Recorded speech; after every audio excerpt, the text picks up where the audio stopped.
session at 9:18 Central PM. And by assent, our presiding officer is Representative Malamed. They have the floor. Hi, everyone. First of all, congratulations on making the final round at this year's House. That in itself is a big accomplishment.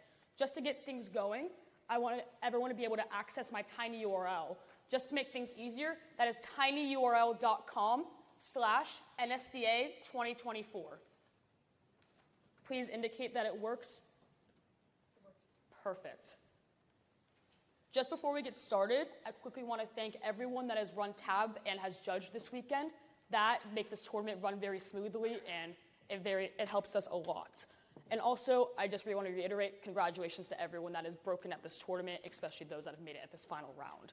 Just to reiterate my parliamentarian procedures, they're pretty standard. I'll give you 1 tap at 2 minutes, 2 taps at 2 minutes 30 seconds, 3 taps at 2 minutes 55. Then I will stand up and indicate from 3 minutes and 5 seconds to 3 minutes and 10 seconds. I will start slowly gaveling you down following a verbal cutoff. Since we do have direct questioning, I'll give you 1 tap at 15 seconds and 2 taps at 30 seconds. Since we do have the microphone for questioning, I will be indicating the first questioner verbally, and then the next questioner I will be pointing at with the back of my gavel. In case it is unclear, I will be indicating verbally at the end to ensure that we know who's questioning next. And also, just please line up behind the person that is currently questioning so we can get questioning as fast as possible. Do we have any questions? Representative Dorairaj. Just to confirm, the questioning block will start when we get 10. Correct. I will start time for speeches once you get there, and for questionings on your first word. Any more questions? Seeing none, any motions? Motion. Representative Natarajan. Open the floor for docket nominations. Is there a second? Any opposed? Seeing none, any nominations? Representative Quazi. To nominate docket A, consisting first the legislation about gifted and talented programs, second a legislation about Namibia, and then third the UBI. Is there a second? Representative Balusu. Barring any other docket nominations, I move to close the floor for docket nominations. Is there a second? Any opposed? Seeing none, that does move us to our docket. Just to reiterate, that is gifted and talented on page 45 of your legislation packet, Namibia, page 47, and then UBI, page 48. Seeing that we have our docket in order, I'm going to call for our first speech. Any and all sponsoring gifted and talented, please rise. Between those, that goes to Representative Natarajan.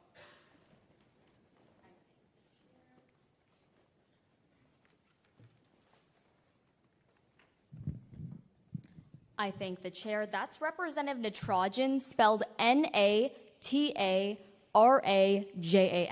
If I could just get a thumbs up for my judges when you're ready, I'd appreciate that. Thank you. In the past 10 years, the most common item in the classroom hasn't been a book or even a pencil, but rather a gun. The amount of gun violence has damaged the way that education consists and persists in our country. And it's important to note that weapons always aren't a bad thing, and that we can wield an even greater weapon to combat inequality. Nelson Mandela once said, "Education is the most powerful weapon." And in this Congress, we can wield it. Pass my policy to fix inequity. Now, as the first speaker in today's round, I'd like to establish the framework for today's debate, and that's to vote for the side that actually reinstates equity of the education world. Let's first break down the status quo and show you just why my legislation is key. So first, let's contextualize.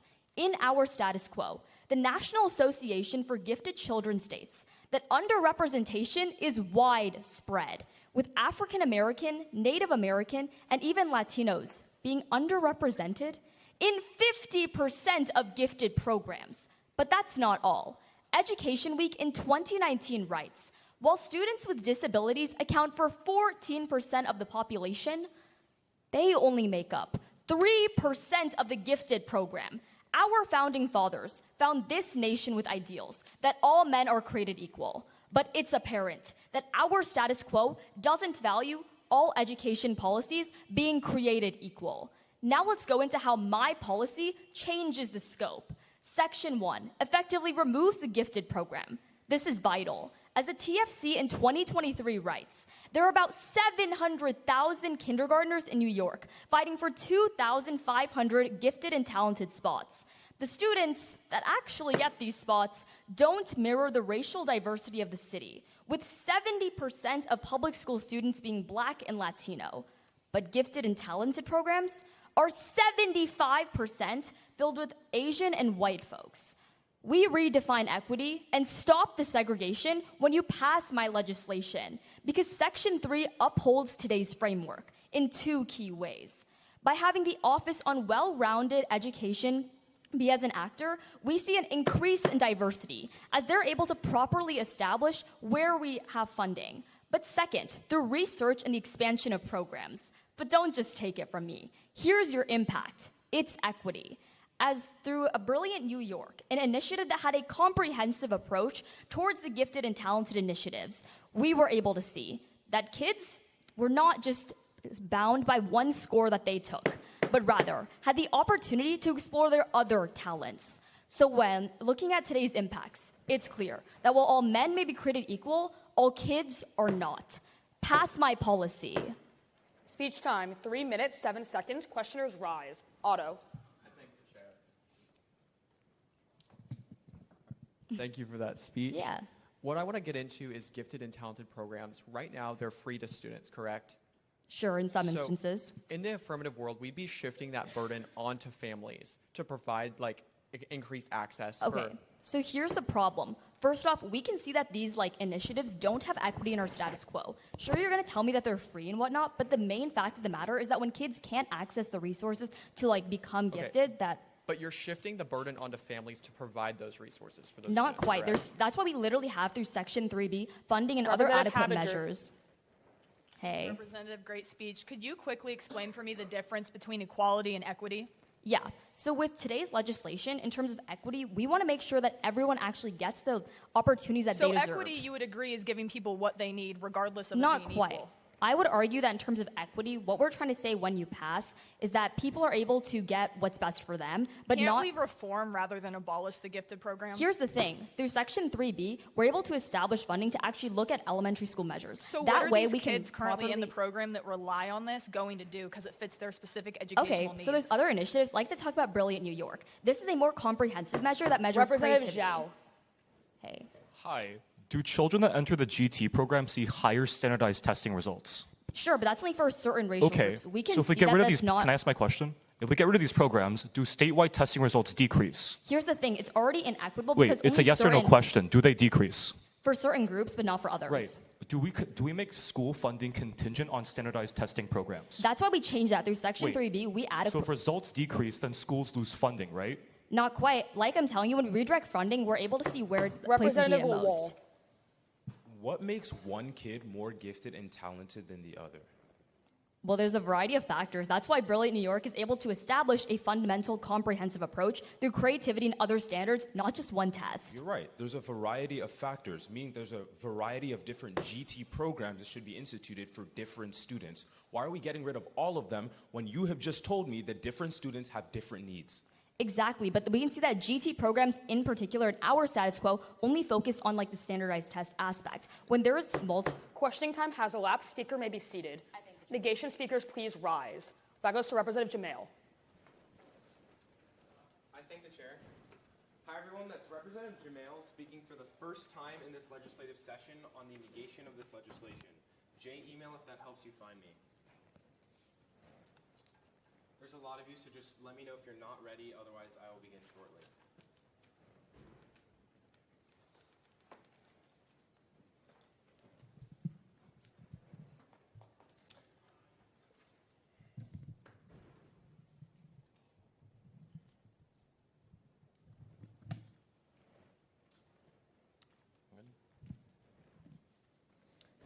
In recent years, a trend has emerged in this Congress where we prioritize equity in our policymaking. It's led to increased health care for millions, reducing poverty for thousands, and reducing food insecurity. But in the realm of education, our prioritization of equity will only lead to more unequal outcomes. Please fail this legislation. Now, in my mind, there's two things that are going to happen under this bill, neither of which are good. The first is that some gifted kids are going to leave to go to private schools where they still have gifted programs, widening the gap between public and private schools. As the Education Corner explains last year, most parents want their children to participate in a gifted education program. And it makes sense. Most parents believe that gifted programs help their child succeed. But here's the thing. Those parents can act on that belief. As the Fordham Institute in 2021 explains, almost 53% of economically advantaged kids were identified as gifted, meaning that if parents want their kids to continue gifted education, which they do, a significant amount of them can go to private school, where gifted programs aren't banned under this legislation. Here's why that's so detrimental. Less gifted kids in public schools means less funding for those schools. As the Nonpartisan Politics Institute explains, local school districts administer standardized tests that determine federal education funding. Crucially, if a student underperforms, they can lose federal funding. Because gifted kids are not only determined to be gifted by taking a test, but also score better on standardized tests in general, today's bill doesn't just have the effect of widening the gap of people between public and private schools. It also widens the gap in funding. That means less qualified teachers for public schools, less addressing of student needs, and less progress overall. Representative Natarajan, today's quest for equity only results in less of it. But that's not all. The second thing that's going to happen is that some gifted kids will stay and learn with the less academically gifted kids. That's not a good thing either. As a study from the University of Connecticut in a 20-year meta-analysis found, when non-gifted and gifted students were placed in the same learning environment, the non-gifted kids experienced declines in self-esteem, perception of others, and other socioeconomic indicators. For the kids who are academically gifted, they're fine. But for the kids who aren't, all they see when they look around is others succeeding when they can't. And that's crucial.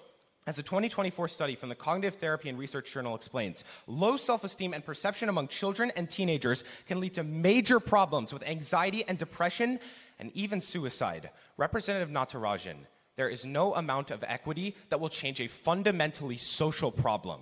The question I have for the rest of the affirmation in today's debate, why does equity mean everyone gets nothing? Until they can't answer that question, you are forced to fail. Speech time, 3 minutes, 2 seconds. Any and all questioners, please rise.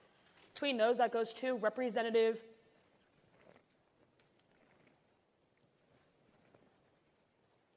Balusu.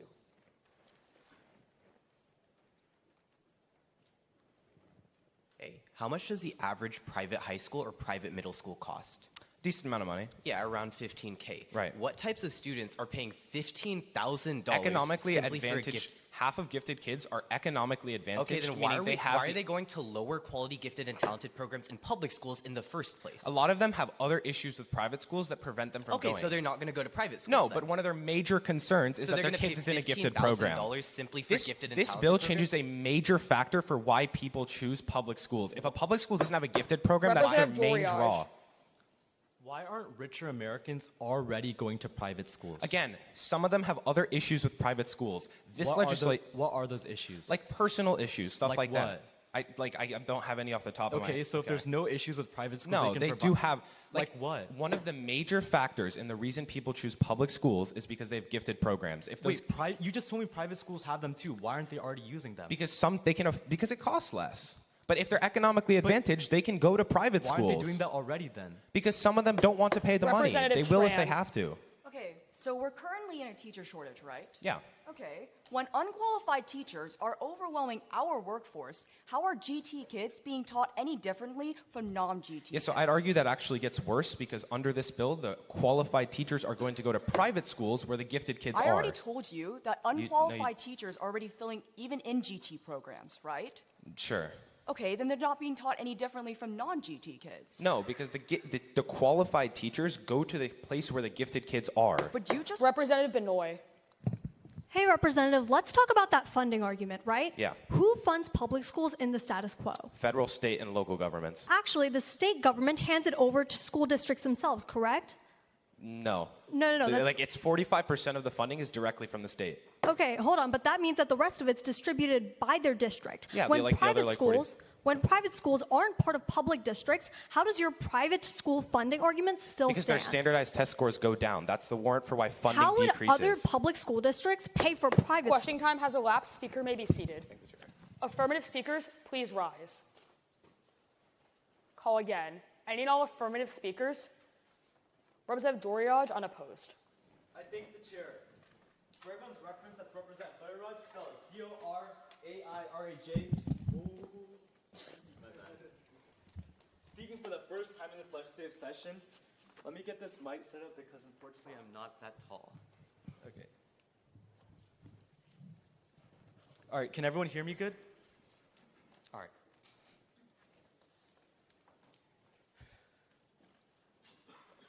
If you were to go to the 2024 NSDA Nationals homepage, you'd be met with two numbers: 6,700 students and 1,500 schools. In those 1,500 schools, there are 1,500 teachers that taught those 6,700 competitors how to even compete in this activity. I'm asking you, protect quality education. Pass this legislation. This debate will be a two-sided coin. Representative Natarajan on my side already told us that the point of this legislation is to decrease the pressure of superiority that students right now face when they aren't in gifted and talented programs. But then Representative Jamil in the negation wants students to get the attention from these programs. I want to specifically focus on Section 1 of this legislation and show how reinvestment into critical infrastructure cashes in the best of both worlds. Representative Jamil kicks off the debate acting like gifted and talented programs are so important in our society. I think what's far more important is quality education. Here's what I mean. Ed Circuit noted in 2017 that on average, districts have to spend an extra $4,700 per student on gifted programs. It's why CBS News found on September 14th of 2023 that these schools are forced to use the grants that this Congress uses them to just sustain these programs at all. That leaves the rest of the schools with no buildings, textbooks, or resources to function.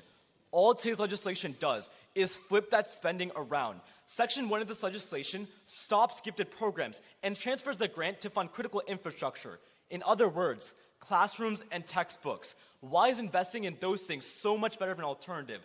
Now, teachers can give full attention to students, regardless if they are a gifted or a non-gifted student, because more classrooms means students can be better spread out and teachers can take on less students. This means whether you're gifted or non-gifted, you're getting a better education. Education Week continued October 29th of 2021, that schools with more classrooms saw more personal teaching and higher graduation rates because you get an education that fits you with a teacher that can actually support you. You get a system that finally puts your learning first. Representative Xiao and Jamal, investing in classrooms achieves the same education benefits that gifted and programs do, as teachers can be more effective and students can learn better without the psychological pressure of being in a lower or higher level. Representative Jamil, that makes public students get higher test scores that you want. Moving our grants from gift programs to building classrooms gives us a world where all the benefits of the negation still happen and the affirmation harms that Representative Natarajan mentioned do not occur. Let's see why removing the psychological harms in this legislation are so important and why it's beyond reform, Representative Habiger. UConn noted in 2023 that because of pressure, by the age of 16, 25% of all dropouts are high school students. Every one of us in this chamber are a testament that there are 20 teachers that protected 20 students. I'm asking you, let millions of students across the United States get Speech that time, education. 3 minutes, 10 seconds. Questioners, please rise. Between those, that goes to Representative Hathalia. Hi. Biden 2 months ago spent $47 million investing into infrastructure for students, the same thing this bill does. Why can't we invest in school infrastructure without this bill? I said we have to abolish gifted and talented programs specifically because whenever this Congress gives grants to schools, they have to spend it all on gifted and talented programs because of how expensive they are per student. But now that we're already funding those schools millions of dollars separately. The second thing is I also told you that we need to abolish programs because they harm psychological well-being of students. Okay, but those programs are separate. They're not separate. They're the same thing. Representative Jamil. Hey. Okay, so your worries are like primary psychological with these students that aren't in gifted programs, right? No, it's the students that are within the gifted programs because they feel like they feel like they have to do so well. There's so much pressure on them. It's the same thing that you see why kids in Kumon are like really hating it. I agree with that. I was a Okay. good one. Okay, what happens when you mix those kids with the kids that I don't just feel the disagree pressure with this right thing now? that people are non-gifted. You- Every yeah, you student can't really disagree with, I like, can. empirical This data. legislation Okay. makes it better in education because students if can a be child taught who's better. not Questioning gifted time looks has around. elapsed. Speaker may be seated. Negation speakers, please rise. Representative Quazi. I thank the chair. For everyone in this chamber, that is Representative Quazi, spelled Q-U-A-Z-I. Once again, Q-U-A-Z-I. There are a lot of judges, so please let me know if you aren't ready.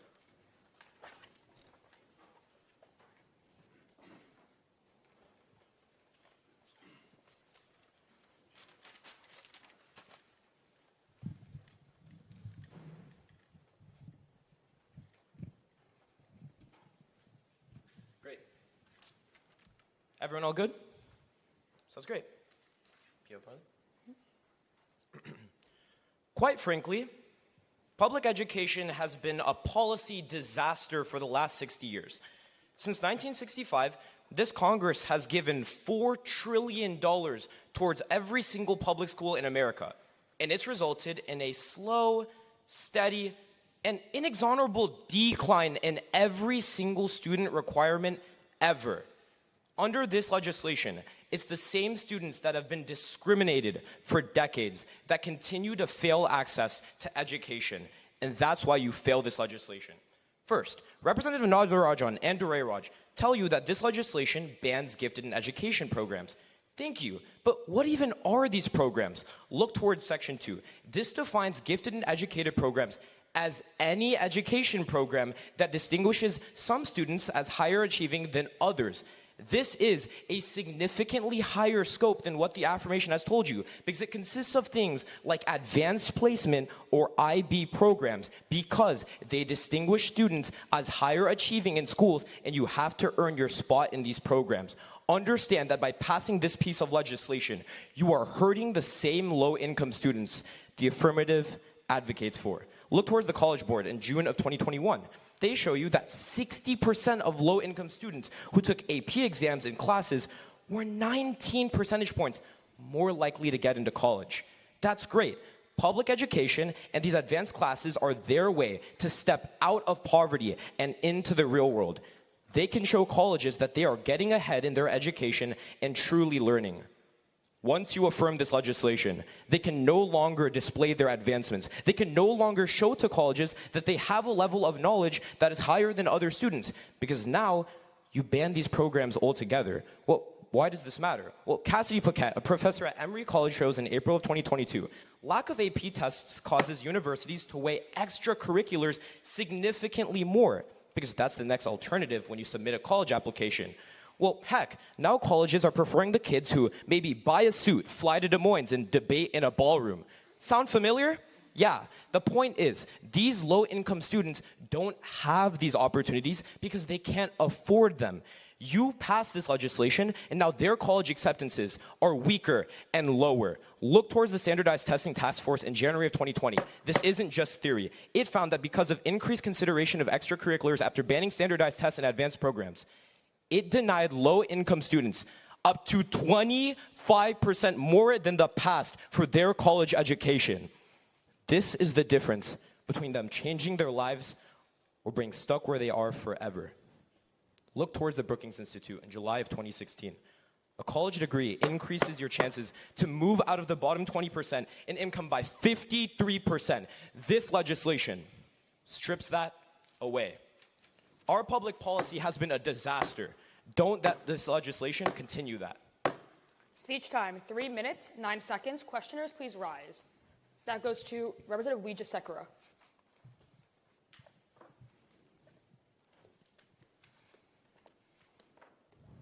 So by definition, are things like IB programs considered GT programs? AP and IB. Are you sure? Because that's not what a simple Google search will tell you. doesn't IB matter- programs it are doesn't not matter- categorized as GT programs by the law. So look towards Section 2 of this piece of legislation. It defines curricular programs that distinguish some students as higher achieving than others. That is the definition but of IB AP programs. by our laws are not distinguished as GT No. programs. We don't give money to This more schools for legislation their IB doesn't programs. just consider the STEVIS Act that you're referring to. It also gives But its own Representative, definition. But we don't give any money to IB programs simply because they're IB, just Representative GT Berlin. programs.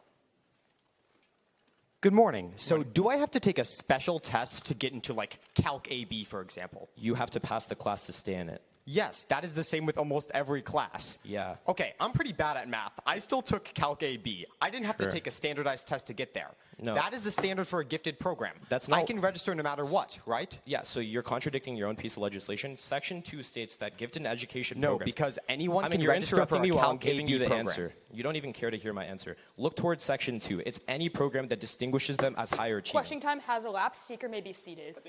I just want to reiterate to the audience, let's please try to limit entering and exiting until in between cycles so that we don't have the door opening and closing during speeches and questioning. Thank you. Any all affirmative speakers, please rise. Representative Binoy. Hey y'all, it's Representative Binoy speaking for the first time in today's legislative session. For my judges, that's spelled B-I-N-O-Y. I'm going to give y'all a few moments, and then I'll take that as indication to begin.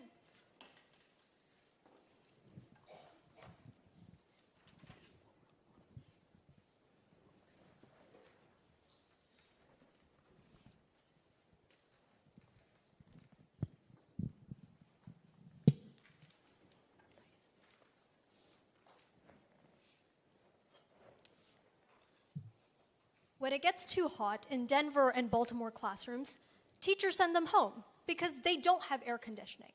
In Massachusetts, checking for rusty water on ceilings has become a morning ritual. And in California, they're closing down lunchrooms due to cockroach infestations. From sea to shining sea, American public schools are far from adequate. It's to change this status quo that you pass today's legislation. You pass first to decrease racial and socioeconomic inequality within elementary schools. Now, my side has already told you that the GT program is a primary facilitator of racial and socioeconomic bias, to which Representative Xiao, Lawal, and Jamel responded by saying that all we see is funding decreases for these minority schools due to a lack of performance. And so, when this debate has been framed around the basis of equality, that's why the affirmation wins every single time. That's because Section 1 of today's legislation, we're going to be using GT program funding and reroute it towards infrastructure. Let's take Representative Dorairaj's argument and rewarrant it. That's because crumbling school infrastructure perpetuates inequality. As according to the Education Information Research Center in 2022, exposure to poor ventilation, uncomfortable temperatures, overcrowding, and excessive noise all contribute to absenteeism and reduced cognitive abilities, all of which affect academic achievement. And the same source tells us that over 54% of minority low-income schools face at least two of these symptoms. That means that under today's legislation, when we rebuild this infrastructure, what we're really rebuilding is the education system of millions of students all across our country. That means that now they have equal opportunity to have equal academic achievement. And when this is the case, today's legislation is no longer about breaking open books, but rather of breaking down barriers. But next, you pass to improve the teacher workforce. Now, I think the strongest negation argument by far comes from Representative Jamel, who tells us that by dissolving the GT program, we push teachers out of a job and likely into richer schools. But here's the thing. That's exacerbated by poor infrastructure. As according to a UMich study in 2022, they found that when teachers consider their school to be in poor condition, they're over 45% more likely to consider leaving and moving to higher income schools. That means that already suffering students won't just be seeing a drain in educational quality, but rather the very staff that's supposed to present them with that opportunity. So when it comes to giving teachers of today a newfound stability, the choice is in your ballot. Will you act, or will you fail today's legislation? It's because the foundation of education is within the foundation of the building that you pass. Speech time, 2 minutes, 57 seconds. Questioners rise. Representative Habiger, unopposed.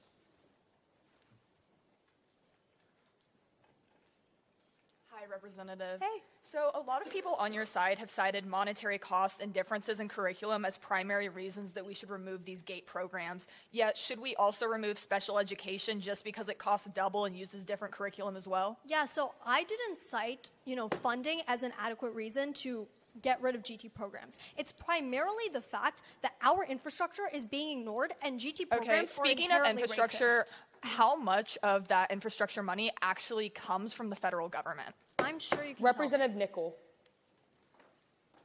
I thank the chair. Representative, what happens in states that have already passed laws that tie funding to where the student goes? Oh, yeah. We see that students move towards richer neighborhoods because, they have more opportunity. Here's why that doesn't happen under today's legislation. That's because under Section 3 of today's legislation, we reinvest that money back into our own schools. Do you think that will be enough, Representative? Yeah, because we're taking that GT money. So you think they still won't move? No, because we're taking that GT money and we're using it to improve all of our programs, reaching a state of equality. Thank you. Thank you. Question time has elapsed. Speaker may be seated. I thank the chair. Any non-negation speakers, please rise. Between those, that goes to Representative Tran.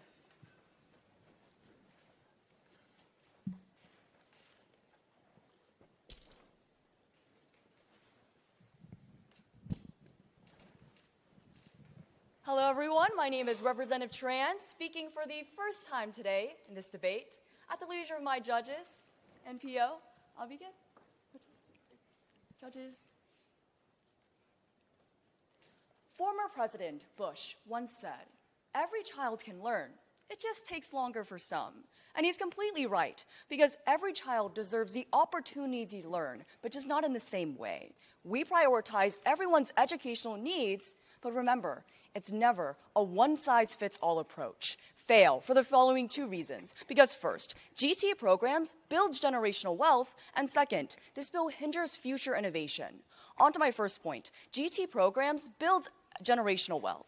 So Representative Natarajan argues that GT programs is not equitable to everyone, so we should abolish it. But an ongoing 45-year study by David Lubinsky from Vanderbilt University tells us why that's a mistake. He explains that students in the gifted and talented program ultimately control our society once they grow up, because they tend to become scientists, doctors, Fortune 500 CEOs, senators, and lawyers. So Representative Natarajan and Dorairaj, sure, there's certain flaws within the program, but that doesn't mean you necessarily demolish a program that's actively helping students succeed.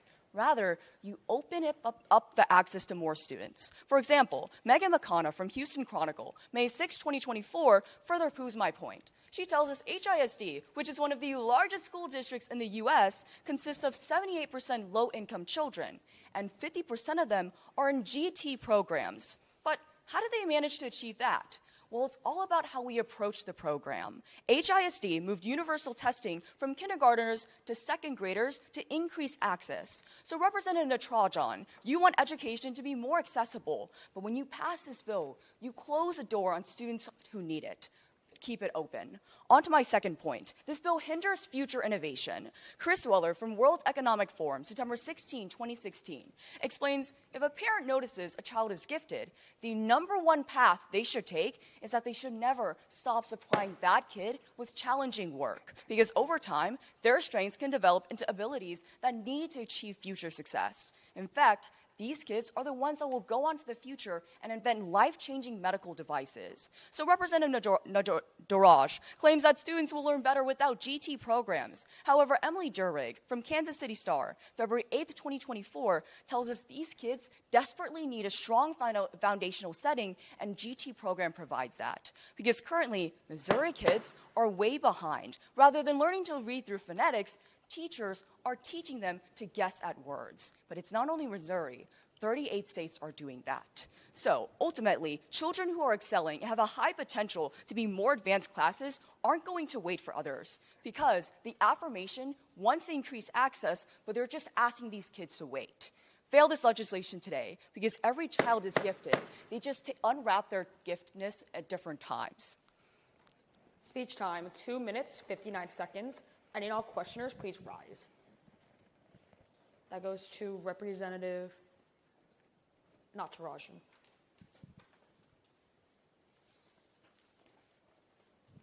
Hey, let's talk about this point about never stop giving work. Doesn't that literally perpetuate the psychological issues with these kids? Okay, I'm explaining to you that these kids in these GT programs actively want to be challenged, right? Okay. They want to have a different type Sure. of curriculum. I get it. You loved Kumon as a kid. But here's the thing.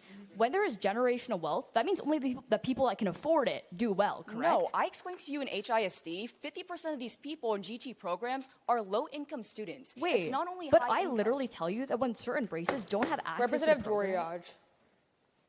Hi, what does it mean to be a gifted student? Well, you're supposed to take a test at like a kindergarten age, Okay, right? who has better resources to access those tests, low income or richer students? Wait, these tests are universal, right? Yeah, but it's free. who's going to do better on those tests? A rich student who has a tutor to help them or a student who doesn't have Okay, well, that's why we have to reform the system and increase Why do we access. reform the system if my entire side has told you that it actively harms the students Well, I within just it and told you outside it of actively builds generational wealth, right? We Okay. fix the system. You don't abolish it. That's actively Questioning helping time has students. elapsed. Speaker may be seated. Any all affirmative speakers, please rise. Representative Berlin, unopposed. I thank the chair.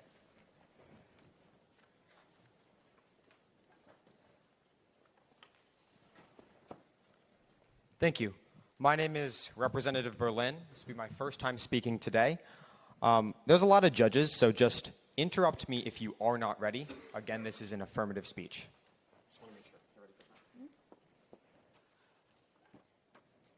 Again, Representative Berlin.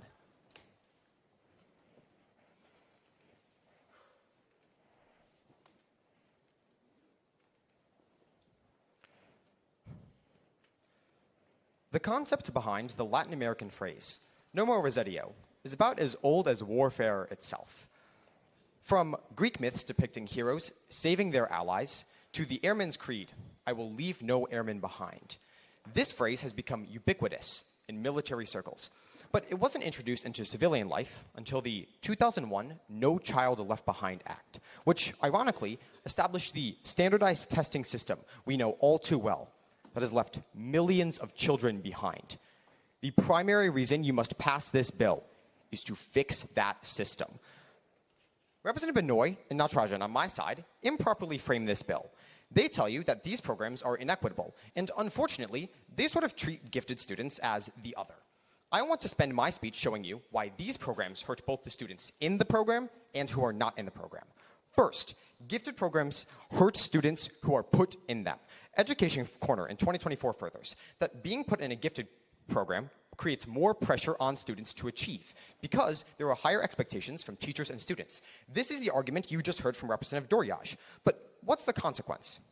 A 2018 study published in the Journal of Neuropsychology finds that students in gifted programs are more likely to suffer from mental health conditions because of this immense pressure. But Representative Quazi tells you that AP programs are abolished under this bill, but he misunderstands what an AP program actually is. So let's look to the ones who run these programs, the College Board. They tell you that any student can register for an AP class as long as they have the prerequisites, just like any other class in high school, which means they do not distinguish based on academic prowess. But Representative Quazi, even if there is a specific school that requires test scores to be in an AP program, this bill forces them to change that because they can no longer have classes that require students to have previous achievement. That means we widen the scope of people who are able to attend these programs, benefiting far, far more students. But second, students who are not in gifted programs are continually left behind. Representative Jamail opposes this bill on the idea that funding will be lost because we are abolishing gifted programs. But the solution is this bill, because in Section 1, we redirect funding towards all programs instead of just gifted programs. But the neg is kind of right about this test scores argument. The Hetchinker report finds that gifted programs improve test scores from the 78th percentile to the 80th percentile. The reason? Well, Education Trust explained on April 24th, 2024, that gifted and talented programs get better teachers and better class sizes because it allows them to increase test scores. So, Representative Jamail, redirecting these important resources towards all students will allow us to improve test scores across the board, instead of just concentrating those benefits on the gifted students. Therefore, there is no reason for you to fail this policy based on that. All I ask, don't leave anyone behind. Affirm. Speech time, 3 minutes, 1 second. Questioners rise. Between those, that goes to Representative Adams. Hi, Representative. Hi. Why might kids who are in G&T programs see adverse outcomes later in life? Because of the immense pressure that they put on them from the students around them, their parents, and the teachers. Okay, so what is the intrinsic value that their students around them have? Well, it's you want the approval of your peers, just like I want people to think that speech was good. Right, so is there an underlying characteristic that might make these kids struggle that isn't being addressed in the status quo? The underlying characteristic is pressure from parents because they're in gifted programs. So being gifted is just having pressure on you. That's the definition. That is one of the big factors. Representative Quazi. Where in Section 2 does it say you have to test into the program? I just told you that even if there are requirements for previous achievement, it doesn't matter because they have to abolish them. Making AP programs more accessible, your entire argument turns to the Why would AP programs not be banned if they follow under the definition in Section 2? Because even if they don't require previous achievement, but even if they distinguish based on achievement, then they have to change those programs to make them more accessible. That is comparatively better. Aren't they accessible in the status quo if they're helping low-income students get into college? They will be more accessible Questioning in our time world. has elapsed. Speaker may be seated. State. Granted. State. Granted. And negation speakers, please rise. That goes to Representative Adams. I thank the chair. For the judges, my name is Representative Adams, spelled A-D-A-M-S, proudly representing the great state of Massachusetts and speaking for the first time in this legislative session. Let's just give the spectators a moment. Got it. If any of the judges can't hear me or are not ready, please let me know. Wonderful. Every day since my team landed in Iowa, the hotel lobby TV has been playing Young Sheldon on silent. Now it's silent, so I don't really know what the show is about yet, but I take it that the show is almost as Texan as this House chamber. But in fact, I might not know because I do have incomplete information. And I think this debate is the exact same because we have accepted a fundamentally false definition of what it means to be gifted. Fail this bill to accommodate learning differences and to look past the misrepresentations of the affirmation. First, fail this bill because gifted programs are intended not to reward preternaturally smart students, but to reflect a legitimate learning difference. According to the Child Mind Institute in 2023, being gifted isn't just what my constituents might call being wicked smart, it's a genuine neurodiversity. Moreover, per a 2015 report by Learning Disabilities Online, intellectually gifted children are between 3 and 4 times more likely to live with a traditionally understood learning difference as well, like ADHD, dyslexia, or autism. And GT programs do a good job of accommodating that. Per the Fordham Institute in 2022, gifted and talented programs do a decent job of socializing gifted kids who struggle to relate to their peers, of teaching them sustainable study habits for when they start struggling in middle and high school, and for raising conscientious students who go into the rest of life not understanding themselves as better, but understanding themselves as different. That's why Professor Rafaela Caceres of the University of Almeria found in 2021 that gifted and talented programs reduce behavioral issues in the long run for the students in them, stopping them from facing life-changing marks on their record when they enter middle and high school. But I think all of you know that I'm talking about kids already within the programs, so I'm going to address a serious concern of the negation, of the affirmation, equity.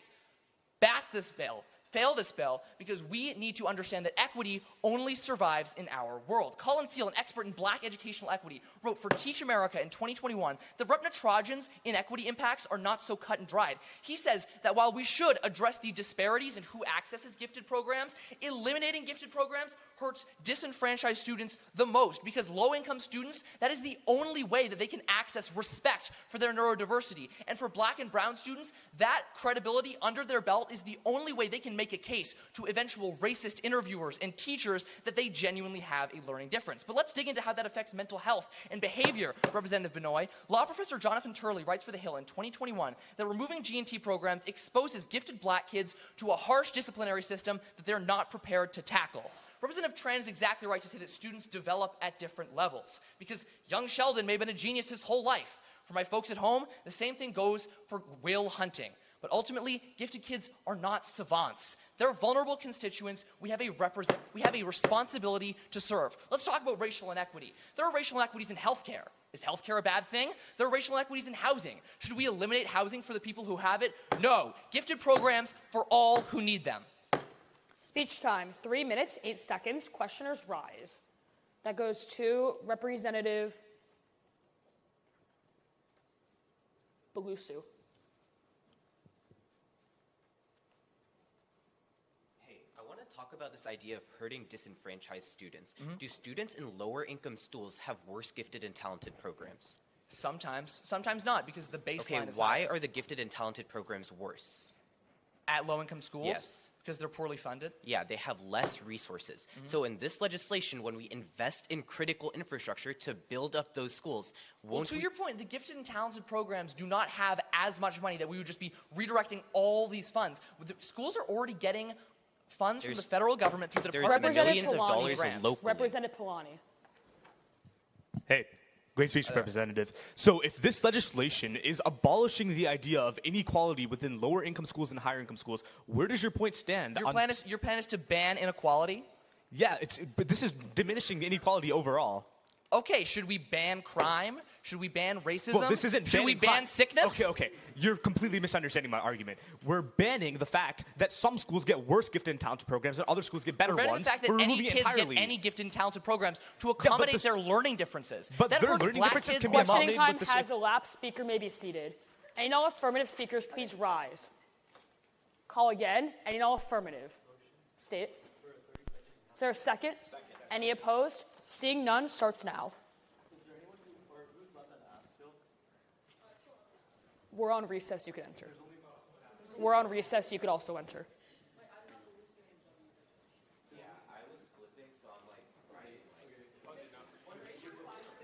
Here, raise your placard if you have an affirmative speech that you have not given yet. I see Representative Wijesekera as an affirmative speaker. Representative Palani as well. Recess time has elapsed. I call this session back into order. Any and all Representative Srinivasan. State. Speak up. Motion to extend the recess by a minute. Is there a second? Any opposed? Starts now. Okay. Who's left on the app? Raise your hand. I just flipped the app. Did anyone else flip? Yeah, I'm flipping. Okay, awesome. Does anyone else flip? We need more than one. Does anyone have an app? Here, let's do this clearly. Any and all affirmative speakers that are planning on flipping, please raise your placard. All affirmatives. I see Balusu, Palani, and Wijesekera. That's 3. It is also perfectly acceptable for y'all to have some negs in a row before we get to that app. Yeah, like we can space them out more. We can do like 2 negs in a row and aft, 2 negs and aft, just to space them out a bit. But obviously that's not ideal. Yeah. Representative Habiger. Oh, sorry, I thought that was a motion. You're all good.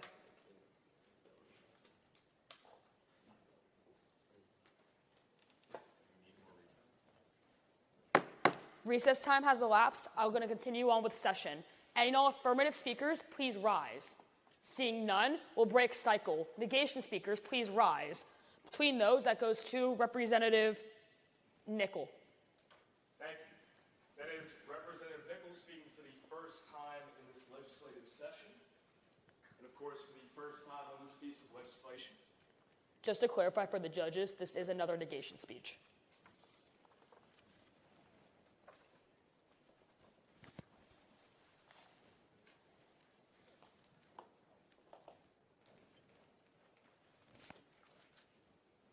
Again, that is Representative Nichol, and when I see everyone is ready to go, I'll get started.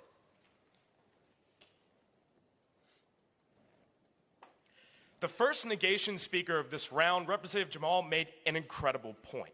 We are going to see a massive transfer of students from public to private institutions. And this is already a major problem in the status quo, but let me give you a breakdown on this. First, I asked Representative Binoy how we could avoid this, and well, we got an answer that the legislation already provides for this. We're giving infrastructure spending. Well, if that's enough, then why exactly are we seeing this already happening in the status quo? Let's look first at when the Associated Press shows us that in 2022, Mississippi's state legislature passed a law that tied state funding for schools to the individual students in them. Of course, meaning that if a student in Mississippi moved from a public institution to a private school, the funding dollars allocated by the State Department of Education would follow that student precisely. Now, that's an incredible problem because that provides the largest net negative of this piece of legislation that has thus far been discussed. A complete failure for our future ability to fund our public institutions. And let's look further at this.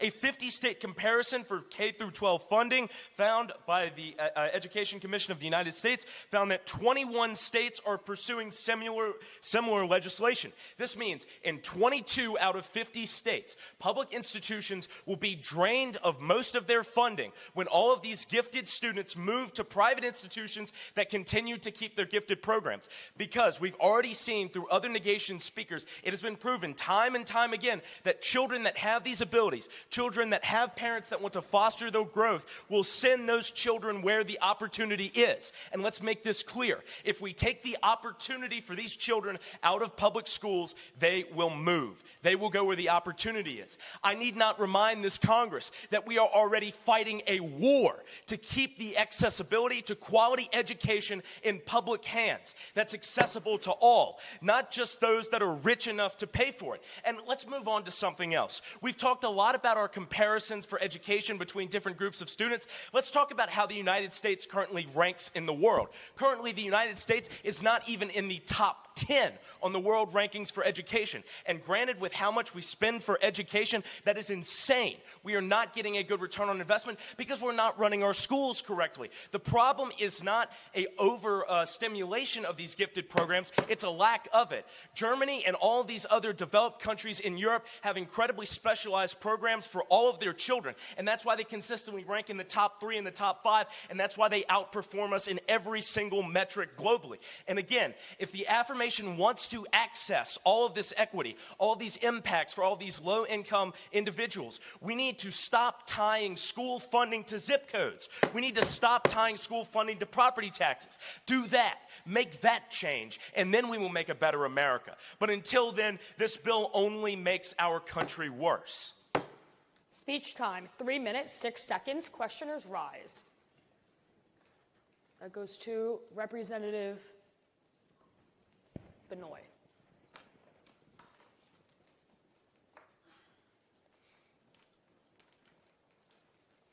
Hey, Representative, let's talk about Rebuild America's School Act of 2023, right? What state did this primarily target?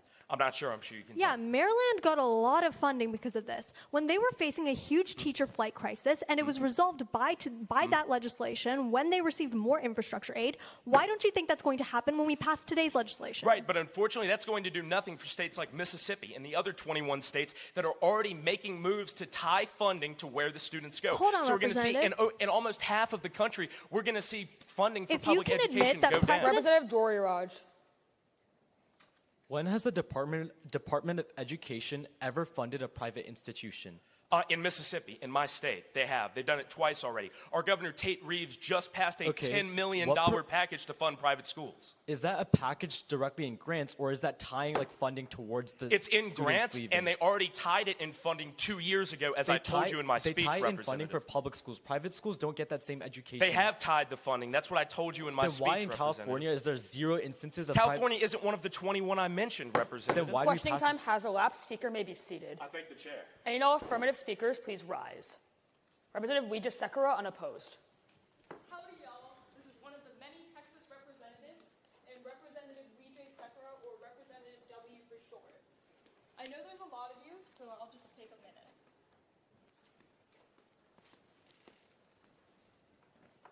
Righty-tighty. No. Sorry, I'm not like a locksmith. I don't know how this works. We can hear me?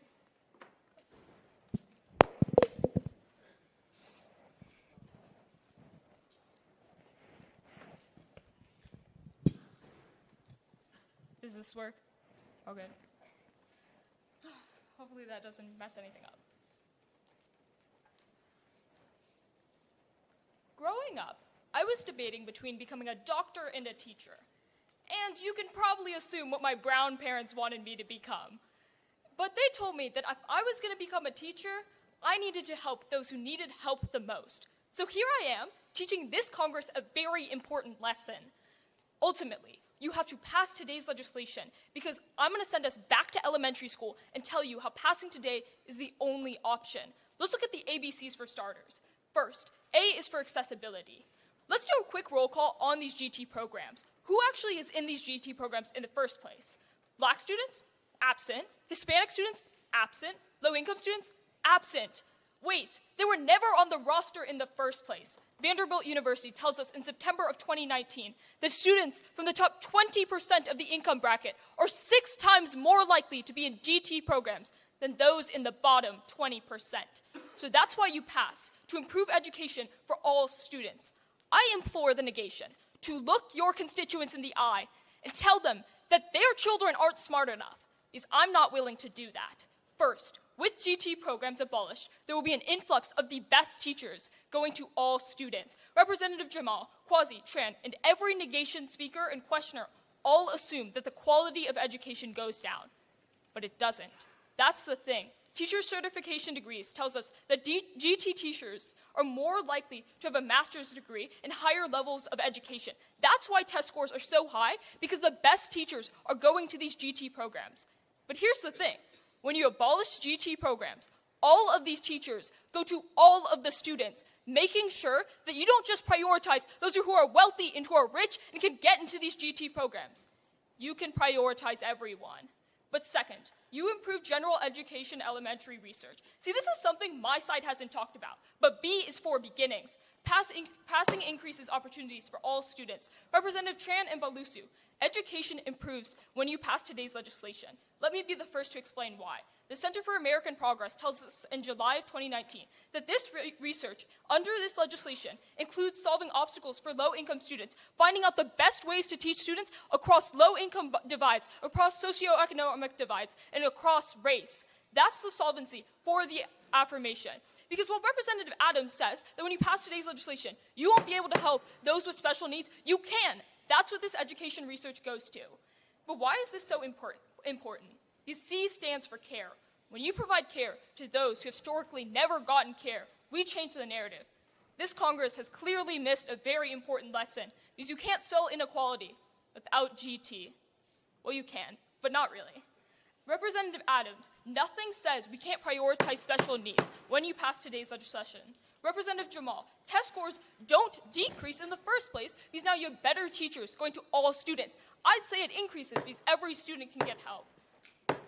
Speech time, 3 minutes, 7 seconds. Questioners rise. That goes to Representative Otto. Hi. So Representative Jamal already established that over 50% of GT students are socioeconomically advantaged, correct? No, I would disagree. I would say that most of I would also say on the basis of race, most black students, Latino students, that's not the question I'm asking. Over 50% are socioeconomically advantaged, correct? No, I tell you my speech. Okay. How do you prevent brain drain from these students moving to private schools? They're not going to move to private schools because I proved to you that education increases when you have better teachers with more likely to have a master's degree able to teach all students. Okay, where have we seen that? Representative Hathalia. Well, more mic problems.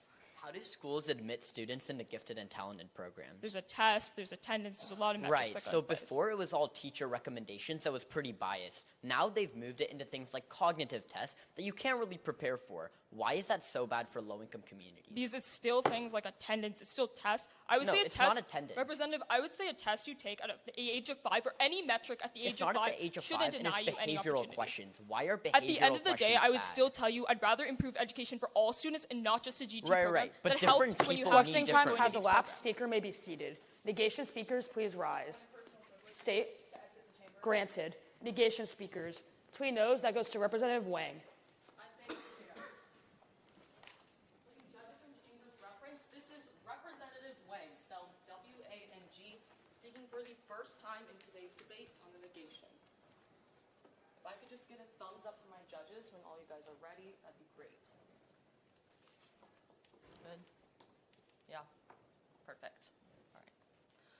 Let's play two truths and a lie. Crazy rich Asians. Except I'm not rich, so that means from a young age, I was subject to some of the most brutal programs designed to dehumanize children. Kumon. But today, I argue that it's because of similar programs to these in classrooms that fostered essential education from a young age that many of us are here today. don't pass this bill and take that opportunity away from America's children. So I agree with Representative Natarajan and Binoy. Let socioeconomic equity for students be the metric of this debate. And I also want to limit some ground. Unlike Senator Quazi, let's focus on real GAT programs we're using today, not APs. But even in that case, you still negate. So firstly, I want to clarify a $1 million question Representative Lawal asked. That's not even the sponsor clarified. Why do we have GAT programs? Representative Quazi already told us it's so that academically gifted students can be challenged. And Representative Adams already explained that many of these kids are more likely to have conditions like ADHD. But I want to further why that's important. The Office of Justice reports that without these programs, gifted students stop paying attention and become more disruptive.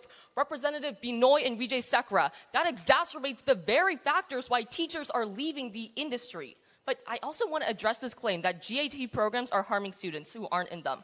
A meta-analysis of the past 100 years of data found in December of 2016 by the American Education Research Association. Ability grouping, essentially splitting gifted students and gifted programs, are the best way to make sure students aren't being taught what they already know. And I want to give you something better than evidence. Logic, and add on to the warranting that Representative Jamal tells you why this makes sense. Because students who are high achievers do a much better job when they're competing against each other, whereas low achievers need more repetition to understand the material. If you pass this bill and group them together, overachievers don't get the academic stimulation they need, and teachers don't have enough time to slow down for those ungifted students. When you pass this bill, nobody learns. And here's why that's bad. When you eliminate these GT programs, districts start eliminating testing requirements and programs that recognize disparities in performance, meaning they aren't incentivized to prove. But then Representative Jamal tells us that these factors will make parents leave these programs and go to private schools. But Representative Dorairaj and Balusu already tell him that people won't leave them. Representative Nichol told us that if gifted and talented programs are eliminated, it gives wealthy ones the incentive to make the switch despite the cost. But more importantly, since low-income students can't make that switch, as Representative Quazi told us, without these programs, they have lower graduation rates, which funnel those very students into poverty. Ultimately, these issues of racial bias and not enough funding are non-unique to this bill. Whether or not we pass this bill, schools are still plagued by these issues. But when you do pass this bill, you deprive students of education that is specifically geared to their abilities. You deprive them of education that keeps teachers in these classrooms. Negate. Speech time, 3 minutes, 8 seconds. Questioners rise. Between those, that goes to Representative Wijesekera.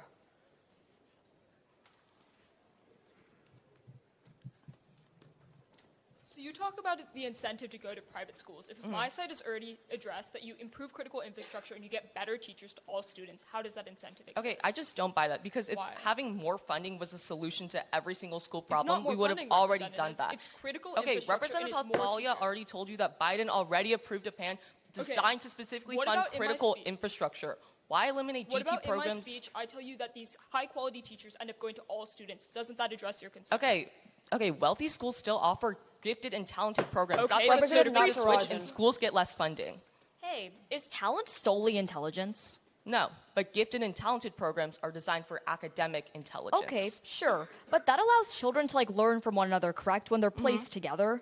Right, but when I told you that 100 years of data have shown it's actually better when they're separated, because Wait. smarter people do better when they're competing against smarter people. Okay, sure. And lower achieving students So- do better when teachers have All time right, can to I go finish? slower. Sorry. Yeah, so go we've ahead. already seen that the public school system isn't indicative of the population present. How does that actually Okay. help with diversity? Questioning time has elapsed. Speaker may be seated. State. Granted. State. Granted. Granted. Since this is a closed chamber, I'm going to limit it to 2. Any no affirmative speakers, please rise. Representative Palani, unopposed. I thank the chair. Hey, Representative Palani from the Great Lakes state of Minnesota. I'll be speaking for the first time in this legislative session, first time in this piece of legislation. To my judges in the back, a thumbs up will be fine, and I'll begin when I get a backflip from my Harley. Not happening. What's the time? Harley's broken. Since I'm incredibly tall, I have to adjust the mic.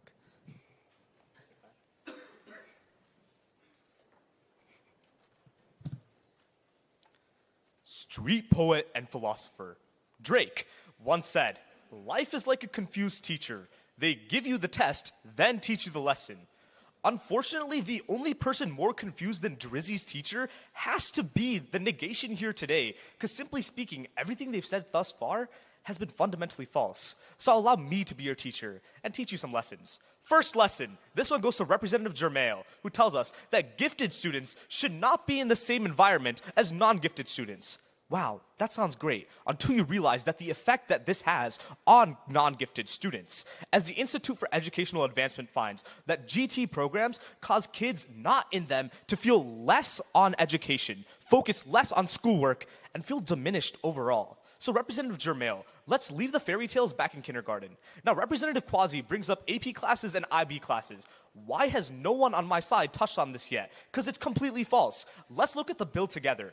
As it says on Section 2, curricular programs that distinguish groups of students must be eliminated.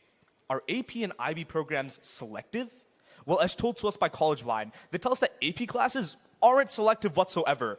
And schools that do make it selective, once we pass this legislation, that goes out of the way. So Representative Quazi, let's leave this argument on the down low, because even on its highest ground, it falls flat. Now, Representative Nichol, Wang, and Jermail all bring up private schools. Let me explain why this is false. As told to us by the National Institute of Health, private schools have corporal punishment that's legal for nearly every single state. What is corporal punishment? It's physical punishment for students. So nearly 60% of parents in America disapprove of private schools and disapprove of sending their students to private schools, or else they would have done it by now.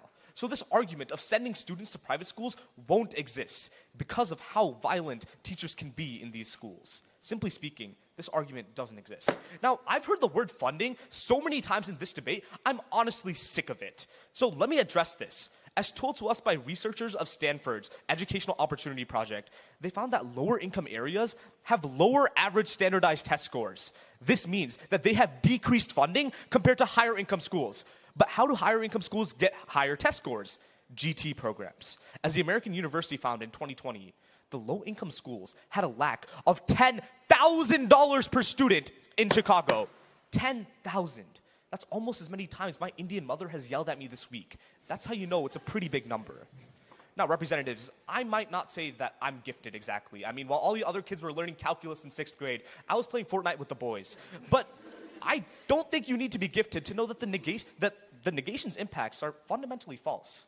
Ultimately, it's clear that when this legislation does not perpetuate inequality, when this legislation focuses on the students that need it the most, you must pass. Speech time, 3 minutes, 1 second. Questioners rise. Representative Srinivasan.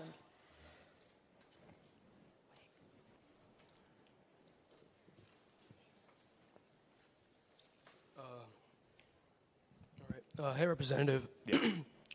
How can you claim that people don't want to go to private schools when almost 11 million Americans attend private schools every year? What I'm saying is that this legislation isn't going to perpetuate more people to go to private schools because it's already been disapproved by the majority of the public. Why? 60% of people disapprove of corporal punishment. Does every private school use corporal punishment? The majority of them have the access to, and a majority of them do use it. It's legal. Do the majority of them use it? A majority use of them do use it. In southern states, what it's very evidence primary. Did you read? I've already given you evidence. You didn't read directly any evidence from, that says they use it. I gave you evidence directly. Representative Wang. Hi, Representative. When gifted students and non-gifted students are grouped together, does it make it easier or harder for teachers to accommodate for specific needs? Well, with the increased infrastructure that this legislation provides, Okay. we will provide personalized education to every Representative student. Hathalia already told you we're already providing critical infrastructure.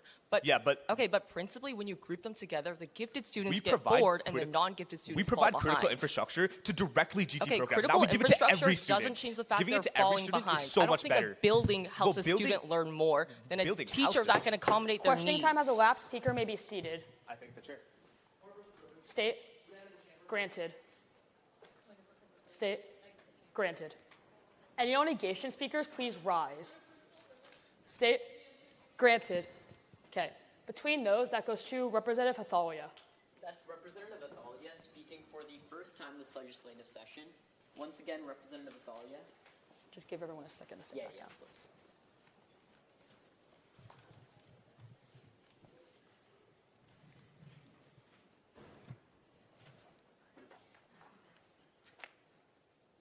assume everyone is good?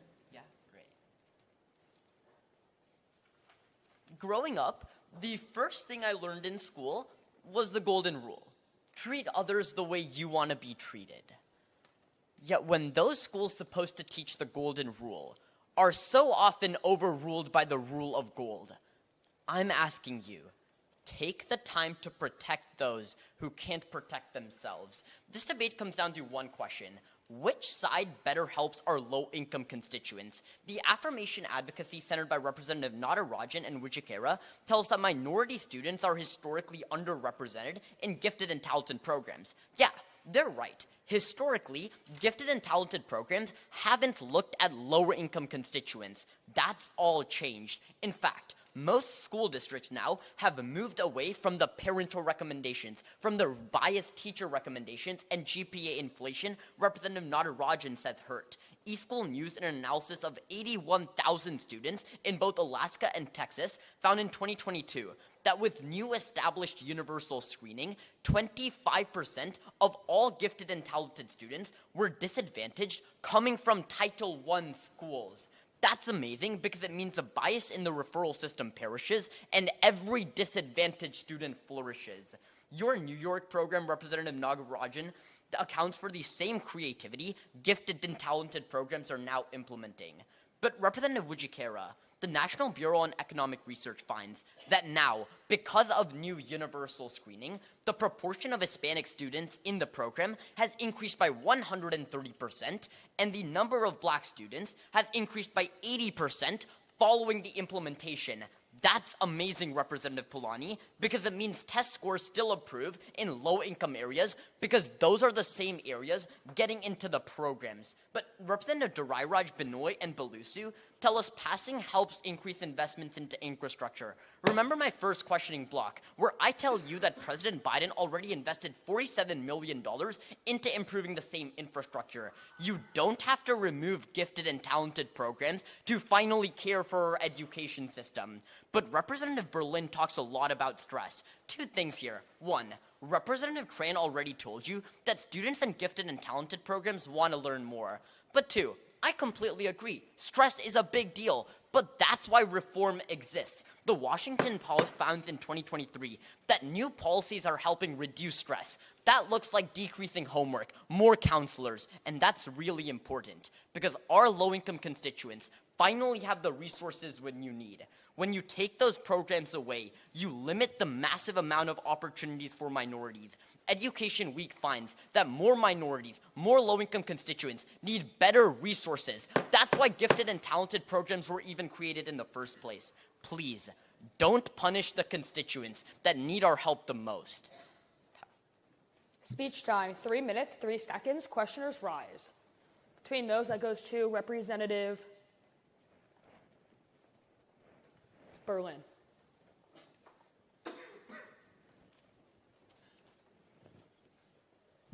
Thank you. So my question for you is, is the only additional resource that gifted programs get financial resources? Sure. No, they also get get different additional resources, teachers. more teachers. Yeah, sure. Okay. If we distribute those higher quality teachers who are more likely to have master's degrees across the whole school, doesn't that improve educational quality across the board? I completely disagree with this. Why? The reason why gifted and talented programs are so necessary is because they need to function in two different climates, right?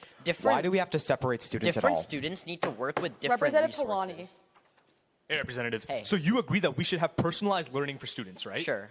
So wouldn't adding critical infrastructure like this bill amplifies focus on every single student rather than GT programs? Here's the thing, right? Let's say you put GT program students with other students, right? If they see other students are already learning, they're getting problems more right, they're doing all of that, they're going to be less incentivized to actually continue their but learning. If I've already proven to you that it's worse to see kids in totally different classrooms No, being it's ahead not. of them, Your that hurts warrant them a lot relied more. on low-income constituents No, not it having wasn't just resources. low-income constituents. It was every Questioning time constituent. has elapsed. Speaker may be seated.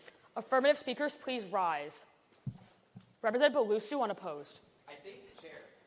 For the chamber's reference, that's Representative Balusu speaking for the first time today. Again, Representative Balusu, B-A-L-U-S-U. Let me get this adjusted.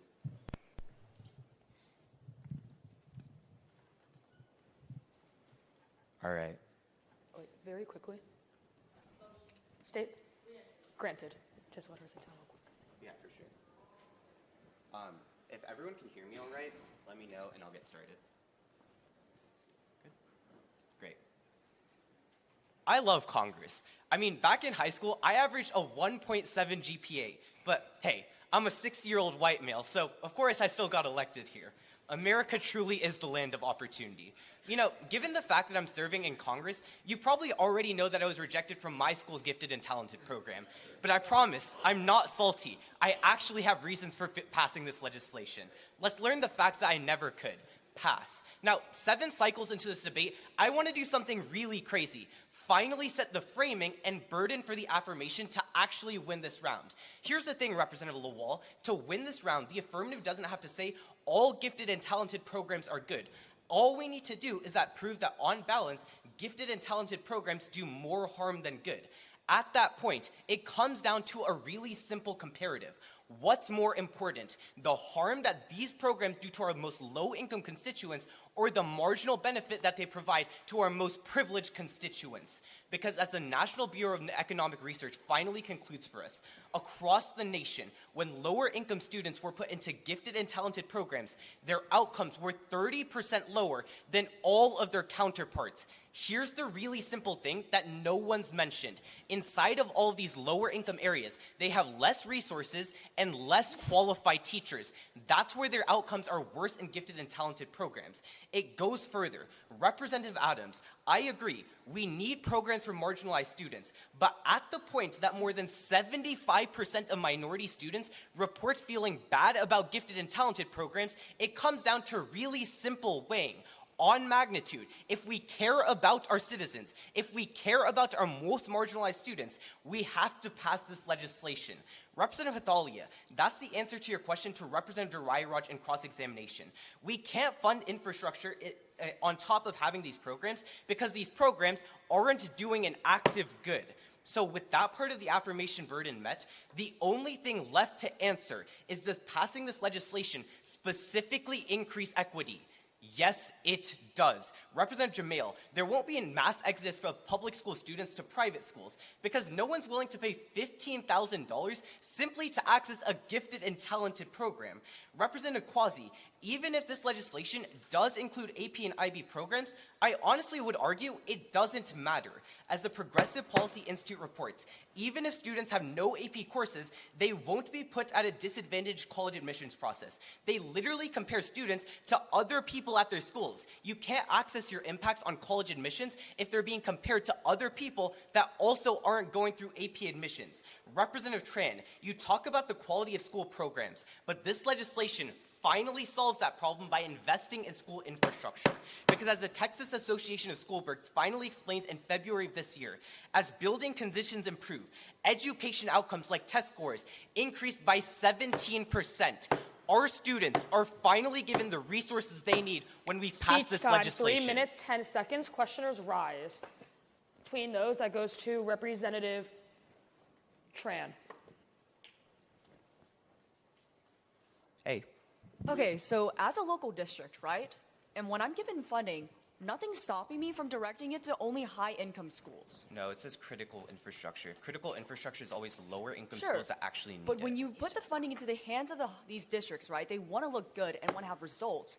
That's not. They're going to put it to Okay, high if they income. want to look good and have results, then they'll invest in the places where they need the most Okay, help. if that's true, why are they really prioritizing high-income schools now? Because they're not investing in critical infrastructure. They could invest into critical infrastructure now, but they're only prioritizing. Representative Xiao. We mandate that.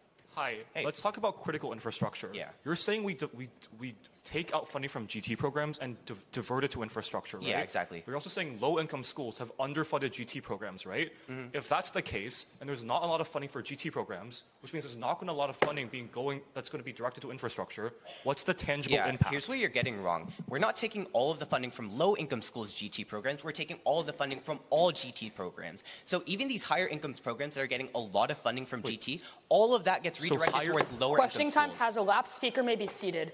Negation speakers, please rise. That goes to Representative Lawal. I thank the chair. Hold on 1 second. Yeah. All right, y'all, we're in a recess so our judge can exit the chamber. You can still set up, yeah. No setup. Point of personal privilege. Can I leave as well? Gotta use the bathroom. Granted.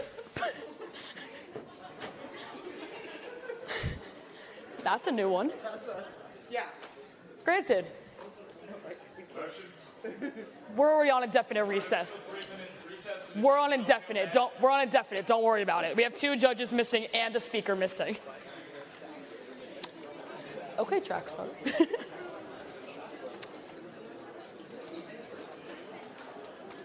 That's a new one. That's funny though. Perfect. They could just motion to preview. They could just motion back in. Just to catch everyone back up, we already did call our speaker. This is the negation speech by Representative Lawal. State. Granted.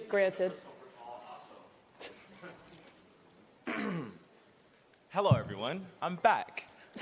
This is Representative Lawal, spelled L-A-W-A-L. Once again, spelled L-A-W-A-L.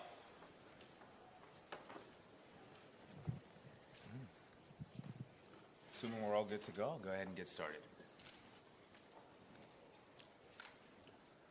On May 17th of 1954, the Supreme Court finally gave students like me the opportunity to succeed with Brown v. Board. In honor of the powers that allowed that to happen, I ask you to fail this legislation and protect the opportunities that uplift students who don't look like the ones that are supposed to succeed. Fail this legislation. Now, Representative Balusu comes up here with arguably the best argument on the affirmation when he tells you to reframe the entire debate, because it's not about whether or not these GT programs are beneficial. It's about whether or not they are working, period. I'd argue that because they're not working, you fail this legislation. You fail in order to reform the GT program as opposed to completely abolishing it. Representative Balusu makes a complete error when he says that there is a marginal benefit for our rich constituents.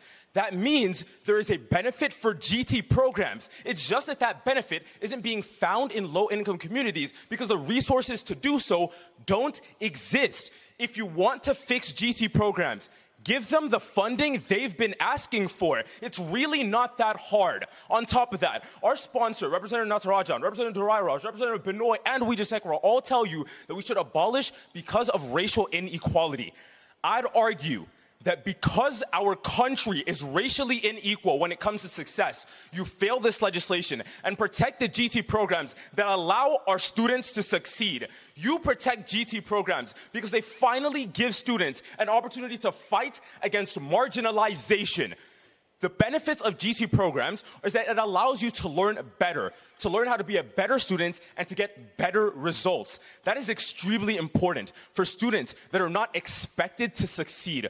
Representative Balusu comes up here and tells you that because these students are in these GT programs, they are failing. But that's not the case. It's because they're in low-quality GT programs. So what happens when you put them in high-quality GT programs after reforming them? The National Center for Education Statistics found in April of 2024 that kids who participated in gifted and talented programs had math scores that were 8.9 points higher, reading scores 6.4 points higher, and math and science scores 5.8 points higher. If you want these students to succeed, put them in the programs they deserve to be in. Don't abolish them completely and say that you're helping them instead. Then, Representative Berlin and Dorairaj tell you that the pressure is too much. The pressure is always going to be there because it comes from the parents who simply want their kids to succeed, whether it's going to private school or going to Kumon or just doing extra practice at home. Parents will do everything they can to make sure that their gifted and talented students use those talents for the greater good. Then Representative Binoy and Dorairaj tell you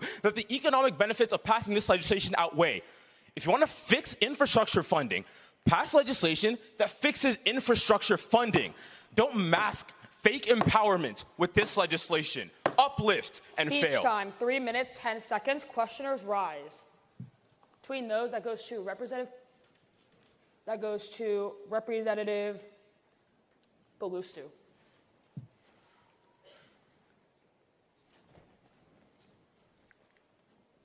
Hey, I want to analyze this from a time frame really quickly. Right now, lower income schools have worse GT programs because they have like lower quality teachers, right? I mean, it's not just that. They don't have enough resources to maintain those GT programs properly. So right now, these GT programs are negative. But when we pass this legislation, we're able to redirect infrastructure funding, and they can get more teachers. That means we turn that negative to a positive, and then we can reinstate GT programs. You and right? I both agree that the reason why GT programs are bad in these low-income schools is because they don't get the resources. Exactly. Fill the legislation and give them the resources for the GT programs. A lot or a little? How much does the U.S. spend on public education? A lot of money. Right, exactly. And do we see those outcomes improving because of that? Yes. We see outcomes improving just because we're investing a lot of money. We have great Yes. public education. The racial gap between inequity when it comes to school achievement has decreased when it comes to black and white students over the past 20 years. Okay, so by investing specifically in programs that can help empower black students, by failing this bill, we can help those students even farther. Yes. Thank you. The chair will absorb the remaining 5 seconds. Speaker may be seated. Any all affirmative speakers, please rise. I'll call again. Any all affirmative? State. Granted. State. Granted. Seeing no affirmative speakers, we'll go to negation. Any no negation, please rise. That goes to Representative Xiao. Hi, everybody. This is Representative Xiao. It's going to be Xiao on your ballot, speaking for the first time today. Just to clarify, this is another negation speech. That works, you also. So you want gavels from 3 to 3:10? Sounds good. Just let me know if you're not ready. Awesome.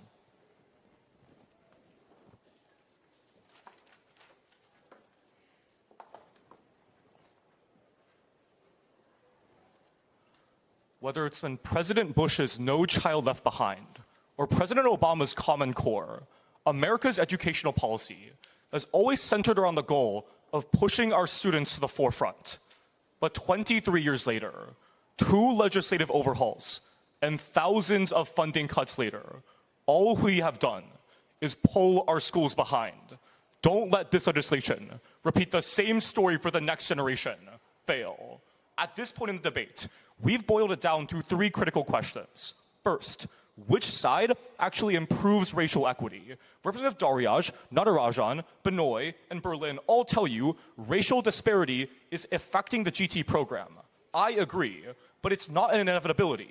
Representative Lawal talks about reform. Let me give you the precedent. As Education Weekly tells us in 2024, when schools made their GT programs test optional, Black and Hispanic enrollment rose by 40%. When these initiatives can improve everything from AP testing to outcomes in general, abolition will uplift these students. Reform will.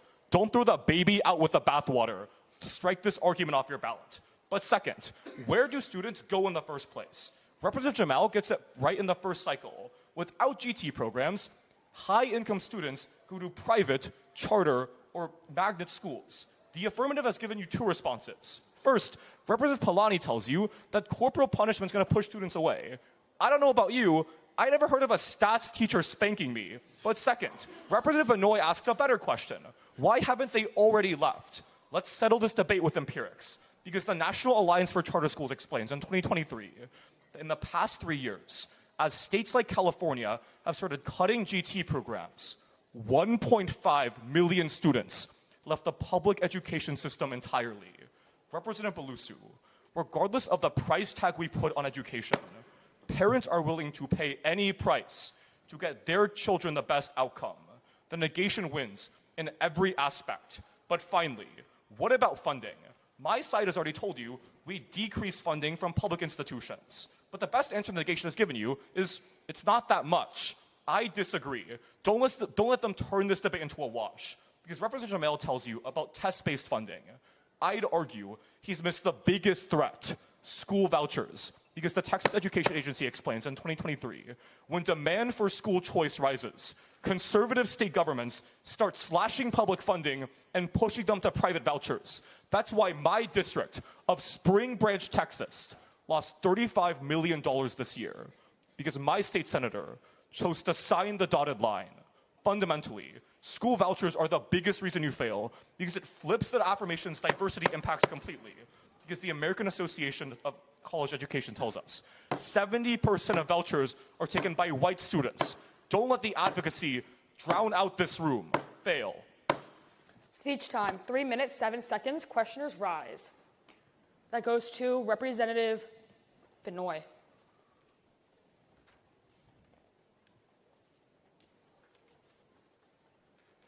Hi.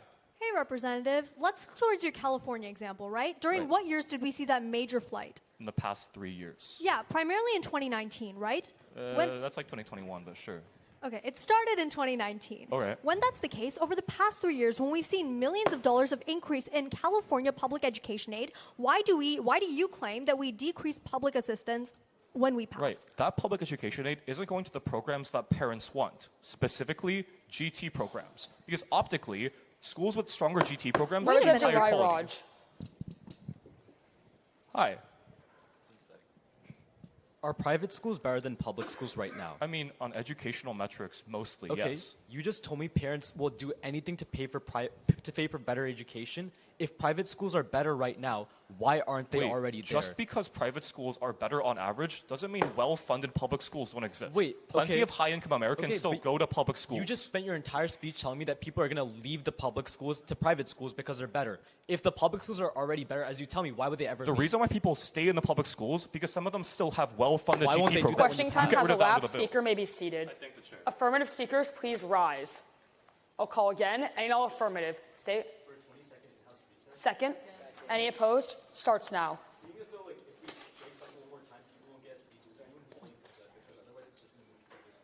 There's no rule about it. If that's a TOC rule, you're good. We only have one person. Yeah, that's strictly TOC and NCFL. Y'all can go all night and it's fine. Recess time has elapsed. Representative Jamail. Is there a second? Any opposed? Well, based on the NSDA rules, we are technically allowed to have the following 3 representatives, Srinivasan, Habiger, and Otto, just give negation speeches. There's nothing saying we cannot do that. However, we would very much oppose to that because it's a one-sided debate, and that would be 5 negations in a row. But it is possible to happen. Yeah, I just need a second. Okay. We still have 5 seconds. Sure. Habiger, sorry about that. Recess time has elapsed.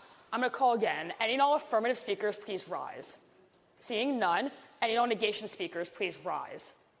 That goes to Representative Srinivasan.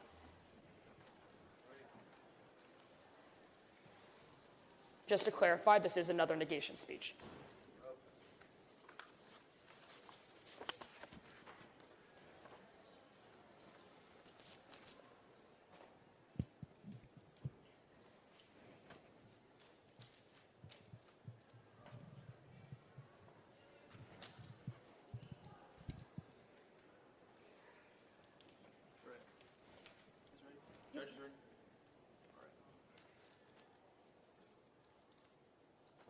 I think it's pretty ironic that we're out here debating banning GT programs, when clearly none of us here can read. 9 cycles into this debate, I want to do something that's even crazier than Representative Balusu. Read this legislation. There's a huge issue with this legislation that nobody else has brought up, and that's Section 2. And no, Representative Quazi, this doesn't ban AP tests, but instead, it revokes the Javits Gifted and Talented Student Act of 1988. But what does that act even do? Well, according to the Department of Education in 2024, that act gives $16 million a year in grants to low-income schools for gifted and talented programs that are specific to certain groups. Representative Lawal, these don't just help high-income Americans. They help low-income Americans too. And these work. In 2019, we funded a project in 5 schools with over 1,600 low-income students for AME training, which is supposed to increase student achievement and self-confidence. And according to the Journal of Advanced Academics in 2022, 65% of students felt more motivated and more confident in their abilities after taking this program. The same year, we funded another project that helped autistic children who struggle in normal environments have a gifted and talented program, because in normal environments, they can't succeed. But in these gifted and talented programs, they did.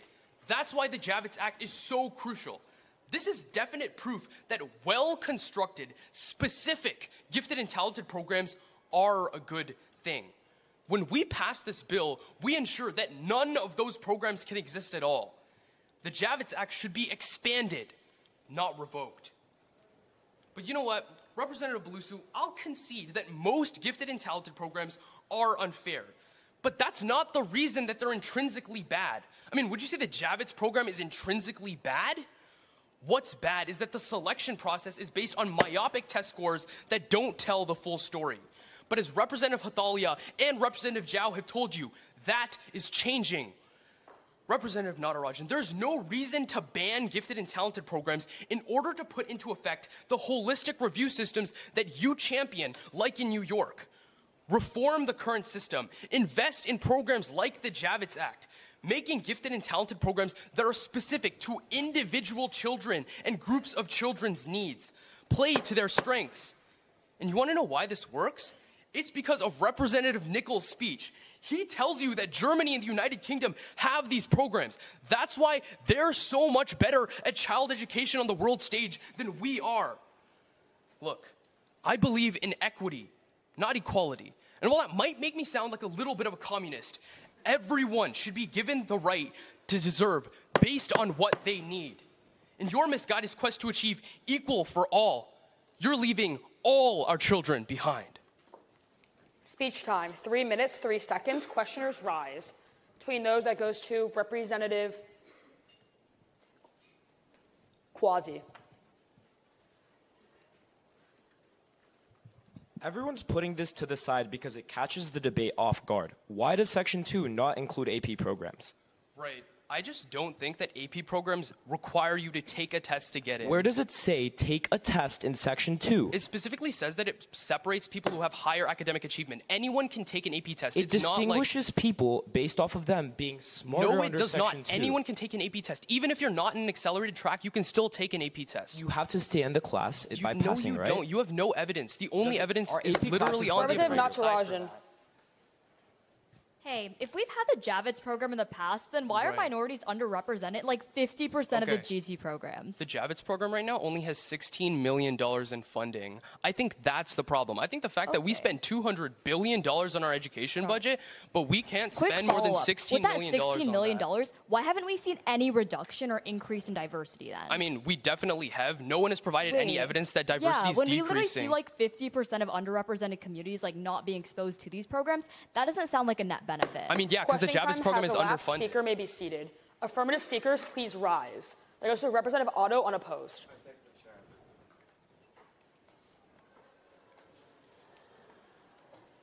For my judges, Representative Otto, spelled O-T-T-O, speaking for the first time in this legislative session.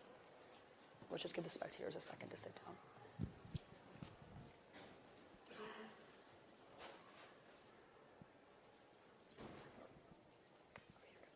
This debate has boiled down to two key questions. Let's address each of them. First, how do we minimize inequality and inequity? The answer is a decisive vote in affirmation, and this comes in 5 ways. First, Representative Quazi, let's dispel the myth that AP and IB are topical under the legislation, because structurally they're not. The College Board nor the IB does not require an admissions test to any of their classes. But as we talk about in cross-examination, you state that we have to have these prerequisites because we're creating a difference for students themselves. However, under the legislation, the classes won't be taken away. It's the prerequisites to them. But second, let's give some quick stats. As Representative Wijesekera and Palani already explained to you, minorities are 5 to 6 times less likely to be placed into GT programs. But why does this matter? Because as Negative Representative Tran already stated, GT students become wealthier and more successful than their peers due to the fast-track support that the programs give. But third, let's clear up the evidence on mental health. GT programs pressure students and exacerbate mental health issues rather than stimulating them effectively. According to a study by the National Association for Gifted Children, these programs often create high-pressure environment that leads to increased anxiety and depression among students. But what's the impact? Because structurally, GT programs worsen social outcomes and create a divide between those that are gifted and those that are not.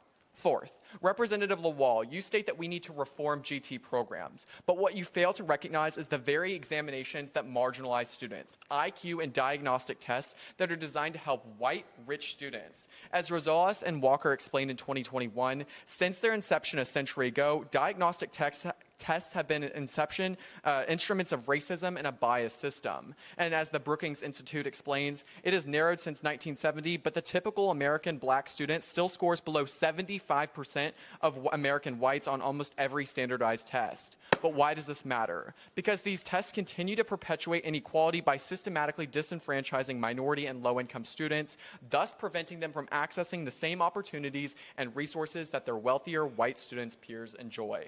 But fifth and finally, we need to expand quality education to all students. What this chamber fails to recognize is that we can still have advanced programs, but we can't distinguish students based on intelligent exam scores.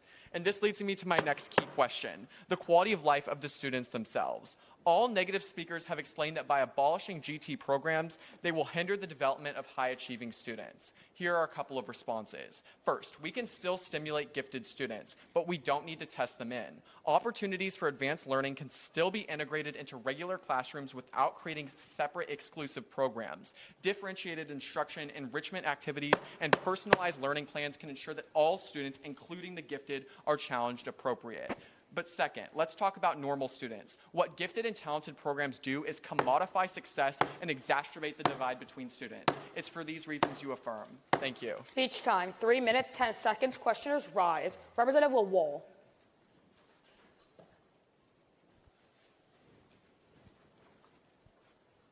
Let's talk about the pathway to these GT programs. Are these IQ tests the only way that is currently being used to determine whether or not you're a gifted and talented student? No, but we already talked about how diagnostic programs overall. Are those the only method that is currently used to determine whether or not a student is GT? I would say that that's the normal means for deciding if somebody's gifted No, and it's not. talented. New York recently overhauled their program, and they're using teacher recommendations that have proven to be better.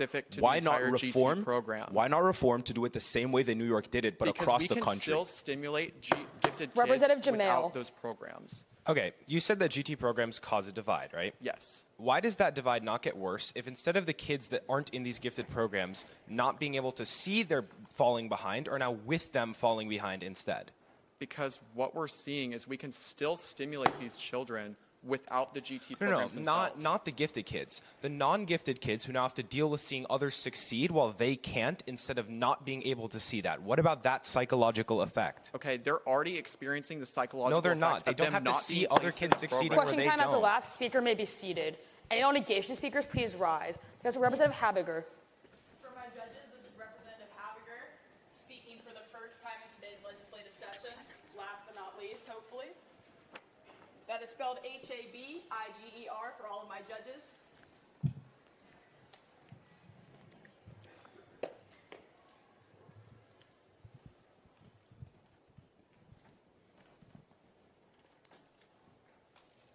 Chamber in order?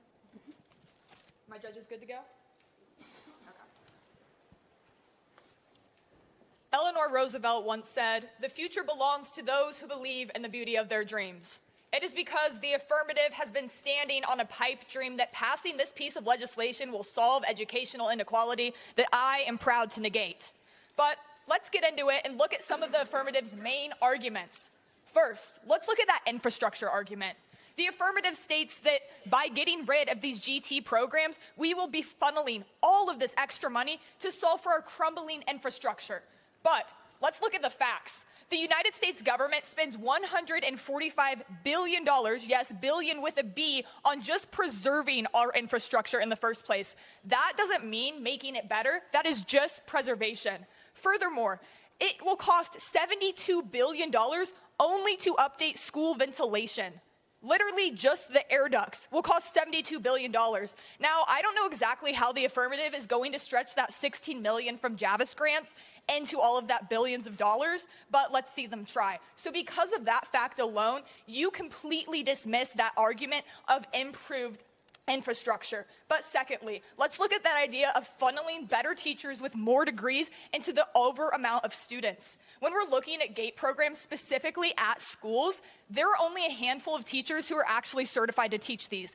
This means that when we remove these programs, only a handful of these teachers will be going out to teach the general school system. So all of these main effects of having all these great teachers suddenly being dispersed to teach every single class fail because there's simply not enough teachers with these certifications. In the affirmative's best world, you would be seeing maybe 2 or 3 regular classes actually reaping these benefits out of the entire school. That is not enough of a reason to affirm. Furthermore, let's look specifically at what Representative Lawal said in his speech. I wholeheartedly agree. Just because the system is broken doesn't mean that you get rid of it. It means that you fix it. If something's broken, you reform it. If you want equity, okay, let's go ahead and make the entire United States educational system bad for everyone. Sure, that helps. But instead, we could make it better for everyone, better for the people who need it. Equity is not having a bad state for every single person in our system. It is giving those who need something specific what they need. When I asked in Cross if this bill, just because GATE programs are different, we should limit special ed, the affirmative did not have an answer. People learn differently. I learn differently. It is because we need to support those who learn differently that we will negate. Thank you. Speech time, 2 minutes, 43 seconds. Questioners rise. Between those, that goes to Representative Wijesekera.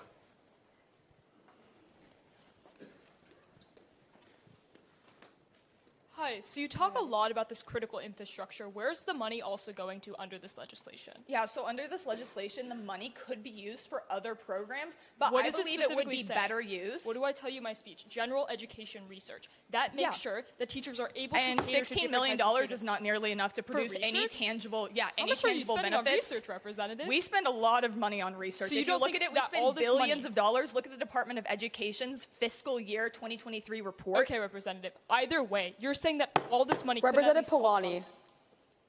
Hey, Representative. Hey, If we have a lack of qualified teachers, where are they going to go? Wealthier schools or lower income schools? They're going to go to wealthier schools where they get paid more. Okay, so then you want to keep these low amount of teachers going to wealthier schools and increase the inequality between high income and lower income students. Okay, specifically when we're looking at the affirmative world, that does not solve that challenge. Is non-unique. Okay, and wait, can wait. be remedied If we with have a reforms. lack of teachers, if we just take out GT programs, doesn't that promote equality? That does not promote equality. How does it not promote equality? Because Okay, now if you all the want teachers are going to if you want wealthier the schools. equality to be bad education for everybody, sure, Well, but it's I not bad believe Questioning education. time has elapsed. Speaker may be seated. Representative Berlin. Is there a second? Any opposed? Seeing none, that does trigger the voting procedures. When I call the side you'd like to vote on, please raise your placard and put it down when I call your name. All those wishing to pass today's legislation, please raise your placard.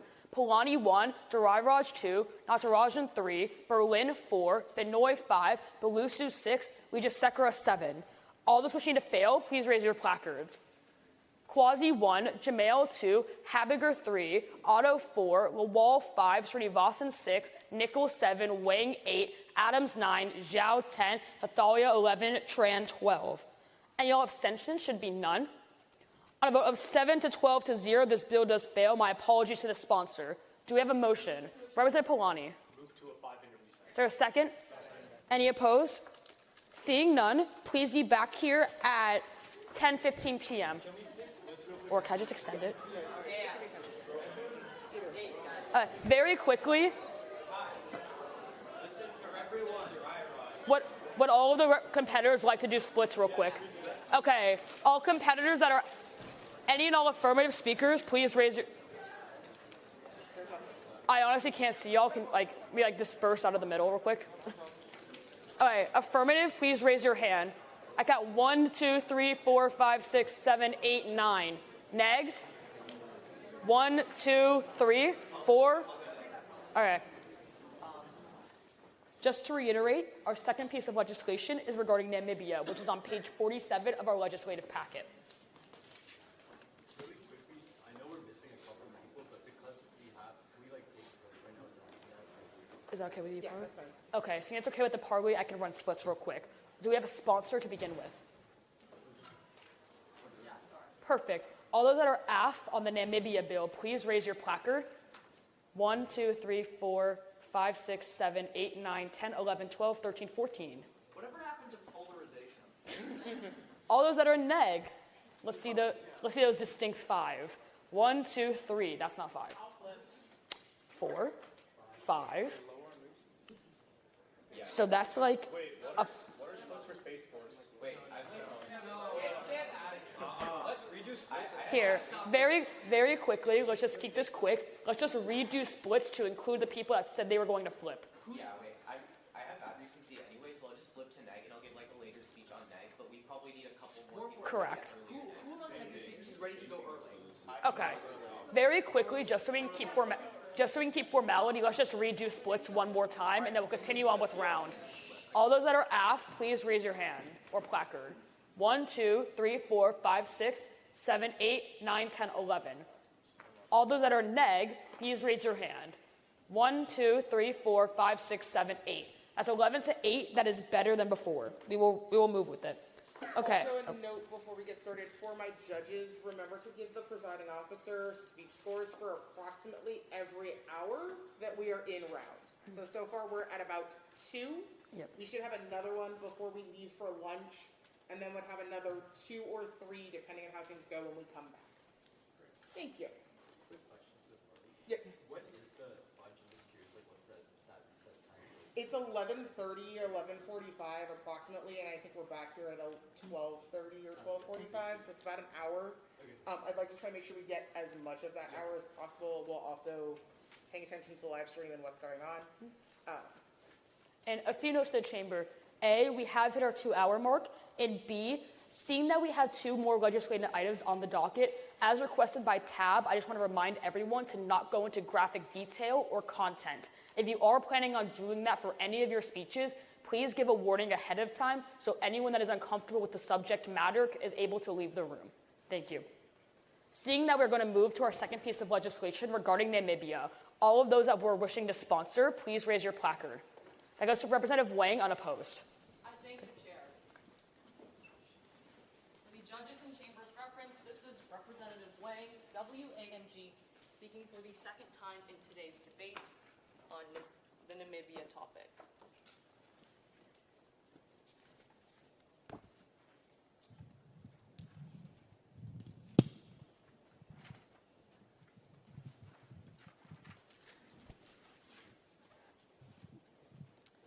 It seems like everywhere I go, Xi Jinping's hiding in the corners and crevices of this chamber. Whether it's our phones, the furniture, our pens, or my computer lock screen, I'm pretty sick of looking at his face. So when every day, millions of Americans are affected by climate change and China holds the keys to our future, you pass to change that. So as the proud sponsor of today's bill, I want to answer the 3 most important questions any American would have when this bill is presented to the floor. Firstly, what's happening in the status quo? I want to focus on Namibia. Namibia is a country located on the southwestern coast of Africa, and it contains the largest amount of rare earth-bearing mineral deposits in Africa. That's important because they're used in almost every sector of society. The White House tells us in 2022 that the demand for rare earth elements will grow 600%, and for lithium, it will rise 4,000% in EV batteries. Most wind turbines also need rare earth elements like neodymium and praseodymium to strengthen them. It's pretty clear. They're crucial. And Namibia knows this too. That's why Reuters told us on June 6th of 2023, Namibia banned the export of unprocessed critical minerals to encourage local profits from growing global demand. But next, let's talk about the rest of the world. China used to supply 97% of the world's rare earth elements because of their cheap labor, lax environmental laws, and low prices. But in 2023, China produced 60 to 70% of the world's rare earth elements. Even if this is less, it's still dangerous. In 2010, Beijing and Japanese tensions resulted in China banning rare earth element exports. That embargo sent Japanese industry into panic because rare earth elements are indispensable for their automobile sector. And when Statista tells us that 72% of rare earth imports to America originated from China, you should be scared that we're always at risk from something like this. But secondly, what does this bill do? Look to Section 1, which tells us we provide $1 billion in economic aid to Namibia so we can foster partnerships between ourselves and the Namibian mining industry. Furthermore, under Section 2, it tells us we're going to use the money to stabilize the local economy while simultaneously building up infrastructure. In return, under Section 2A, Namibia gives us first precedence for mining partnerships. And 2B, our government still need Namibia's governmental approval to establish mining and processing facilities. And finally, the third most important question, how does it affect us? Principally, passing this allows us to have even more access to materials that make wind turbines, solar panels, electric vehicles, and storage batteries, the technology of the future. But now I want to address why what negation speakers bring up won't happen. They'll bring up environmental harms, and I'm really glad the negation is concerned about this. But I've already proved to you, with or without this bill, Namibia will still continue to develop rare earth elements inside their country. The only difference is when we sponsor this, we make sure that they have enough to invest in measures that protect our environment, but still allow them to have sustainable rare earth element protection. Don't let Xi Jinping hold our keys to the future. Speech time, 3 minutes, 10 seconds. Any and all questioners, please rise. That goes to Representative Habiger.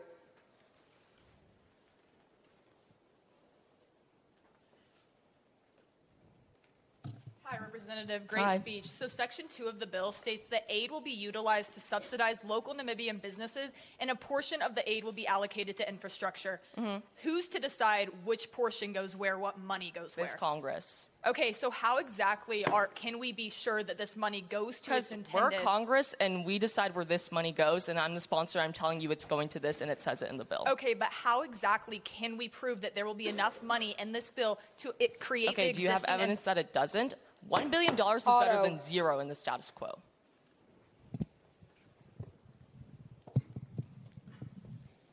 I thank the chair. One question. Does this legislation consult local communities that are involved with the mining of these materials? It forces us to get Namibian government approval to have local Okay. build local mining That's not the facilities. question I asked. Is it the local communities, the boots Okay, well, on the ground? Do we I consult argue with them or local not? communities can influence the Namibian government, so yes. When have we seen empirically that they'll substantially influence Okay, the with Namibian or without this government? bill, Namibia is still going to do this. I'm just saying we invest so that we can actually control the safety measures they're doing and where it's going to go. I think that's a now benefit. Tran.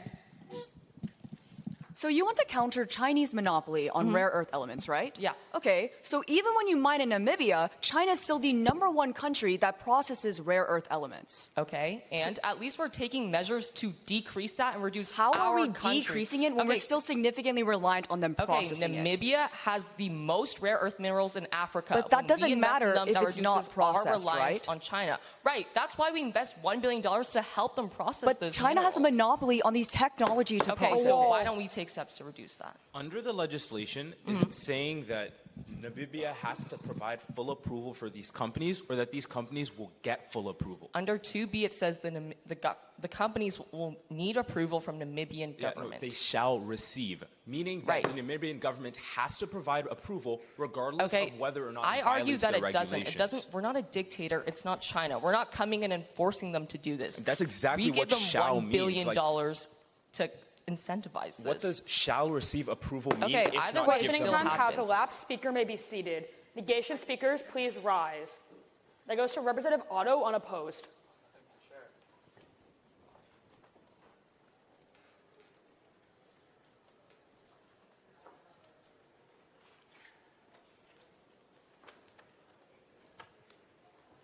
Again, for my judges, Representative Otto, spelled O-T-T-O, speaking for the second time in this legislative session.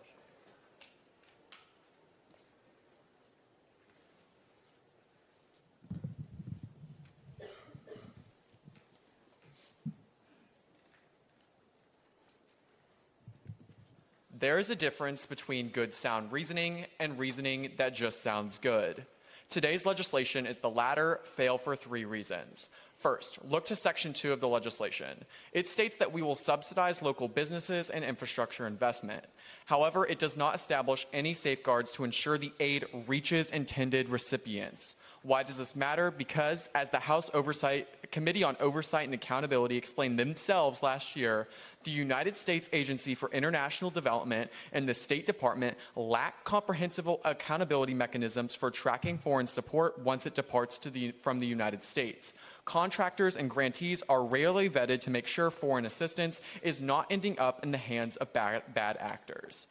But 2, implementation should involve meaningful consultation with local stakeholders. 3 reasons here. First, displacement of small farmers. The legislation allows U.S. companies to build infrastructure for mining and processing facilities on local land. Why does this matter? Because this leads to displacement of small farmers and the conversion of agricultural land into mining areas. The loss of fertile land for cultivation can have severe consequences for local farmers and local food production. But 2, erosion of local autonomy. Allowing U.S. companies to operate without consulting local stakeholders undermines Namibia's sovereignty and the ability of local communities to make decisions about their own land and their own resources. And finally, inadequate benefit distribution. Without local input, there is no guarantee that the benefits of the mining projects will be equitably distributed, exacerbating existing inequalities and failing to address the needs of our most vulnerable populations. The International Labor Organization found in 2020 that projects imposed without community consent often result in social unrest and conflict. With that, let's move on to the impacts of the bill's failure. First, tying collaborations to the REE industry creates grounds for exploitation.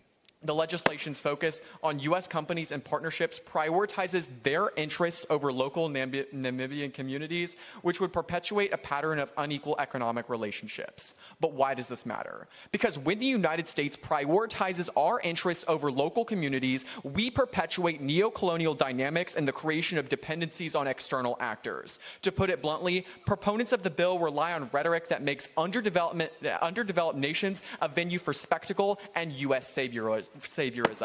But 2, rare earth mining often involves destructive, unsustainable practices that contribute to environmental damage. The promotion of this would further deforestation and habitat destruction, resulting in biodiversity loss and the destruction of ecosystems. And finally, further mining of rare earth elements would generate significant amounts of waste, such as tailings and byproducts. As Nair 21 concludes, REEs also have grim prospects. The way companies extract REEs largely damages communities and contaminates surrounding areas. It's for these reasons that you fail. Thank you. Speech time, 3 minutes, 3 seconds. Questioners, please rise. Representative Nichol.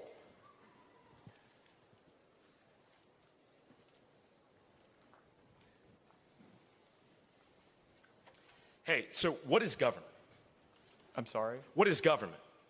What is government? Yes, what is government? Like, government? It is branched consent, right? Sure. We represent the consent of the American people, correct? Sure. So when Namibia accepts this offer, doesn't that represent the broad consent of Namibia? No, I'm stating that we need to consult with the local is communities. Namibia a democracy? Are they a democracy? Yes. So you think that the Namibian democracy would not represent the consent of the Namibian people? Yes. So what's your problem with Wang. Namibia? Hi, so whether or not we pass this bill, Namibia is still going to develop raw minerals inside the country, right? So why don't we give them $1 billion to accommodate for the farmers and the environmental harms that come with it? Yes, because exactly as what I told you from U.S. aid, once that aid leaves the United States, it often ends up getting misallocated but if you to different... said that it's going to harm farmers, it's going to harm the environment, why wouldn't they use $1 billion to address that? We're Congress, we can also tell them where the funding is going. Again, we've already seen from that evidence, the Okay, congressional the alternative oversight is that they doesn't have work either. no money to accommodate for that.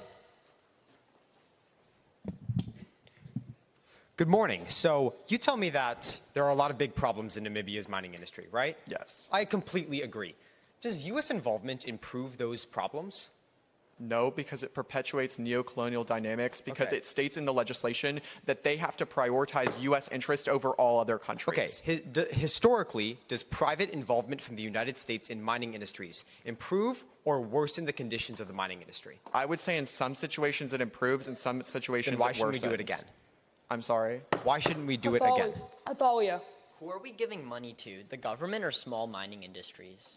I would say that we're giving government, to the government themselves. Wait. This bill says we're giving it directly to those small That's fine, but it businesses. goes through the government. Why? It fails at all steps. Again, Why does it have to go through the go back to the U.S. aid evidence that states that once it leaves the United States, it gets misallocated, Okay, why and 2, can't we it goes just to give the it through government. NGOs so it goes directly to those businesses? Does this legislation state that it's No, going I'm from saying NGOs? that the United States and this chamber gets to decide No, the where our actor is aid U.S. goes. aid. That's the problem. Okay, but why can't we do U.S. aid directly? Questioning time has elapsed. Speaker may be seated. Affirmative speakers, please rise. That goes to Representative Quazi. I think the chair. Once again, everyone, that is Representative Quazi, spelled Q-U-A-Z-I. I'll assume all of my judges are ready. Please let me know if you aren't.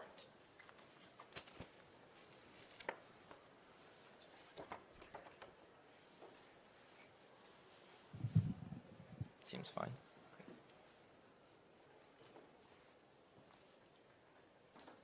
Okay, great.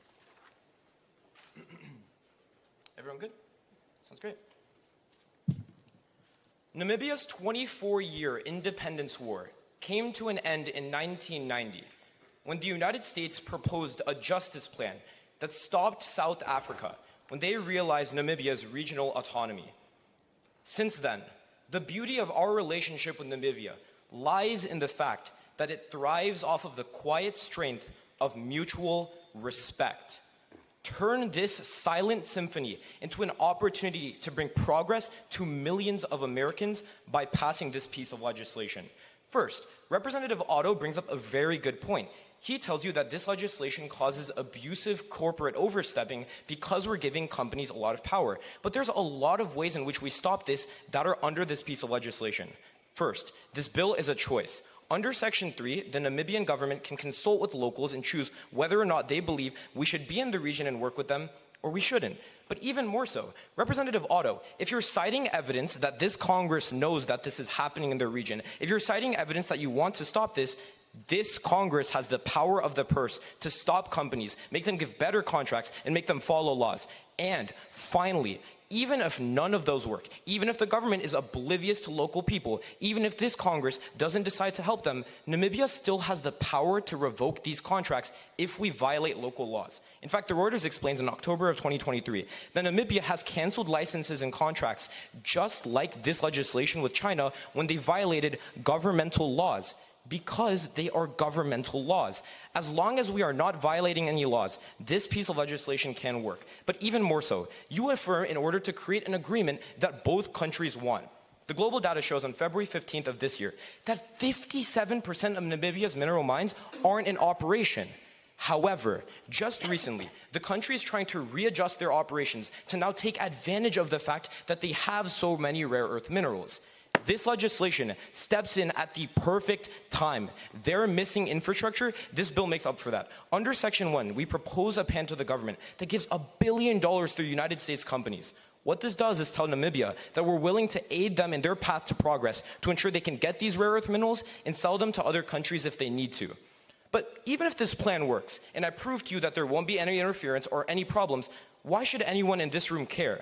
Well, the rare earth minerals that we could get from Namibia would benefit millions of Americans when it comes to our equipment. The medical devices and diagnostics industry explains that recent shortfalls in rare earth minerals have caused medical diagnosis and MRI equipment that depends on those rare earth minerals to drop by 30%. You affirm this legislation to stop that troubling problem because the GE Healthcare adds on November 27th of 2023 that building more diagnosis equipment that is lacking because of rare earth minerals would help up to 93,000 Americans finally get on-time care every single year.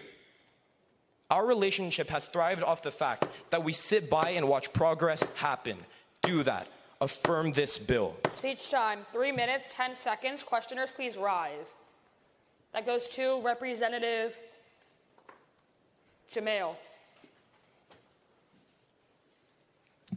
China controls most of the infrastructure in Namibia, right? I'm actually happy that you brought this up. It is true right now. Okay. The issue is just yesterday, Reuters reported that China's trade is decreasing because their BRI is getting weaker. So China wouldn't be an influence on this debate. No. I have another question. What happens when the U.S. comes in and offers Namibian miners the choice, work with us or work with China?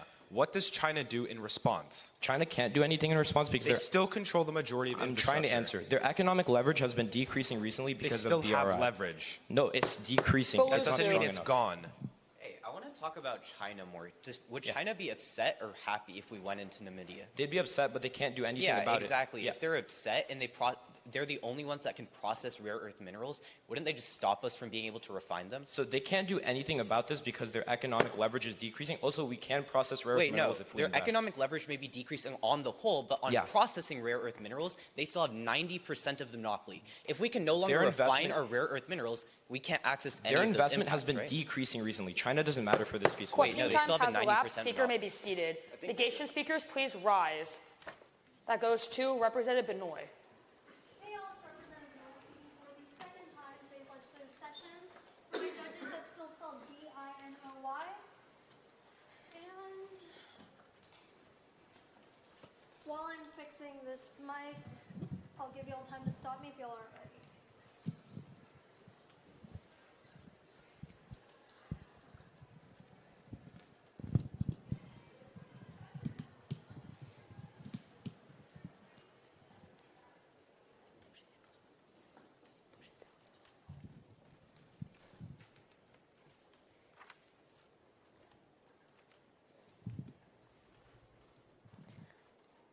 In September of 2017, thousands of young people all across Namibia erected informal checkpoints, stopping mining trucks from delivering uranium because they saw their taxes being collected. They saw the minerals taken from their farmland, and they saw foreign investment, and then they asked, what do we get out of it? American corporations have failed Namibians time and time again. So this time, I ask this Congress, what are we going to do about it? After much thought, the only viable option is to fail. You fail because first, American corporations are the primary exploiters of Namibian miners. Now, Representative Wang, Hathalia, and Quazi come up here and sing you a pretty song about how under today's legislation, we're going to be offering more working opportunity to local Namibians. But it's not worth all that much if they're not going to be compensated for it.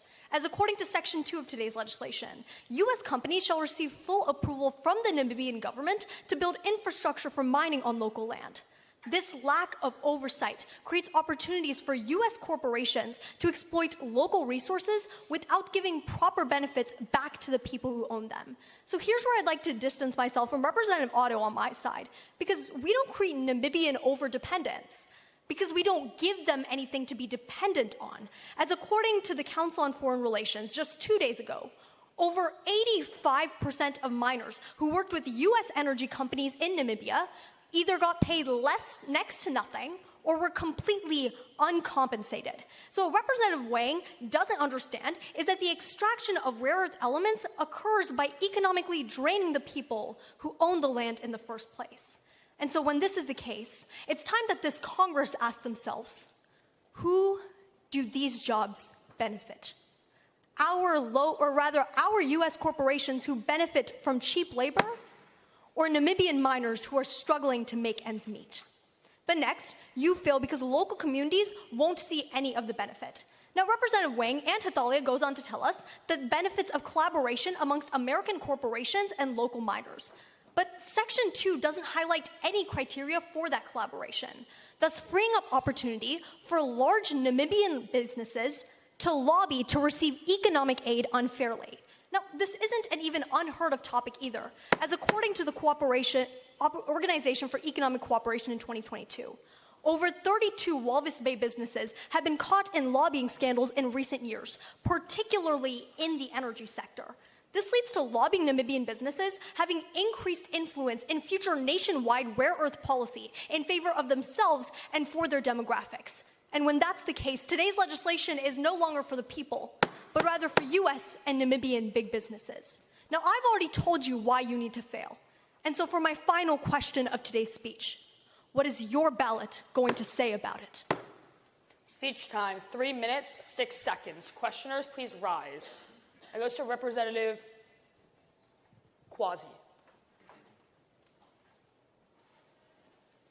You first say that Section 1 doesn't provide compensation, right?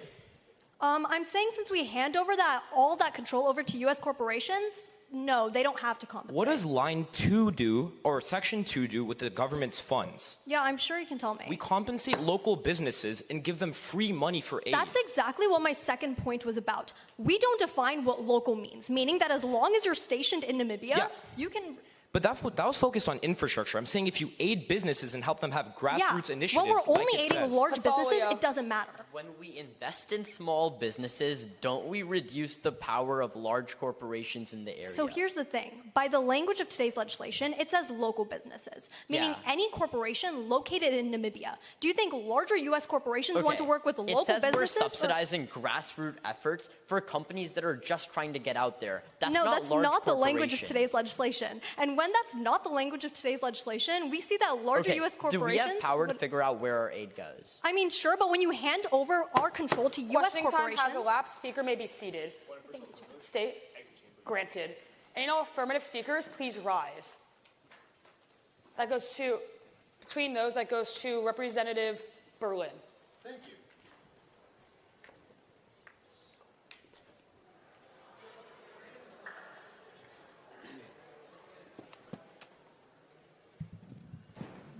Just give us the spectators a second to walk in. Yeah, I'll give everyone a moment. Or storm in. All right. For the judges, my name is Representative Berlin. This will be my second time speaking today. Just give me any indication that you're ready to go, and I'll get started. For clarity on the affirmative. Everyone good? Awesome.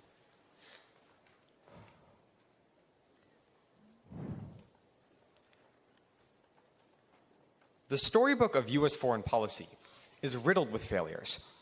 From the war on terror to the Cuban embargo to our war in Iraq, we have written page after page of harmful and ineffective policies. We need this policy to write a better chapter in the history books. Now, so far, the affirmative, championed by Representative Otto, have argued the perils of Namibia's mining sector, and rightly so. It surely needs reform. But if you want to turn a page to a better trajectory for Namibia, you must affirm. Chapter 1, the burden. In order to win this debate, the negation must show that an affirmative ballot creates a world comparatively worse than the status quo. On this framing, the negation simply cannot win, because where we currently get rare earth elements is far worse than Namibia.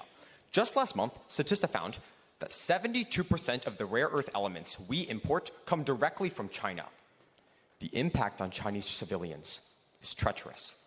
A report from the Bureau of International Labor Affairs indicates that Chinese civilians endure dreadful conditions. More than 100,000 Uyghurs and other minorities are forced into labor camps to mine for the Chinese government.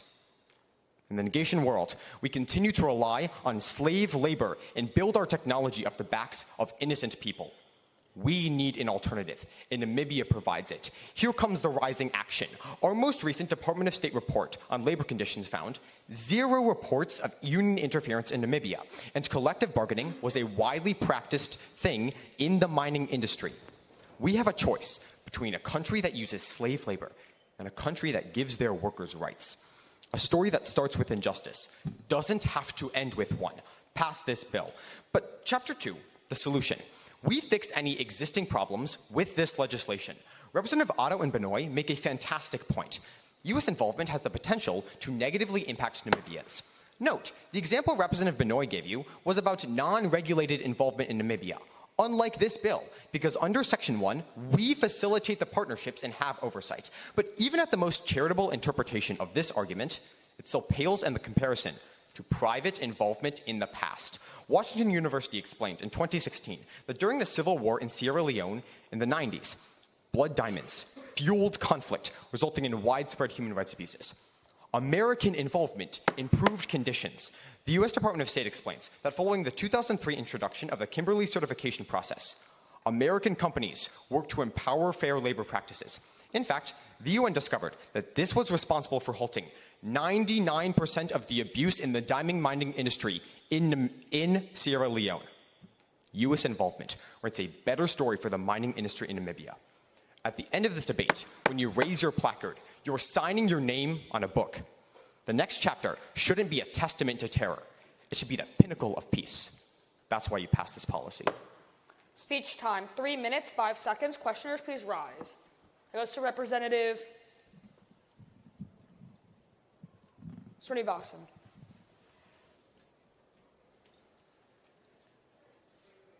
Followed by Representative Adams.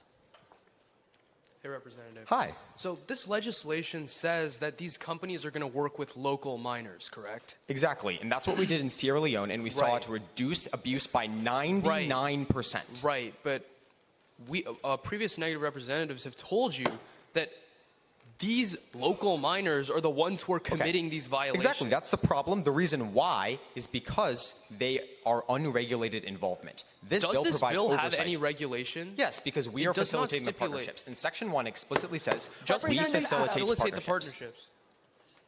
Does China import most of its rare earth metals or mine them themselves? Or is it A little bit of both. I don't Yeah. know the exact proportion, but it's probably a little bit more mining there. But it also extracts from countries in Africa like the DRC and Tanzania. Yeah, and that's exploitative. And it's wrong for a country to go into an African country, take them for all they have, and extract their metals. If they do it unfairly, I've told you, this policy is the best and most fair way to do it. Comparatively That's to China. 100% it worked in Sierra Leone. Thank you. The chair will absorb the remaining 4 seconds. Speaker may be seated. State. Granted. State. Granted. Representative Balusu. Granted. Any non-negation speakers, please rise. Between those, that goes to Representative Adams. I thank the chair.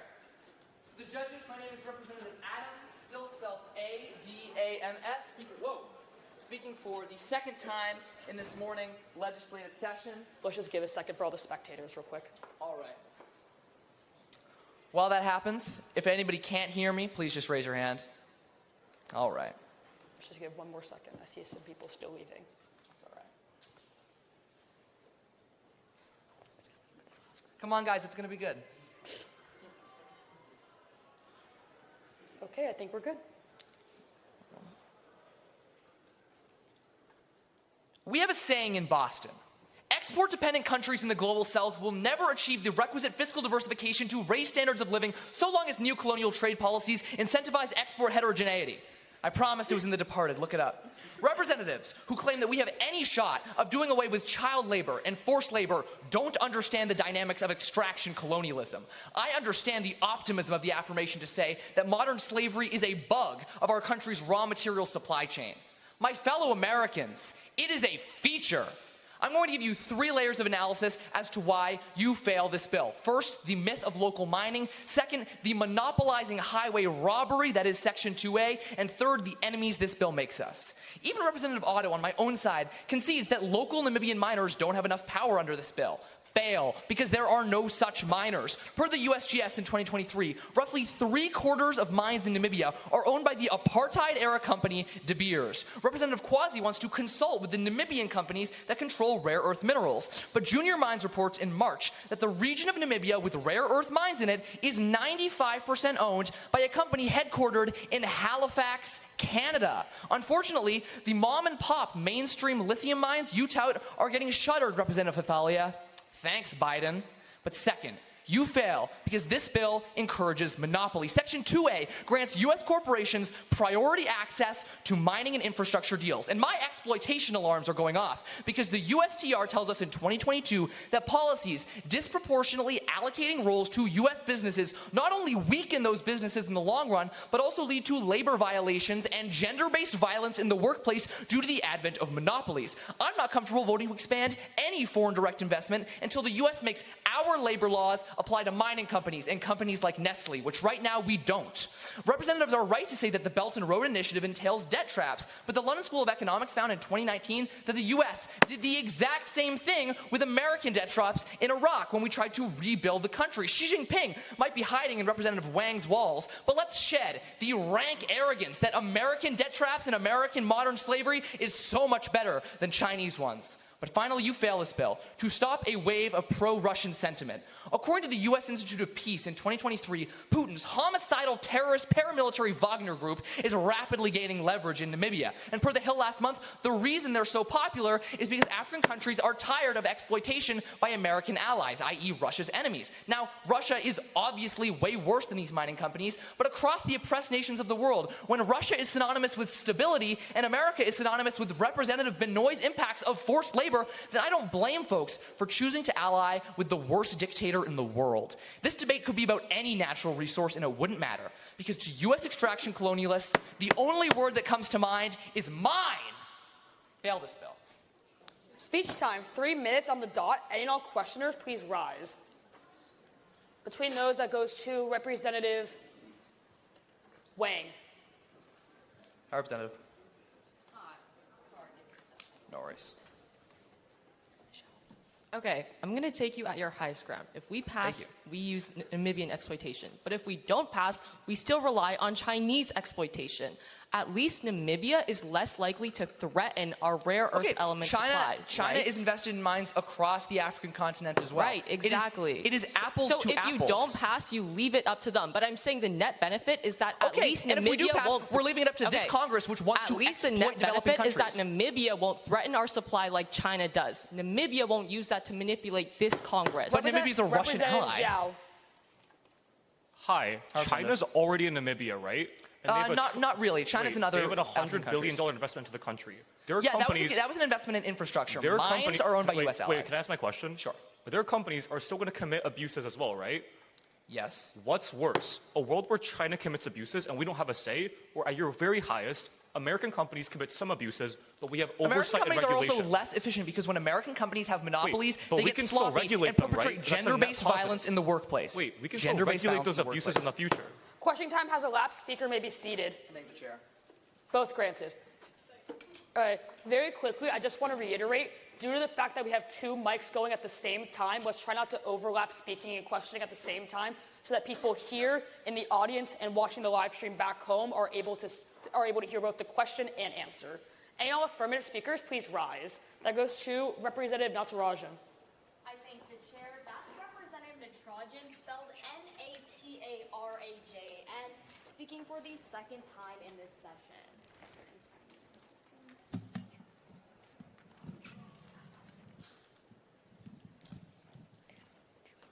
All right, if anyone's not ready, please let me know. Perfect. A Namibian proverb once said, "Supposing doesn't fill the grain basket if it doesn't fill the larder."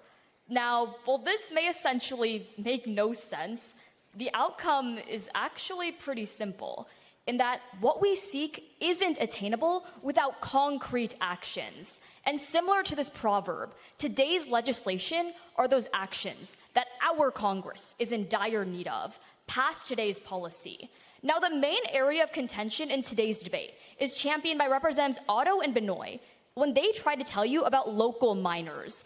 Let me tell you about something that's imperative that's been looked over in today's legislation.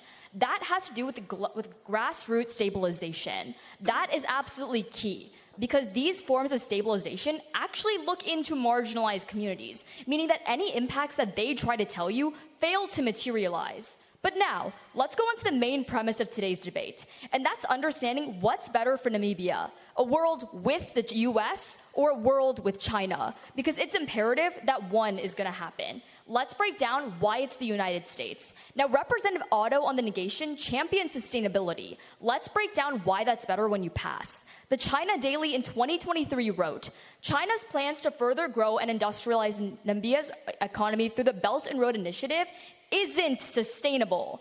In fact, the University of Maryland in 2022 writes that BIR partners countries represent 63% of the global population, but 61% of GHG emissions. Now, I don't know about you, Representative Otto, but that doesn't sound sustainable to me. But here's what changes when we pass. The White House in 2024 wrote that the Biden-Harris administration climate actions are reinforced by international regulations for sustainability through the National Climate Reliance Framework to decrease greenhouse gas emissions. Let me give you the first quantifiable impact. That's climate change. As the National Institute of Health found, that Namibia is projected to see an increase of temperature of 1 to 4 degrees Celsius by 2046. When looking at today's round in a time frame, it's clear that the time to act is now. But then Representative Balusu in questioning talks about China's mine processing. Here's what changes. The Defense Department just invested $35 million to create a processing facility right here in our own backyard. That means that there's decreased reliance. But now, on a more humanitarian note, you pass because China isn't good at dealing with these abuses. But the US does have experience, like Representative Berlin said in questioning and as his speech. But don't just take it from us. Let's look at other countries for additional precedents. The Associated Press in 2023 wrote that U.S. legislation prohibited importing lithium mined from forced labor, and the UN found a 12% decrease in human rights abuses in the DRC.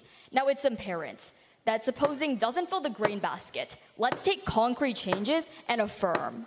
Speech time, 3 minutes, 9 seconds. Questioners rise. Between those, that goes to Representative Binoy.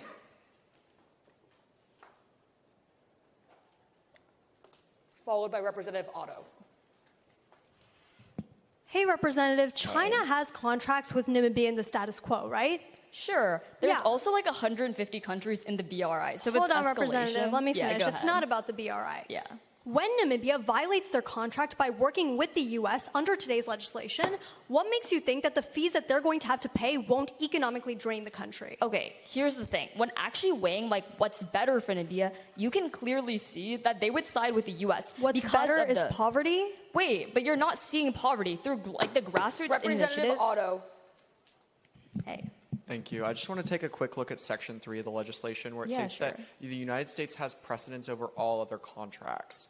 Why can't U.S. companies just offer abusive contracts then? Why wouldn't we see that? Okay, so let's look at our status quo again. You literally see China doing like the negation. Okay, but but it states that we have precedence over all contracts. but here's the thing. With those like grassroots stabilization, that means that the U.S. is helping marginalized communities. There's not going to be abusive contracts. The chair will absorb the remaining 2 seconds. Speaker may be seated. Negation speakers, please rise. Between those, that goes to Representative Wijesekera. Hi, y'all. This is Representative Wijesekera again, speaking for the second time today. I'll just take a minute. Okay, let's give 1 more second. Got to make sure everyone's loud and clear.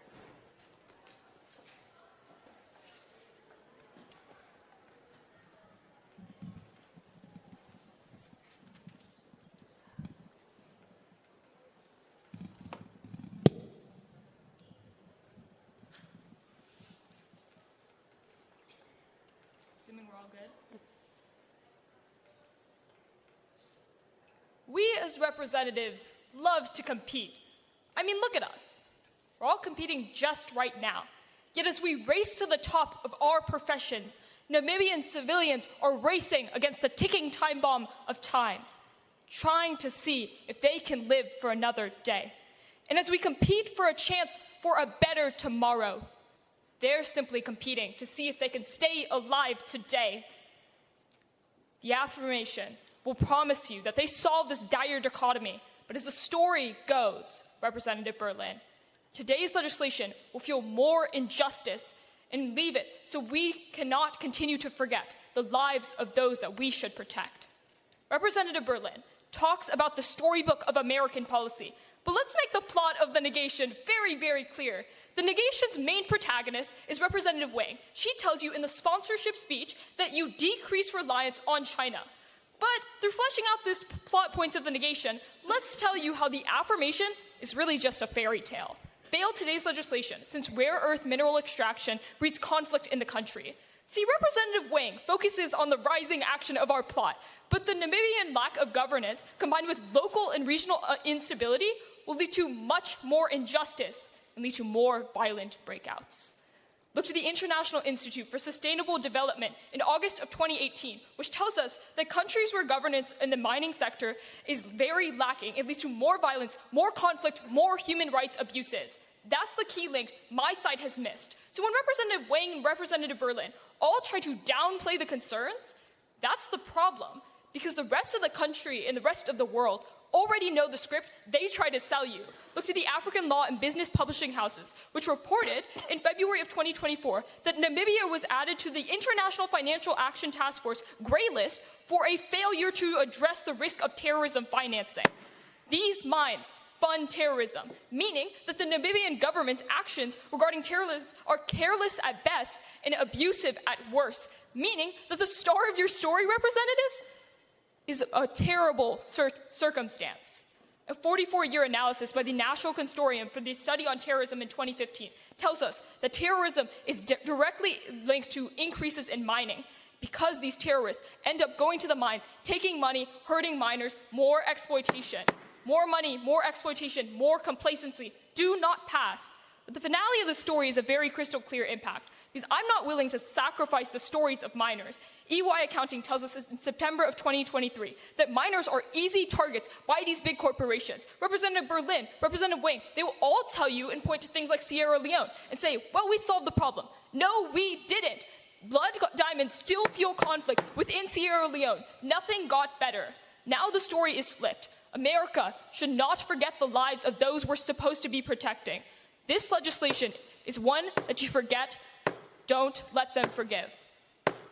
Speech time, 3 minutes, 9 seconds. Questioners rise. Between those, that goes to Representative Palani.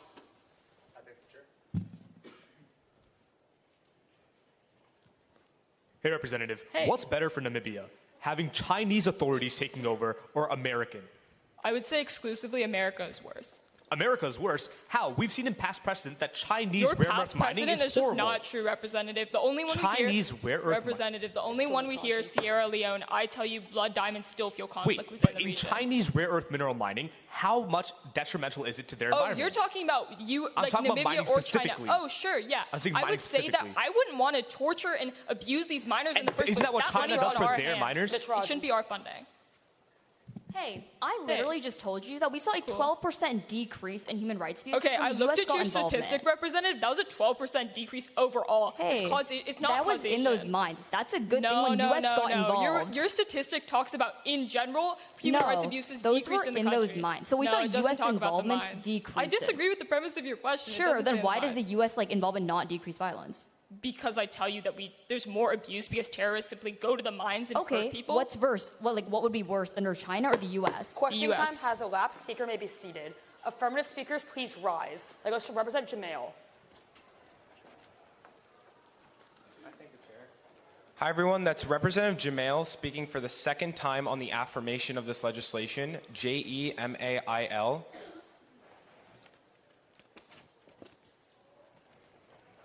I know there's a lot of you. Give me a second to adjust the mic, and I will begin unless anyone tells me they don't want me to.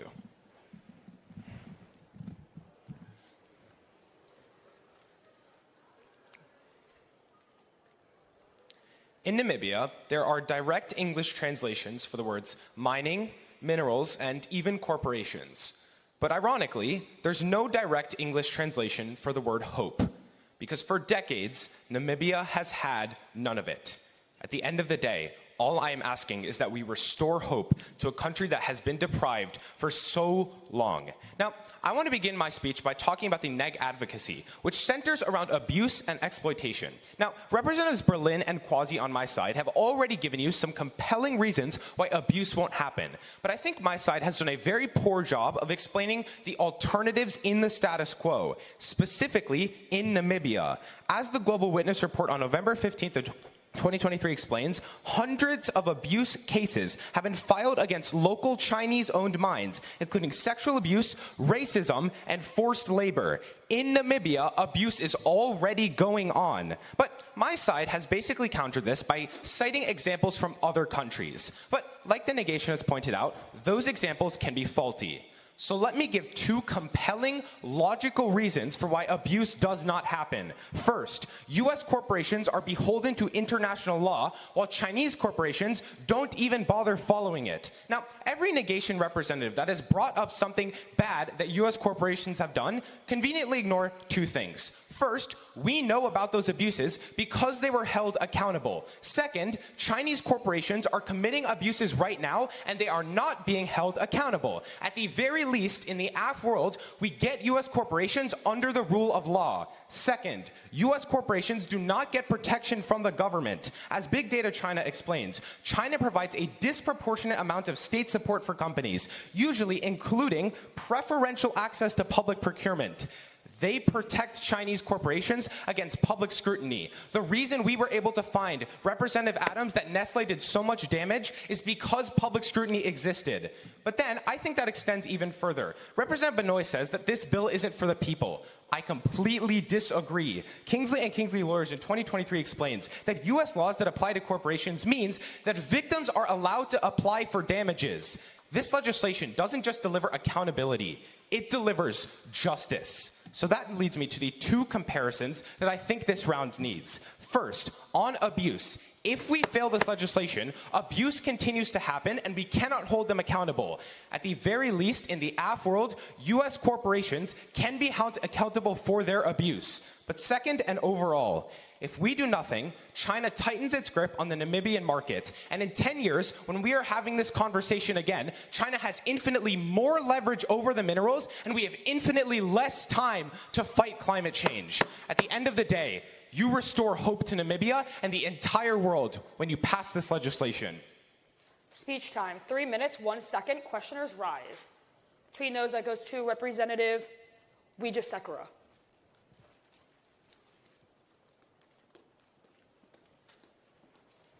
I tell you in my speech that any more funding to these mines go to funding terrorism, which worsens the circumstance. Yeah, on the comparative, that's already happening, because if you're arguing that mining encourages terrorism, it's happening but regardless. Aren't we increasing mining even more if we're trying to reach all these renewable energy goals? We're taking the mining from corporations that aren't held accountable. That's fundamentally what the bill does. But in order for you to get access to any of your impacts, we would have to increase renewable mining substantially if we want to get away from China. We take existing mines from China. So we take existing mines. We don't build new but ones. if you want to get rid of China, don't we have to... Habiger. Hi, Representative. So can you please explain to me how the United States funding terrorism and human rights abuses is somehow better than the Chinese funding it? First off, I don't think we fund terrorism, but let's say we do. In the neg world, China does the same thing and isn't held accountable because the government protects them. In the AF world, U.S. corporations do it, and we are actually able to hold them those accountable. Abuses have to occur in the first place, correct? I say it happens regardless. At least in our world, we can punish those responsible. So you say that the U.S. should be the ones committing these abuses? No, we should be able to hold those accountable. We can't do that right now. Abuse has to occur. Questioning time has elapsed. Speaker may be seated. State? Granted. Negation speakers, please rise. I'll call again. That goes to Representative Habiger. Habiger,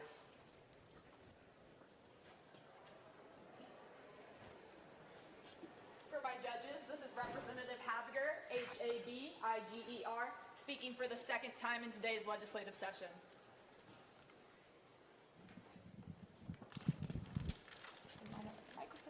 Chamber in order? Yeah, but very quickly, if you are going to speak out here, please make sure that when you do questions, you return back there so that they can get it for the film. All my judges good to go? A very wise man once said, "The road to hell is paved with good intentions." God forbid any one of us were to travel down this road, but if we would see this piece of legislation. Now, if I could give every affirmative speaker a reward for having their hearts and minds in the right place, I would give it to them. But having your heart in the right place does not compete with the facts, so let's look at the facts. Specifically, let's look at that first representative's argument and Representative Berlin's argument. Yes, okay, we do get all these rare earth minerals from China. China does have a monopoly over this industry.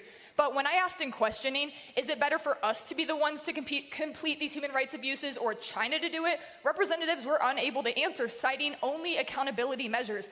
But the fact of the matter that they missed is to hold somebody accountable, they have to do something wrong in the first place. So we would basically just be sending these large U.S. corporations in for no real reason rather than wait for them to commit these human rights abuses. But let's look a little bit more into that anti-corruption overall. Specifically, according to the Heritage Foundation in 2023, aid programs conducted by the U.S. are often insufficient and wasted. In fact, according to the World Bank, only 38% of aid from the U.S. actually reaches its intended recipient. 38%. Keep that in mind. Specifically, let's look at Namibia's current rating on corruption. On a scale of 0, meaning very corrupt, and a scale of 100, meaning no corruption whatsoever, Namibia ranks around the 40s. But, okay, some people are more corrupt than Namibia. You want to know who? Large-scale corporations. Look specifically at what's happening right now on the congressional floor with the Boeing trial. Look specifically at what has happened time and time again. U.S. corporations are primarily and fundamentally driven by one thing: money and greed. Specifically, when we're looking at that, they are going to cut every single corner necessary to be able to produce the net positive benefits for them, to be able to make more money. They don't care about Namibian people that they've never had a real interaction with. All they care about is filling their pockets, and that is exactly what we are going to be doing with no real accountability measures so far. But let's look even more at the challenges of implementation outlined in this bill. Specifically, Section 2 states that aid will be utilized to subsidize local Namibian businesses, and a portion of the aid will be allocated to infrastructure. Nowhere in the bill does it state how much will be allocated to infrastructure, what defines a business in Namibia, whether these businesses are local, whether these businesses are simply based in the area and are actually international. Other representatives have brought this up, but I believe it is very, very fundamentally important when looking at this. Furthermore, let's look to one main final point. I would like to address a point made by Representative Nichol that specifically stated that, China has a monopoly over this. We should be able to put ourselves into this so that we can compete with them. Yet what all these representatives are missing, we don't have the processing infrastructure to do it. One representative stated we have one processing plant. China has tens of them, and it costs $300 billion a plant. So what are we going to do? Please negate. Speech time, 3 minutes, 9 seconds. Any and all questioners, please rise. Representative Nichol.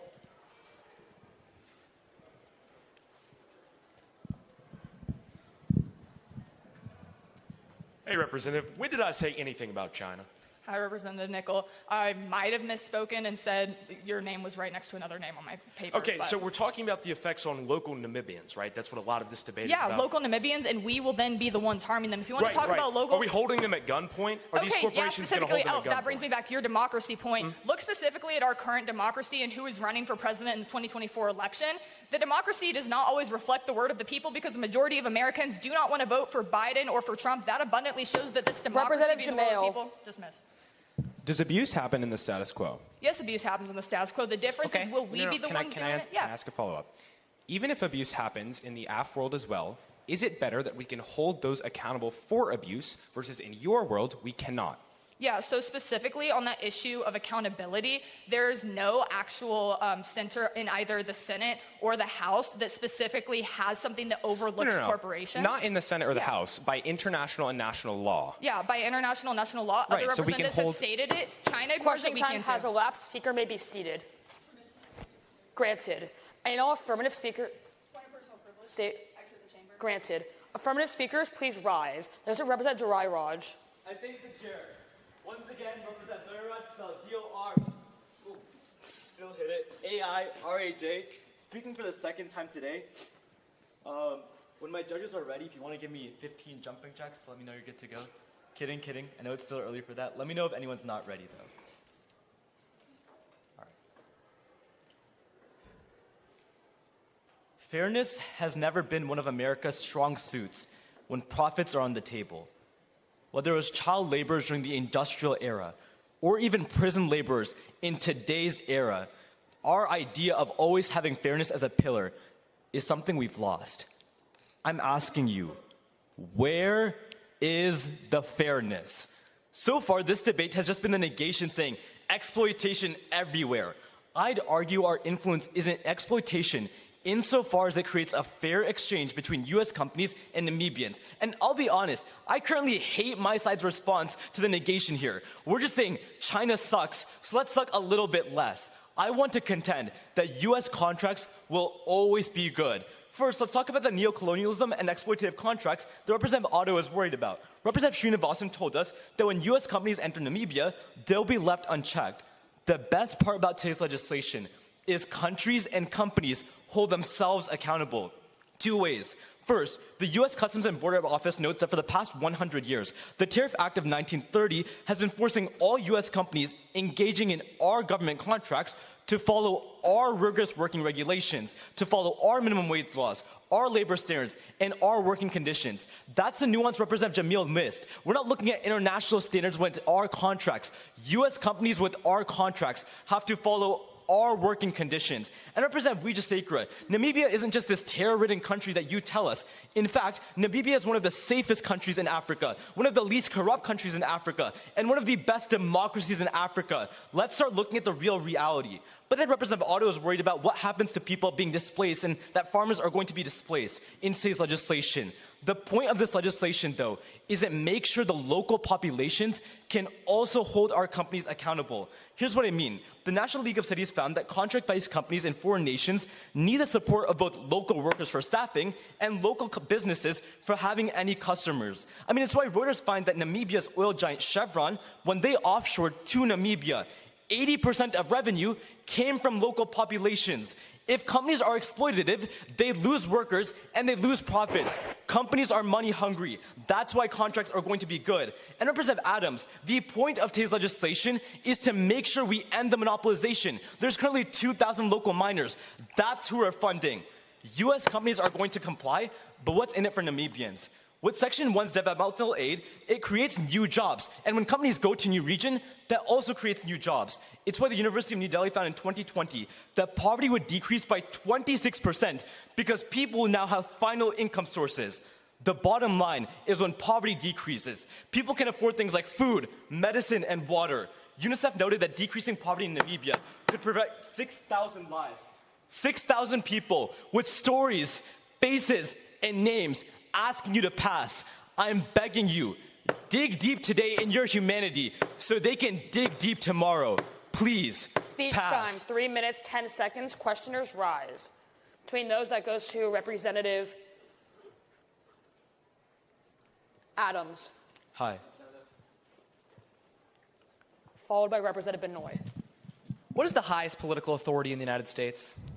The Supreme Court. And what did they rule in 2022 about whether or not Nestle could be held responsible for slavery? The difference between all of that is this is specifically government contracts. That's just a U.S. company going into a foreign country and offshoring. It's like fundamentally different. Contracts have to follow U.S. regulations. What about government contracts in Bolivia or Colombia, where U.S. companies that we had contracted with hired death squads to fire on striking laborers? Number one, that's like 60 years ago. We've changed. Number two, no, those I'm weren't. talking specifically about Coca-Cola in the 21st century. Those weren't contracts. Hi. Going off that line of questioning, what's so different about the contracts in this legislation versus the ones in Bolivia, for example? Okay, tell me what happened in Bolivia first. Right, there are massive human rights violations perpetuated. We've also seen this in Africa, places like Sierra Leone, places like the Ivory Coast. Every single negation evidence about companies being bad is not when there are contracts. Contract-based companies mean they have to follow our regulations empirically. Hold on. This doesn't say that we're doing government contracts. It does. This bill Read literally the bill. It says U.S. they're government entering contracts. private contracts No, with local miners. It's U.S. company That's contracts. not what the speaker may be seated. I think the chair. State. Granted. Negation speakers, please rise. That goes to Representative Lawal unopposed.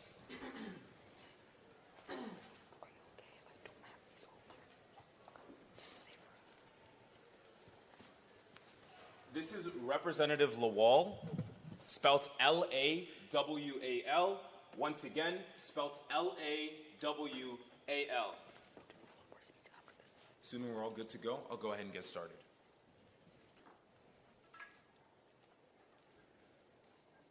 When a man who used to work in an oil production facility in Nigeria was asked what happened to his country, he responded and said, "This land used to be green."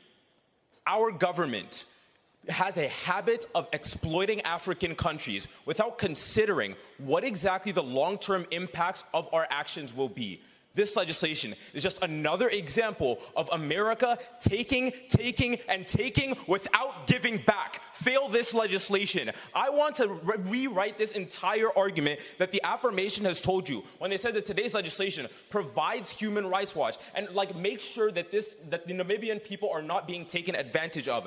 Yes, that is true when it comes to the workers' rights, but when it comes to the land usage of Namibia, this legislation has the exact opposite of protection. Look at Section 2B. It does not say, Representative Wang, that U.S. companies will require approval from the Namibian government. It says that the Namibian government shall give them approval. They don't have a choice if they accept this piece of legislation. But then Representative Quazi tells you that they have the choice. They can choose to pass, they can choose to fail. But it's not that simple. Understand the context of Namibia's current status. The Guardian explains in December of 2019 that in the status quo, Namibia has a 43% poverty rate. Its people need its help, and this legislation promises that help, but is a false promise. The International Trade Administration explains in February 2024 that last year, Namibia made $1.25 billion off of its REM industry. Effectively, this legislation doubles their economic output when it comes to REMs. This legislation is the equivalent of adding an additional 10% to Namibia's GDP. They will never say no to putting food on their people's tables when they have to sacrifice their land instead. Namibia doesn't have the option that the affirmation is telling you. They're going to choose the United States because it means that their people have something to eat. And other countries have made that same mistake and have paid for it time and time again. The Guardian tells us on June of 2021 that the United States signed oil drilling deals with Nigeria. As a result, for decades, over 10,000 babies died every single year because of the pollution. Representative Jamil, where's your accountability? Let me show you where it is. The Corporate Accountability Lab found in February 2023 that in Nigeria, Shell paid $16 million. That was it. Is that enough accountability? I don't think so. That's what happens to Namibia when you pass. That's what happens to the land of Namibia. That's what happens to the people of Namibia. Their communities are destroyed, their land is destroyed, and their entire country doesn't have a future. I'm not willing to trade ours for theirs.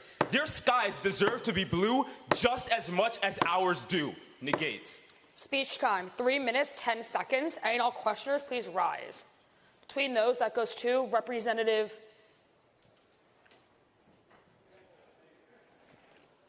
Nichol.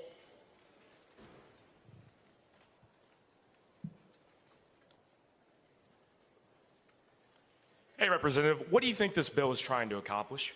This legislation is trying to give fair trade agreements when it comes to REMs with Namibia. Really? So what do you think it has to do with climate change? Maybe solving the global climate crisis? That's nice and all, but we solve climate change in the United States and destroy Namibia's landscape. So what if there was just this massive lack of rare earth minerals globally, and we could cooperate with a UN task force to develop these resources? What would that mean? I don't care if it means that Namibia no longer has the landscape it used to have. What if not doing that meant human extinction? Representative Berlin. Hi. So I 100% agree with the abuses we've seen in the past when there isn't enough regulation from the government. My question for you is, why can't the Namibians reject approval? The word approval doesn't mean just doing it. It means to accept. Why can they not just not accept it? Because that's conditional upon the entirety of this legislation. They don't get to choose whether or not they accept approval for this one and that one. Under this legislation, if they accept this contract, all companies must be given approval, period. I understand what you're saying, but why is that the case? Questioning time has elapsed. Speaker may be seated. Any all affirmative speakers, please rise. Representative Tran.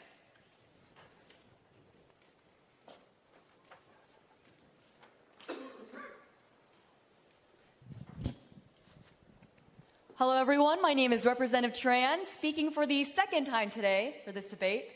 At the leisure of my judges and PO, I'll begin. Judges.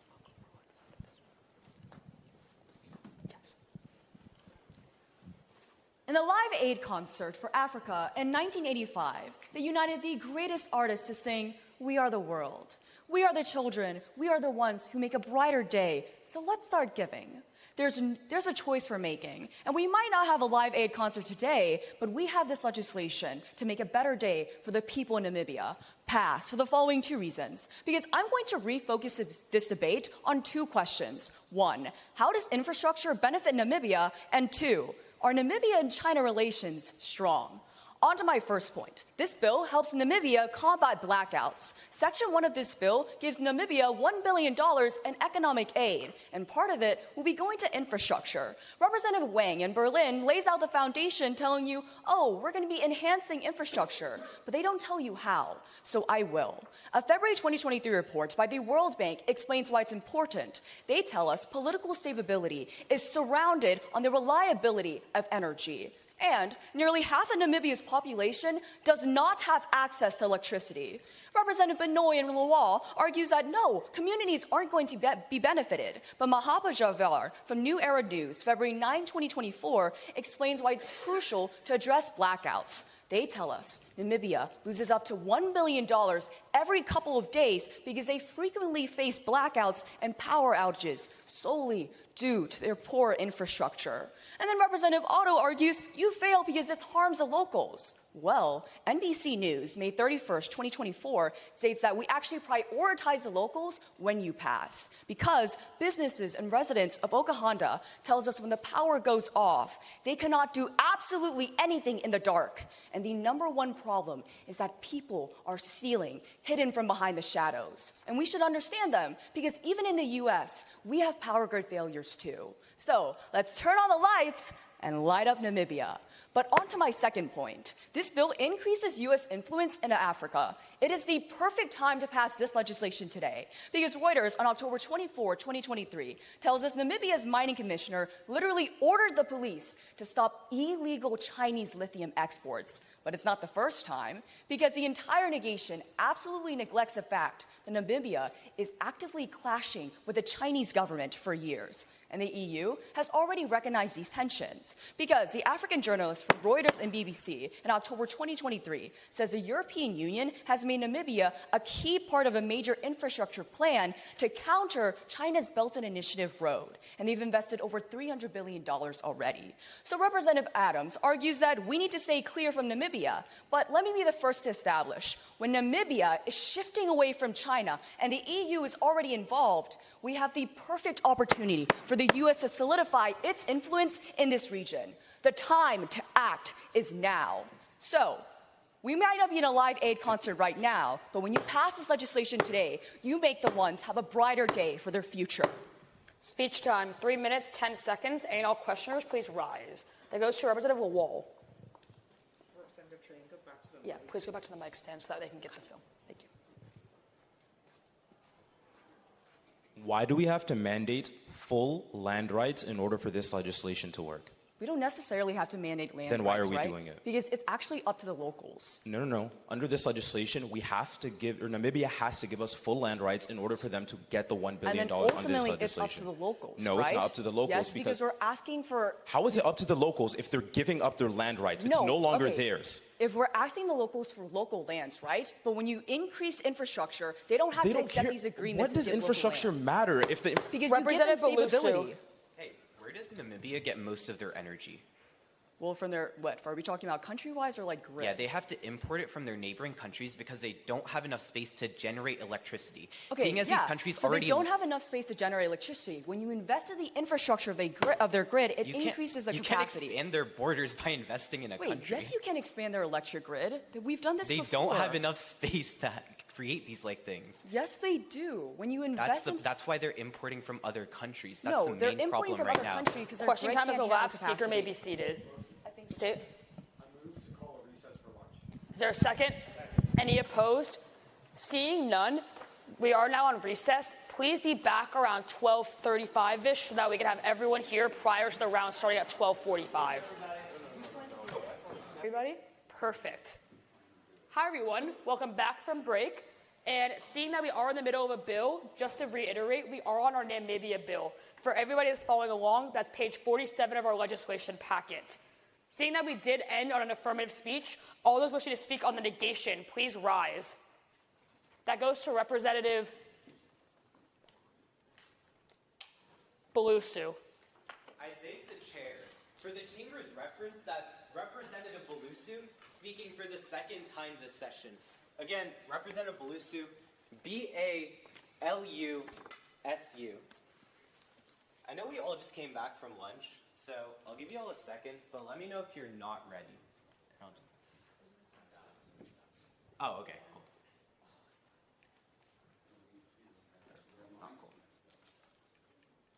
Just before you start, are the other judges getting an error in that room? Just a quick pause then. Oh, Do you want me to move to recess? Or are we good? I'm gonna make a suggestion to my judges for a quick minute. If you can move your comments and scoring comments off tab rooms specifically, so if you want to put them in a Google Doc, and then when tab room is not being the worst, we'll move them back. It's, sometimes the national tournament makes tab room go a little cranky. It's been doing it all weekend. Thank you, Mr. Palmer. Thank you, Mr. Hardy. Do I continue? Or? Let's Are head we better, judges? Are we all good? Okay. Judges over here, are we good on the...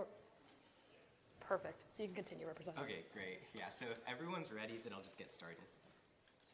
Honestly, I used to love monopolies. I mean, last year I pulled a Clarence Thomas and let my friends at Facebook send me to Bora Bora, all expenses paid.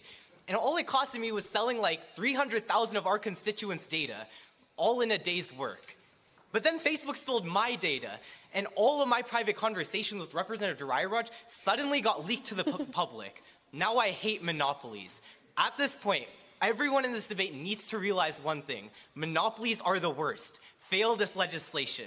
Now, up until this point in this debate, the affirmative advocacy has boiled down into two central arguments. First, abuse in the region, and second, reducing dependence on China. I want to be the one to finally take these arguments on their head. First, on abuse, Representative Jamail, Berlin, and Natarajan all argue that passing decreases Chinese influence in the region and thus abuse within it. So far, my side's only argument has been trying to weigh this against abuse from U.S. companies. It's time to actually respond to the argument. First, I'd argue, no matter whether we pass this bill or not, Chinese influence doesn't decrease. As the ATLA publication reports on January 12th in 2024, China has already sent enormous amounts of money to Namibia and has a great relations with them for decades. They have and will continue to have these relationships. No matter what, the abuse caused by China will exist. But second, this legislation further perpetuates the abuse. Here's the evidence that this round has needed. As the U.S. Department of Labor confirms for us, just 5 weeks ago, over the past 3 years, labor abuse by Namibian countries has increased by 57%. Those are the same exact companies that this legislation is trying to fund. That means, since Chinese influence is occurring on either side of the House, the magnitude at which abuse is occurring exponentially increases under the affirmative world when you pass this legislation. Funding companies that perpetuate abuse means more abuse in the region. The logic is clear. But the second argument is that dependence on China for REMs is really bad right now. Representative Quazi, Wang, and Natarajan all tell us that we need dependence. Importantly, even if we are independent mining-wise, we're still dependent on them for processing no matter what. As the Oxford Institute for Energy Studies reports on October 23rd, China currently controls 90% of the world's REE processing needs because they have the facilities and the know-how. We don't. It gets worse. As Reuters confirms in 2022, China has a vested interest in Africa. If the United States tries to gain more presence in the region, China will stop allowing the United States from using their processing facilities. That's why monopolies are so bad. At this point, it's a question of time frame. Insofar as we can't develop processing capabilities by the time that we pass, and passing makes China cut us off, it turns every affirmative argument on this idea to my side. Representative Quazi and Wang, I agree. REEs are necessary, but if China cuts us off, we can't use them anymore. Fail this legislation. Speech time, 3 minutes, 10 seconds. Questioners rise. Between those, that goes to Representative Dorairaj,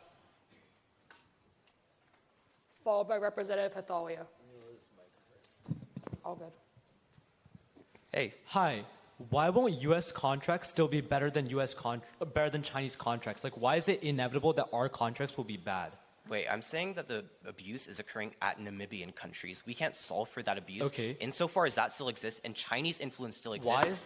If we're funding Namibian countries and even more, then they just perpetuate labor. Why is the way that our aid works not just like a U.S. company going and mining the area? Why does it have to be U.S. just funding Namibia from like our thing right here in Because we're providing aid to Namibian miners. That's what this Representative legislation Quazi. does. Why has Namibian company abuse increased in the last year?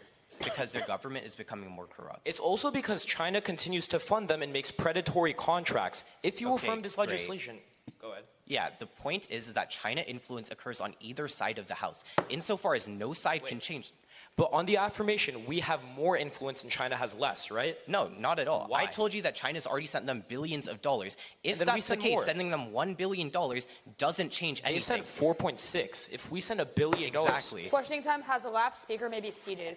Any all affirmative speakers, please rise. That goes to Representative Nichol. I thank the chair. This is Representative Nichol speaking for the second time this legislative session and for the first time on this piece of legislation. Just wait for our spectators to take a seat, please.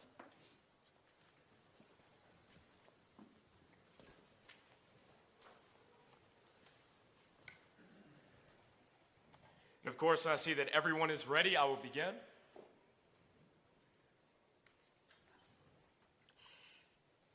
In Frank Herbert's space opera Dune, a precious natural substance called spice melange grants people the ability to navigate vast expanses of the cosmos and create intergalactic civilization.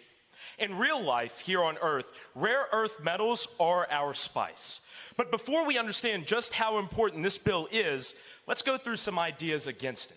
First, let's talk about the negation's argument that, well, we hurt locals in Namibia. This is false. First, we only give companies priority access, not power. We are not arming them. We are not creating death squads. We are not creating militias. We are simply giving them preferable contract terms over other international corporations. Second, Representative Otto asks on this line of reasoning, well, why can't we offer abusive contracts in Namibia? Well, it's because they're contracts. They can simply reject them. This is not an ultimatum that we're giving them. We're not forcing them to do this. Also, there's an argument made that we're making enemies here. And this is championed by Representative Balusu and Representative Adams. When Balusu talks about China and Adams brings up Russia, well, both of these are non-unique. Let's start with Russia first. Russia's influence is due to corruption, as noticed by the International Policy Center and the Associated Press. Also, China is already a belligerent, nasty bully in the status quo. So, of course, we're seeing that nothing is changing by angering either of these forces.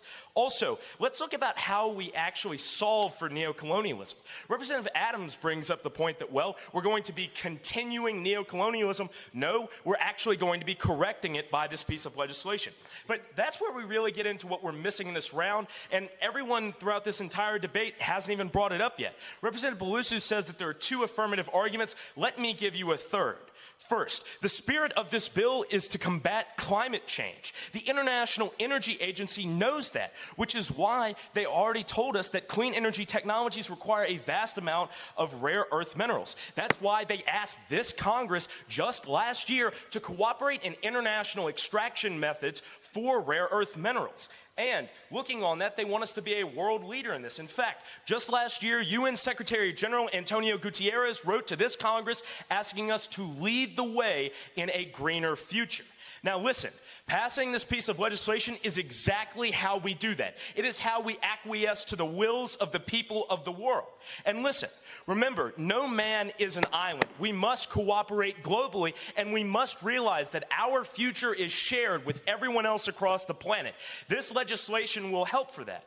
The cost of America's opportunity, global prosperity, and harm to the environment is a debt we pass on to those who follow. If we fail this great green leap forward, all future generations will begin their lives indentured to the debt of our folly, a secular original sin of our own creation. So please, pass this legislation, free humanity's future, and allow us to move forward with our green innovation and our way towards saving mankind from its greatest challenge. Speech time, 3 minutes, 10 seconds. And all questioners, please rise. Representative Tran. Okay, so you tell us that when you pass this bill, we're going to be eliminating neocolonialism, right? Yes, we're helping to reduce it. Okay, perfect. You never provided any evidence or expert that tells us when we mine rare earth elements, that reduces neocolonialism. Right. Well, number one, previous affirmative speakers already did. And second, I gave you I gave you direct evidence that mining these rare earth minerals saves the entire Can you please planet. read the evidence? Representative, saving the entire you read planet the must be a evidence? priority. That's what we're doing. I'm not the asking evidence from for the it. previous affirmative speakers. Okay, so you don't have you not any listened to evidence their that states speeches? that? The evidence was in there. Does your advocacy to save the entire planet extend past the U.S.? Yes, absolutely. When mining in Namibia has historically ruined their soils and displaced their peoples, how can you argue that this is an environmental good? Right. So even if we accept these ludicrous claims that this is awful for Namibia, we have to do a little bit of very easy math and a bit of easy weighing here. It's the entire planet, hold on, the fate of Representative. humanity, and solving for human extinction versus what? Land Hold on, tracts in Representative. Namibia? When have And we- that's even if you buy these negation claims about Namibia. When have we ever been able to cleanly extract Question rare time earth? has elapsed. Speaker may be seated. I'll take the Any chair. non-negation speakers, please rise. That goes to Representative Xiao unopposed. Hi, everybody. This is Representative Xiao. That's Xiao on your ballot. Speaking second time today. Yes. Awesome. Once again. So you want 3 minutes to 3:10, correct? Yep. Sounds good. Please let me know if you're not ready. Awesome.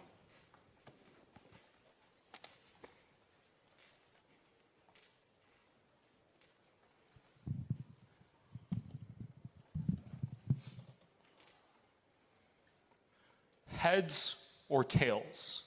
The coins we all know and love might seem all American on the outside, but at their core, they're Namibian through and through. That's because they're made of nickel and copper, almost exclusively mined in Southwest Africa. But while Namibia has created the core of our currency, this legislation destroys the core of their country. Fail. So far, everyone in this debate has told you that it boils down to weighing American exploitation to Chinese colonialism. Frankly, I'd argue it's a false dichotomy to begin with. Let's start with the first concern. Best argued by Representative Lawal. He tells you that if we exploit their mines, we destroy their landscape forever. He's completely right. But he also ignores the affirmative advocacy that China is going to be even worse. Here's the critical distinction everyone in this round has missed. Representative Jamail, we can support Namibia's economy and build their infrastructure without stooping to China's level. It's not some impossible task. We've already been able to accomplish it. As the Carnegie Endowment tells us in December 2023, President Biden recently announced a $1 billion infrastructure package to ASEAN nations. The reason was to counter the BRI every negation speaker has been worrying about. Instead of adding conditional clauses and exclusive market access, it was a no-strings-attached policy to keep China away. This doesn't have to be a debate about who is doing the colonizing. We can make the United States a defender of democracy, not a perpetrator of poverty. But why is preventing colonialism so important in the first place? It's because the cycle of dependence we create destroys Namibia's future. Representative Otto talks about colonialism, but he leaves out the most important part. Eventually, the United States will have to leave. I'll be the one to tell you why. It's because the Department of the Interior explains that whenever we've invested into mining in Ghana, Botswana, and Sierra Leone, the minerals dry up and we abandon the mines altogether. The second we step away, all of the infrastructure that Representative Berlin, Tran, Nichol, Dorairaj, and Jamail have all promised you crumbles away. But at the same time, the human rights abuses Representative Wijesekera tells you about, and the environmental exploitation Representative Lawal warns you about returns tenfold. Because if the United States isn't in Namibia, no one is there to stop them. And when we nickel and dime the country, people will lose their lives. Look to the International Journal of Archaeology. They tell you that when American-built infrastructure crumbles in the past, it seeps toxic waste into local environments. That's why nations like Haiti, Kenya, and Nigeria have seen toxic cholera spreads because of the bacteria we seep into their infrastructure. Their silent graves will echo louder than any of the voices in this room. At the end of the day, there's one decision to make for Namibia: freedom or exploitation, heads or tails. Fail. Speech time, 3 minutes, 6 seconds. And all questioners, please rise. Between those, that goes to Representative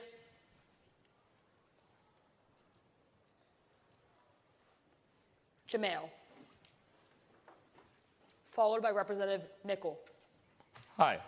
Namibians are being exploited in the status quo, right? Right. You're advocating for the status quo. No, I'm saying we don't You're have nag. to. Wait, can I answer your question? Okay. I'm saying our job as a Congress should be to out-control China, right? But it shouldn't come No. at the cost of us becoming the exploiters. Section 2's exclusive market access is a net harm in its way. If we become the exploiters, can we hold those doing the exploiting accountable? We don't have to be the exploiters in the first place. The answer is yes. Past The precedent alternative- disproves this completely. Your alternative is a world where we can't hold those Wait, we can exploiting pass other accountable at all. policies. Hi. Hey, so what about when the United Nations directly asked us, not only through a letter from the Secretary General, but also through a floor vote, for us to extract these minerals? I'm going to keep it a buck with you. This country is not well known for listening to the UN, so we didn't comply. Right, so why can't we do that now? Wait, we have never complied with the UN regulations on international but why labor. can't we do that now? Wait, there is a precedent of every administration, GOP or Democrat, of not listening to the UN. Okay, and There why is can't we do zero that light- now? Why can't we do that now Because by past precedent shows no administration is willing to listen because it hurts our profit Why can't we margin. listen now? Questioning time as a lap speaker may be seated. And you know, affirmative speakers, please rise. State. Granted. State. Granted. Affirmative speakers. That goes to Representative Palani. I thank the chair. Just wait for all the spectators and the doors to close. Let's help you out. Thanks, Representative Palani, speaking for the second time in this legislative session. To my PO, Parley, and judges, I'm from the Great Lakes state of Minnesota again. Since I'm incredibly tall, allow me to adjust this mic. Is it lefty, Lucy? There we go. Right. And I'm still waiting on that backflip. Not happening. Thumbs up will do. All my judges ready? Perfect. Chinese President Xi Jinping stated that he wants the Nobel Peace Prize. He wants peace. A piece of Namibia? Don't let Winnie the Pooh take over and affirm. I think it's time for a recap after 8 cycles of debate. Let's start with Representative Otto, our very first negation speaker, who says that America leads to environmental damage, but forgets to bring out how China leads to even more environmental damage. As the Institute for Policy Studies on November 28th states, China's rare earth mining causes devastating pollution of water, soil, and air, hurting health of local ecosystems. America is far safer, Representative Xiao. So don't let Namibian forests burn faster than my diet plans. Affirm. Next, let's talk about lobbying. Representative Binoy, I feel like you know a thing or two about lobbying, considering that you're so passionate to be on the negation. Here's the problem. There is no lobbying with the passing of this bill. As told to us on Section 2, Line 9, the economic aid is specifically for grassroots efforts. No one in this Congress has talked about which companies we're funding. Namibia Economist says that grassroots miners have yet to be established in this realm of mining in Namibia, meaning larger corporations won't find them until we've built them up to become economically stable. Representative Balusu, you're scared that monopolies are going to increase. This legislation decreases monopolies. Simply speaking, the affirmation owns this property. We aren't corrupting. Next, Representative Adams says that there are no mines in Namibia. There's no miners in Namibia to handle this. Well, as Microtrends tells us, nearly 20% of their population, around 520,000 people, are unemployed and can work. With the passing of this legislation, we're funding startup mines, meaning that people can find jobs. So, simply speaking, we'd have so many miners that if you went to Namibia, you could hit a high note and it'd probably be a miner. And let's look towards Representative Wijesekera and Hatsuba, who tells us that America is worse. This is fundamentally false. Representative Jermail has already touched on this, but let me pick up where he dropped the ball. The CCP has exploited more than 40,000 children in the DRC to mine cobalt. They'll do the same in Namibia. Representative Lawal, with this legislation, we're not taking. No, we're giving back lives to the Namibian people that Chinese expertises will take away. But I want to weigh impacts. The negation's highest ground is that we hurt Namibia, so we should negate. But Representative Quazi and Nichol tell you, on our lowest ground on the affirmation, we at least protect Namibia better than China will, and will help solve climate change issues. Simply speaking, we have to affirm. But you don't pass for me. You don't pass for this Congress. You pass for Namibians. Representative Lawal, for the 2.6 million people in Namibia who rely on this legislation, that's 2.6 million reasons to pass. Affirm. Speech time, 2 minutes, 43 seconds. Any all questioners, please rise. Between those, that goes to Representative Otto.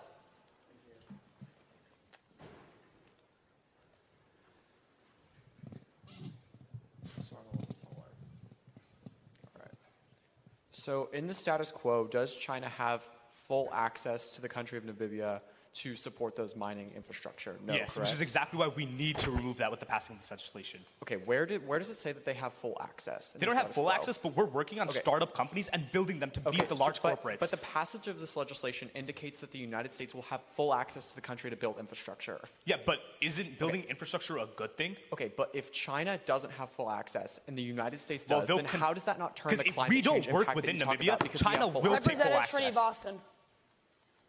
Okay, so you make this claim that you're gonna like outcompete China and make them stop committing violations in Namibia. How? Not that they're going to stop competing in violations. They won't have the ability to because Why?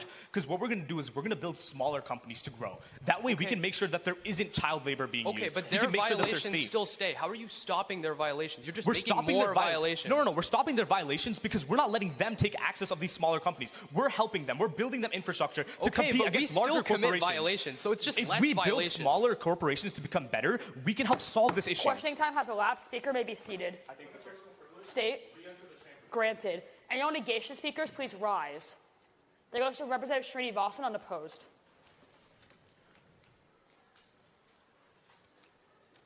Again, that's Representative Srinivasan speaking for the second time in this legislative session. Oops.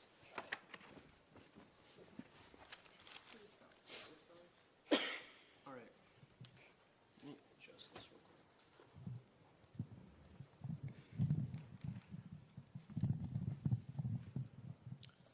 Right. Thank you for your patience. Good? My judge is good? Okay.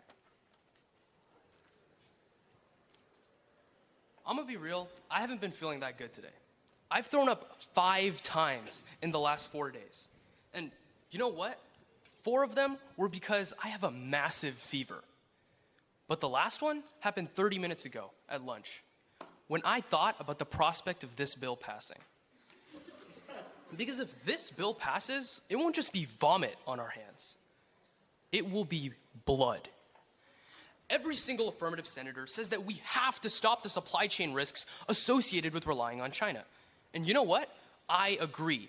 The issue is that this bill doesn't do that. And it's all because of one word: priority. China currently does a lot of diplomacy and trade with Namibia in order to get priority access to these mining fields. Namibia might be willing to work with the US, but do you really think that they'll give us priority access over their best friends, China? No. China doesn't only hit them up when they need something. China actually invests in their country for more than 20 years. China treats them like allies. And while the rest of this debate has kind of had less receipts than the Kendrick Drake beef, let me give you the empirics. According to a 2023 Gallup poll, in the last couple of years, Namibian perception of the United States has dropped 3%, all while China's soft power trust increased by 11. Namibia doesn't trust us. If we ask them to choose between their 20-year relationship with China or the US, they're not going to choose the US. This means that we've zeroed all of affirmative impacts. They won't grant us preferred status if it messes up their relationship with China. But you know what? Even if we grant the AF that benefit of the doubt, you still fail due to Representative Otto and Lawal's labor argument. Representative Dorairaj claims that this won't happen because they're government contracts. No, they're not. The bill says that US companies will access partnership opportunities with local miners. That's not a government contract. That's a private contract. And either way, even if it was a government contract, we've seen government regulation in other places like Bolivia and in like Sierra Leone and in the Ivory Coast. Do you really think that companies like Mars have gone to court and actually been taken care of? No. This abuse will continue, staining the hands of this Congress with their blood. But the craziest part is that people like Representative Nichol, Natarajan, and Wang have posed this as some kind of try or die situation. Like if we don't invest in Namibia, then climate change is going to kill us all. That's just untrue. In the United States, recent investigations in 2023 found that the Mountain Pass mine in California is one of the largest in the world for rare earth element deposits. Yet according to the Department of Energy, we've only invested $400 million in the last 4 years. According to the Baker Institute, if we spend the money we spend on this bill on the Mountain Pass, we'll remove our reliance on China, secure our rare earth minerals, and solve climate change. And since we're no longer in the U.S., Representative Dorairaj, there are no labor violations. And we'd add hundreds of thousands of jobs to the U.S. economy. The negative wins every single impact and then some. bring these jobs back to the United States and negate. Speech time, 3 minutes, 8 seconds. Any and all questioners, please rise. Between those, that goes to Representative Hathalia.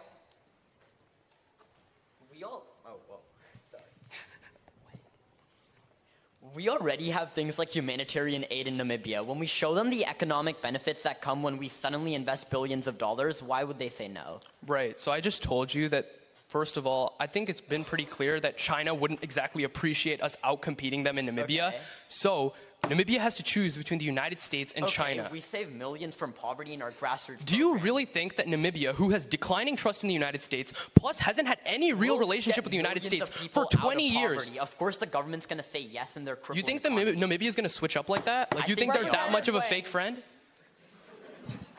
Okay, I want to talk about a topic we're all sick of. So why would Namibia prefer China when a few months ago Namibia banned a Chinese company after they violated Namibia's ban? I'm so glad you asked, actually. Reuters, Yeah. November 17th or something? Yeah. Right. So basically what happened in that case is that this company accidentally exported something back to China, which is against... And that's because China exploits Namibia. It wasn't America exploitation. doesn't. It was just And they Namibia broke the law. already agreed And to China supply EU rare China earth appealed it in elements court, against and it China. actually got back to China. Fundamentally, America is No, a like, better your Question time alternative. has argument's passed. just Speaker may be incorrect. seated. State. Granted. Any and all affirmative speakers, please rise. That goes to Representative Hathalia unopposed. That's Representative Hathalia. Once again, Representative Hathalia, Hathalia. So proud to close this debate for the affirmation. Sorry.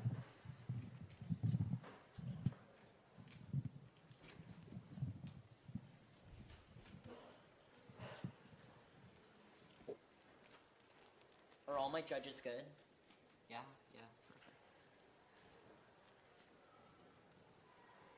Justice is supposed to be blind, but for far too long, it seems like this Congress has become blind to the injustices that plague every single person who doesn't look American.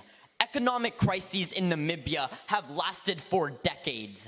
But we've stayed silent in the face of corruption and complacent in face of injustice. Our words may be loud, but it's finally time our actions speak louder. This debate has practically gone in every direction. Instead of mining down to the most complicated argument, I want to refine this debate and examine it through two lenses: America, Namibia. China right now is able to increase the prices of rare metals, hurting both the US and Namibia. But guess what? When we have mining contracts with them, we don't have to buy metals from China. We can produce our own. Representative Balusu, it doesn't matter if China controls most of the processing plants because we have them in the United States. Biden and Newsom a year ago invested $700 million into a processing plant in my home state of California. Meaning, that's not something we need to worry about. But let's turn to Namibia, because this is where it gets messy. Because no one has concretely responded to two concerns: corruption and the environment. Representative Otto and Habiger argue that corruption exists. Representative Quazi already told you about grassroots programs, but he never told you how good they are at stopping corruption and helping people from poverty. According to the Center on Budget and Policy Priorities in July of 2021, U.S.-funded bottom-up grassroots programs in African countries decreased poverty rates by an astounding 30%. Representative Binoy, the reason why grassroots programs are so amazing is because USAID literally has stipulations saying our money goes through NGOs, not to the government. But next is the environment. Representative Lawal gave us a passionate argument about pollution increasing when you mine. Let's see why that's so much worse when China's in control. 1, China has lax their climate regulations. Their emission cap is literally 2 times the United States. At the very least, you reduce the pollution that happens in Namibia because China doesn't care about it. Second, on a more individual level, the United States cares more about miner safety than China. It's why in the contract Representative Dorairaj talks about, there are once again stipulations that require companies to give things like oxygen masks, things like safer drills that China would never care about. But the most important long-term impact is when the Center for American Progress wrote that we would grow Namibia's GDP by $500 billion in the long term. While our actions may speak louder than our words, our inaction is the loudest thing in this chamber. Your silence speaks volumes. And we can figure out better technologies. Is it okay for Namibians to be poisoned just because it happens a few years later? We can figure out better technologies. Representative Habiger. Sorry. Just a second. Okay. Hi, Representative. Hey. So how does degrading the Namibian environment in the effort of saving the U.S. environment protect those who, like you said, I just don't look think American? we degrade their environment. I gave you two unique. So mining does not degrade the environment? I gave you two unique reasons why Chinese mining. Can you cite me any study whatsoever that says that these mines for rare earth metals do not pollute the environments that they are in? Okay, two things. One, China's doing it without us. I'm telling you that our world mining is better than China's world mining. Is this because policy it not just another example of American-centric thought with no decreases thought through their pollution when colonizing? we mine. Questioning time has elapsed. Speaker may be seated. Representative Berlin. Motion. Say it. Is there a second? Any opposed? Seeing none, that does trigger us to vote on today's legislation. Same procedure as prior. All those wishing to pass today's legislation, please raise your placard. I count Palani 1, Quazi 2, Dorairaj 3, Jamail 4, Natarajan 5, Wang 6, Nichol 7, Berlin 8, Tran 9, and Hathalia 10. All those wishing to fail, please rise. I count Habiger 1, Otto 2, Srinivasan 3, Lawal 4, Adams 5, Binoy 6, Balusu 7, Xiao 8, and Wijesekera 9. All those wishing to abstain should be none. On a vote of 10 to 9 to 0, this bill does pass. My congratulations to the sponsor. Representative Quazi. Seeing plenty of time left in a natural break in debate, I call for a 10-minute recess. Is there a second? Any opposed? Is that opposition, Representative Otto? No. Okay. Seeing then, please be back at 1:31 p.m. There we go. Just to reiterate, the final piece of legislation on our agenda is regarding UBI. Anyone following along, that is on page 48 of our legislation packet. Just want to make sure, judges, are we all good to continue? Perfect. And you're good to continue? Perfect. For our new piece of legislation regarding UBI, do we have a sponsor present? That goes to Representative Nichol unopposed. I thank the chair. This is Representative Nichol speaking for the third time in this legislative session, and for the first time on this piece of legislation.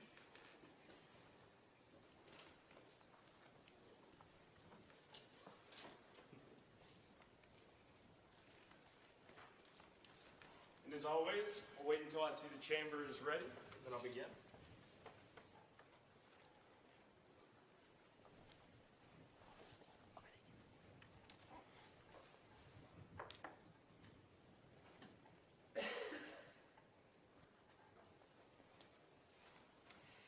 Give a man $1,000 and he'll eat for a day or a month.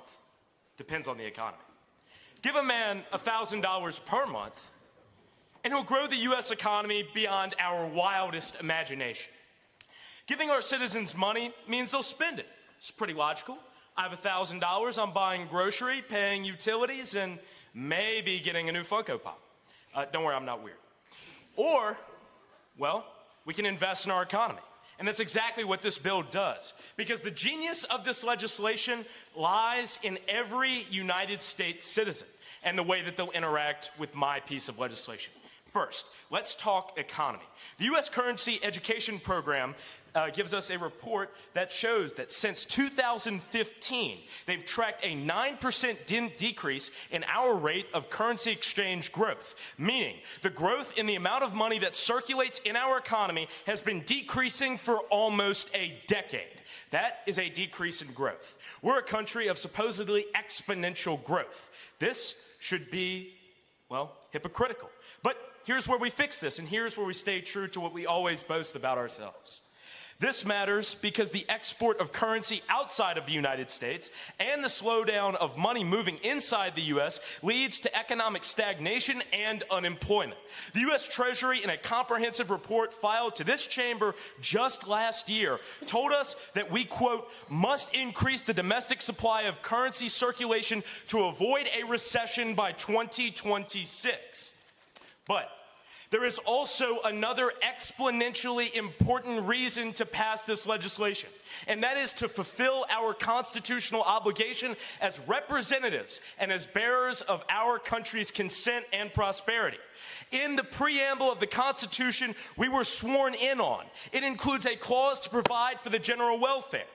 And, unfortunately, thus far, we have failed that oath with flying colors. Years of economic neglect, decades of corporate overreach and stagnation have allowed this country to have a complete imbalance of wealth. Let me make one thing clear. In this country, there is no justice when so few have so much and so many have so little. It is time to end the dictatorship of an impersonal economy based on the accumulation of wealth and the stagnation of the growth of the average American working class. It is time that we make a change. Tonight, we take the first step towards ending the war on poverty and delivering nothing less than total victory to the American people. Because I will tell you, as a fellow United States citizen, I expect nothing less. Not from my representatives, and certainly not from this Congress of wide-eyed and prosperous individuals. We have a duty and we have a responsibility. But more importantly, we have a dream, and we must follow it till the end. Speech time, 3 minutes and 6 seconds. Any all questioners, please rise. Representative Palani. Followed by Representative Natarajan. Hey, Representative, if lower income constituents and higher income constituents both get $1,000 with this legislation, what is it actually going to do to lower the disparity? Right. They'll both spend it, and the important thing here is not making sure that we completely change the balance of wealth in this country, but it's making sure that the poorest people in this country can afford basic living expenses. But if everyone spends more money, wouldn't inflation just increase? No, not necessarily. How? Again, more importantly, when people spend more money, how the we economy increase the works? chances that we survive the coming recession in 2026. When everyone pays... Representative Natarajan. Hey, you discussed a decrease in currency growth, but doesn't adding to our national debt only exacerbate that? Again, so what we're doing is not necessarily tacking the entire cost of my legislation onto the national debt. We are subsidizing this with an increased corporate tax and with new benefits for working class Americans. Let's talk about corporate taxes. When you increase that, doesn't that just make companies a lot more upset and they take these away other programs? companies are already moving money out of our economy. They're offshoring. This is simply getting back what is ours, what's our Representative. current corporate tax rate? The current corporate tax rate is below what this legislation is proposing. Xiao. Hi, let's talk about currency growth. Can you just give me a source that it's not going to create more inflation? Again, I have sources telling you that this will help us survive. Can I hear the source? Okay, the U.S. Treasury. Wait, I sorted what did the U.S. Treasury say? The U.S. Treasury said that we need to increase the domestic money supply to avoid the 2026 That doesn't say recession. it's not going to inflate our currency, right? Okay, again, the only statistic I have is what they told us. I don't know what you're talking about. One source to prove that it doesn't happen. The U.S. Treasury. That's a pretty good source, even if it's only one. But it doesn't tell me about inflation. Representative Otto. Thank you. Okay, so this entire piece of legislation is funded through taxes, correct? Partially, yeah. No, the entire thing. Well, it's Correct. also... Okay, so when is tax day? April 15th, right? Yes. And when does this legislation go into effect? Soon. January 1st of 2025. Right. How do you pay for a UBI when the funding MEC only starts on April 15th? Right. So we've already had programs where we have a bit of a date mismatch like that. You can go back to the Federal Reserve Act of 1913. And in that we already see that we can deal with a date gap. Question time has elapsed. Speaker may be seated. I think the chair. And no negation speakers, please rise. There goes Representative Hathalia unopposed. That's Representative Hathalia. You just heard from me, but here I am again. Once again, Hathalia, Representative Hathalia.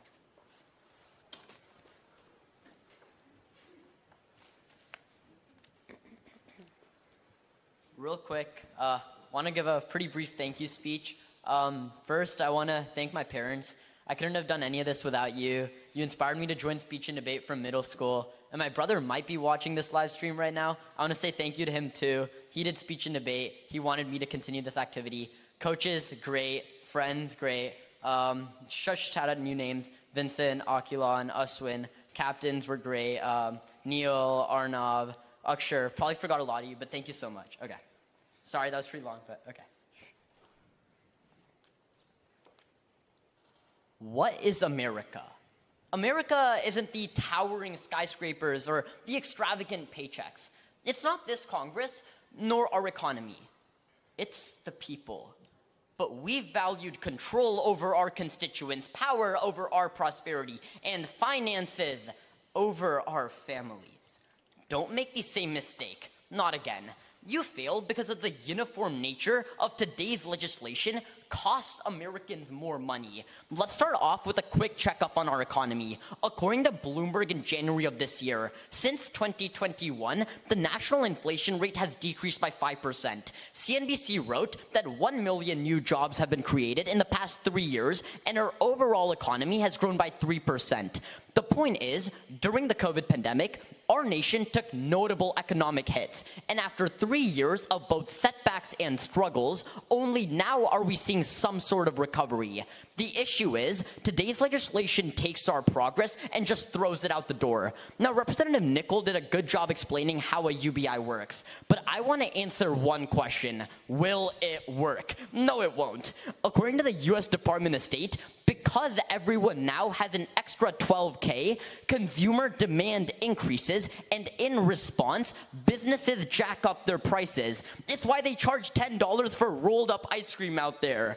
Remember, when people have money to spend, they have prices to pay. It's why the Congressional Budget Office found in 2023 that through the high inflation, our GDP decreases by 8%. That's $2 trillion. What's scary is that it's happened before. In Finland and Sweden, after the UBI was experimented, only 17% of the citizens supported its institution because of how badly it impacted their economy. But what about the successful UBIs, Representative Hathalia?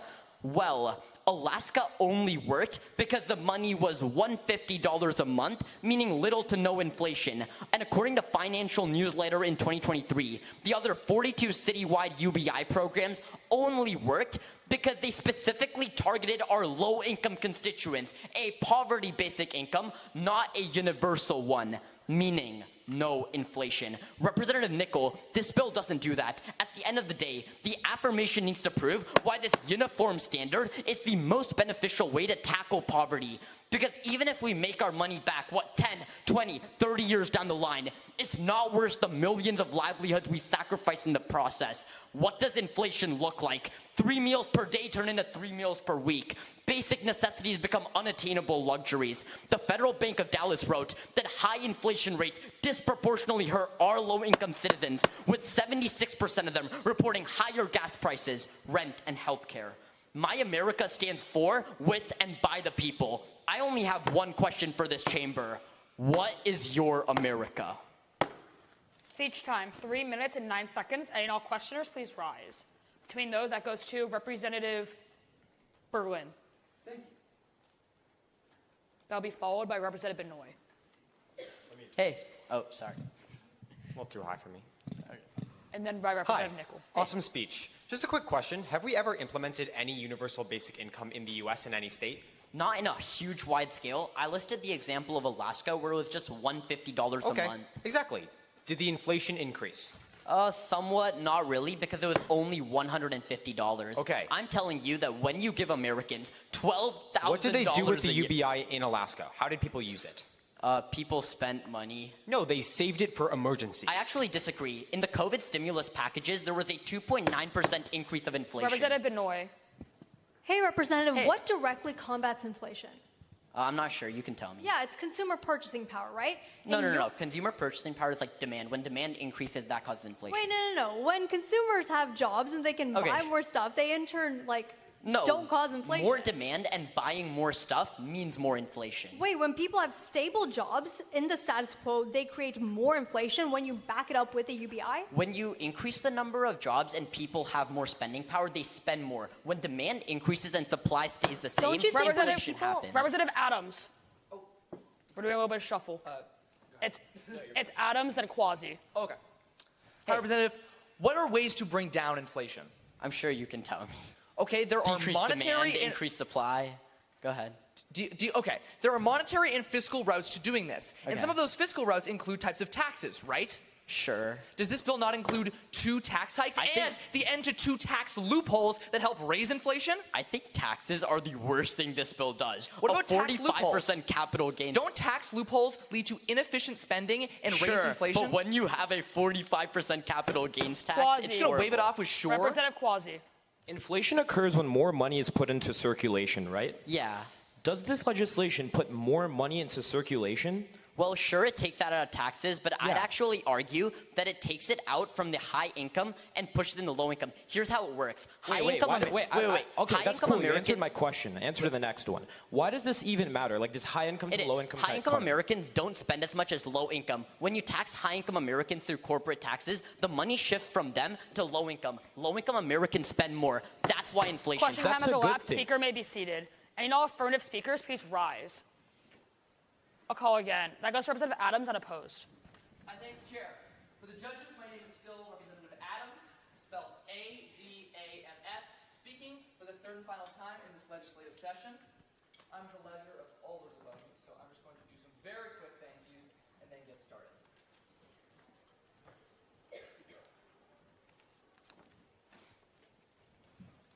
All right, first of all, thank you to my family. Thank you so much to my parents and grandparents. Hi to my sisters at home and to all of my extended family watching from everywhere else. Thank you so much to my coaches, Mr. Karen and Ms. Donovan. And to all my team, thank you so much. Thank you to my teachers and my friends at home. Is everybody ready? Great. If you put all your eggs in one basket, that basket better not fray. It isn't a good idea to make 2 consecutive Boston-centric issues while wearing a Liberty Bell pin that screams Philadelphia. But at least I haven't put my rhetorical eggs into a fraying basket, just my stylistic ones. The negation has staked their entire argument thus far upon their support for means testing. So their burden of proof is that a means test yields a healthier economic landscape when we phase out the UBI when people reach a certain income. I will accept that burden wholeheartedly. Everyone on the negation describes UBI as a kind of welfare, and while that can be an effect of UBI, a very positive one, as Representative Nichol pointed out, this bill at its core is a stimulus. Pass, because the means test proposed by the representatives so far will only harm the low-income Americans they purport to help. On a government budget sheet, a means test is just an implicit tax on income or assets. The problem? We already have an income tax to ensure that the upper middle class subsidizes those on government assistance. And I'm all for that. But a means test or a requirement on UBI would not raise enough money to justify its existence, per the Tax Policy Initiative in 2021. And Statistics Norway performed a study in 2021 saying that means tests or phase-outs are just less efficient, low revenue, and more regressive forms of income taxation. But not only is a truly universal basic income not as economically poisonous as Representatives Palani and Hathalia claim, you need to pass this bill because it is stimulatory in its own right. When companies receive tax breaks or kickbacks from the governments, they'll just pour all that money into stock buybacks and administrative pay raises, which is obviously a poor method of wealth redistribution. That's trickle-down economics. It doesn't work. But the difference is that when we pass today, spending by upper middle income people is not nearly as inefficient as spending by large multinational companies. Because according to Dr. Asiya Chaudhary, or the Journal of Asian Business and Economic Studies, just last month, a consumer economy is stronger when spending by working, middle, and upper middle income Americans ticks up at a consistent rate with overall economic growth. So if we were to adopt a means test, which is more regressive than the taxes in this bill, then we would be disrupting the growth of consumer spending power that keeps the wheels of the economy greased, especially in times of high inflation, Representative Hathalia, per PBS just 3 days ago. The affirmative world has a corporate tax hike and no means testing. The negative world, as I take it, has means testing but no corporate tax hike. So this round boils down to a battle of the taxes. And as a proud Bostonian, I will battle about taxes on the streets and perhaps on the boats. Remember, the core economic disparities between both plans. 1, a means test doesn't raise enough money to justify its existence. 2, a means test has no brackets, so it winds up being regressive. And 3, a means test hurts consumer spending when we need consumer spending the most. The negation's preferred counterplan has more red flags than this House has red lapel banners. Look at the facts, look at the taxes, pass this bill. Speech time, 2 minutes and 59 seconds. Just want to reiterate for questioners, please raise your placards all at once so that we can get the lineup for the microphone all set. All who need a question, please rise. Between those, that goes to Representative Wijesekera, followed by Representative King. Hi. So if Representative. I'm a landlord and I now know that What? everyone has $1,000 more a month, what am I going to do to prices? Of course, you could jack up rent, but also Okay. So isn't that bad if now our constituents can't afford because housing? landlords are jacking up rent in the status quo. But wouldn't this and incentivize them to increase it more so now our constituents are just paying all their money in rent? Not necessarily. Why?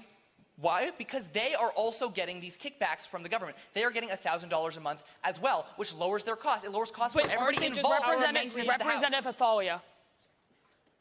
When Americans suddenly have an extra $12K a year, what do they do with that money? They will save it or they'll spend it. Okay, let's talk about the low-income Americans who right now can't afford groceries. What will they do with the money? They'll have $12,000 more a year for groceries. Right, they're going to spend it, right? Yes. What does that do to our currency? Oh, yes, of course, spending devalues our currency. Great. But, So we still when- need spending. Wait. The idea that inflation is the chief economic So evil when we the should be defeating is false. It's inequality. So let's only assume 42 million Americans in poverty spend. When 42 million... Question time has elapsed. Speaker may be seated. Negation speakers, please rise. That goes to Representative Habiger unopposed.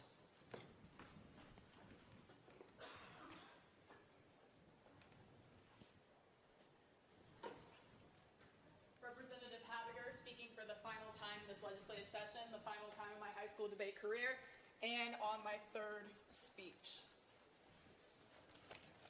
If I could just quick address the, is it 30 seconds of thank yous and stuff? Xiao, could you just like give me an indication of when I'm at like getting close to 30? Sure. Okay, thank you. First and foremost, I would love to thank the man who got me here, Mr. Barbosa. When I walked into your room my freshman year after COVID completely dismantled our debate program, and there were 6 of us on the team, and we hadn't had a national qualifier in decades, you welcomed me in and taught me how to do Congress. And we never thought that we would be here, but now we are. At the beginning of this tournament, when you told me, Ella, act like it's the last time you'll ever be doing this, act like you're on the national stage so you can give me that thank you you've always dreamed of, I never thought that would actually come true. So thank you, and I thank my parents. Not to cut the thank you short, I don't know how to time a thank you speech. My apologies. Okay. So yeah, to continue. Is it okay if I go ahead and start my actual Yeah, speech? you're good. Okay. Are all of my judges good to go, first and foremost? Awesome. Everybody Yeah, else? you're good. I assume so. Okay. I attend St. Joseph Central High School in St. Joseph, Missouri. One school. Yet inside of that school lies 2 distinctly different realities. 2 schools, if you will. One of those schools has opportunities for AP programs, honors courses, and teachers with actual degrees. Another services the disadvantaged among our community. Because I, unlike the affirmative side, can recognize that not everybody needs the same amount of help, I am proud to stand in firm negation of the proposed piece of legislation. But let's look at exactly why. First, this is very fiscally ineffective. According to Tarosh in 2021, what would it cost to pay every American citizen the current poverty threshold? An amount less than half what the Swiss implemented in 2016 would end up costing $3.8 trillion, or 21% of our GDP, and 78% of tax revenues, leading to welfare, healthcare, Medicare, and education almost being scrapped. Even with the proposed tax that this piece of legislation puts into play, there is simply not enough money. Let's look at what other representatives have specifically brought up today. Simple economics. If people are spending more and have more money to spend because it's being printed by the federal government, inflation happens. We don't need to look too far in the history to see when this happened. Look at COVID stimulus checks and the large-scale inflation that we saw simply because of those. This will be yet another, but a more permanent way to foster widespread inflation. Inflation that years later, we are just now beginning to recover from. But second, I disagree with Representative Adams. This pales in comparison to alternatives, specifically that being mean-based welfare. So specifically, when we are looking at this piece of legislation, I see no world in which it is smart to give Bill Gates and Elon Musk $1,000 a month. That simply makes no sense whatsoever. They don't need it. People and our constituents who are struggling to pay for their groceries, struggling to make rent, those are the people who truly need it. A Cook County experiment empirically shows that according to Bond in 23, applicants specifically in this experiment in Cook County had to have a household income at or below 250% of the federal poverty level.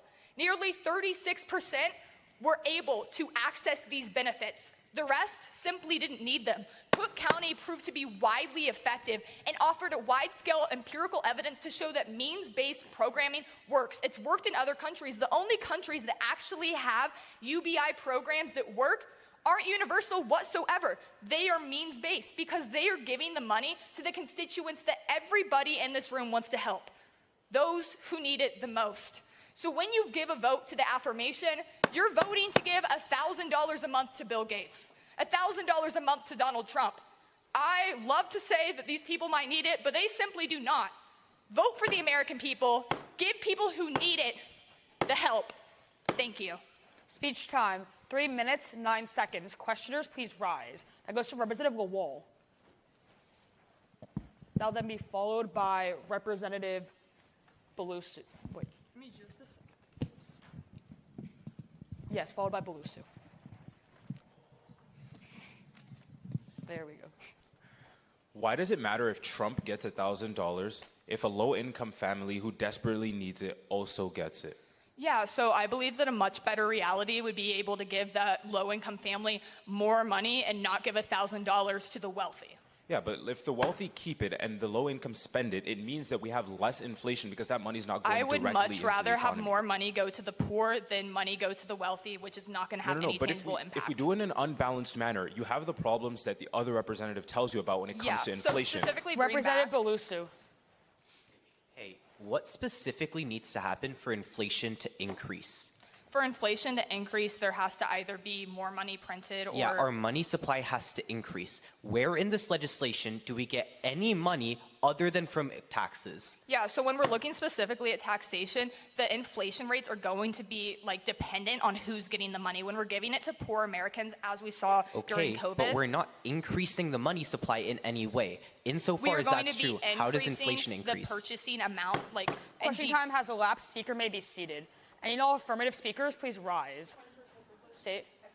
Granted. Between those, that goes to Representative Quazi. I think the chair, for the last time in this session, Representative Quazi, you know who I am.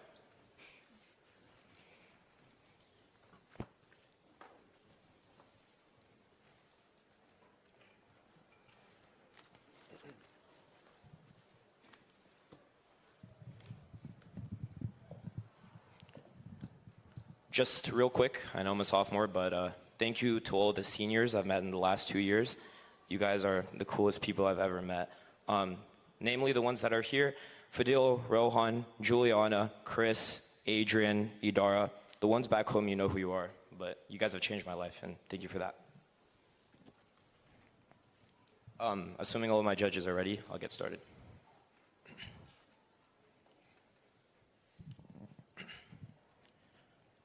In 1931, amidst the Great Depression, historian James Adams wrote his book, The Epic of America, in which he invented the phrase, the American dream. This dream has given millions of Americans the will to work harder and millions of immigrants the hope for a better future. 9 decades later, America's economy is struggling again. After all this time, it's time for this Congress to stop dreaming and start envisioning.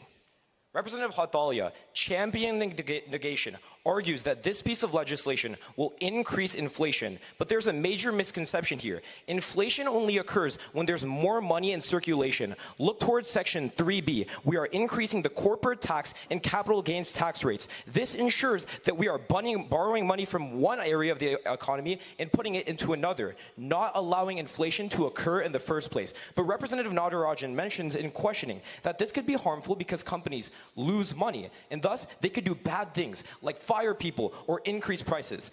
I want to stop this argument before the negation has a chance to bring it up. Look towards the Center on Budget and Policy Priorities. They explain on March 21st of 2024, when analyzing lower tax rates due to the 2017 decrease for corporate and capital gains tax rates, experts noticed that when they cut tax rates, The only thing that happened is people in the top 10% of corporation salaries increased by thousands. When you affirm this legislation, it makes their tax rate even more. The only money they're losing is excess profits that people take advantage of. That is not a reason to fail this legislation. You affirm to give Americans choices in their hardest times. The Federal Reserve shows in May of 2023, because of low income levels, 28% of Americans skip life-saving treatment. Even more so, 29% of households skip things like food, clothes, and shelter.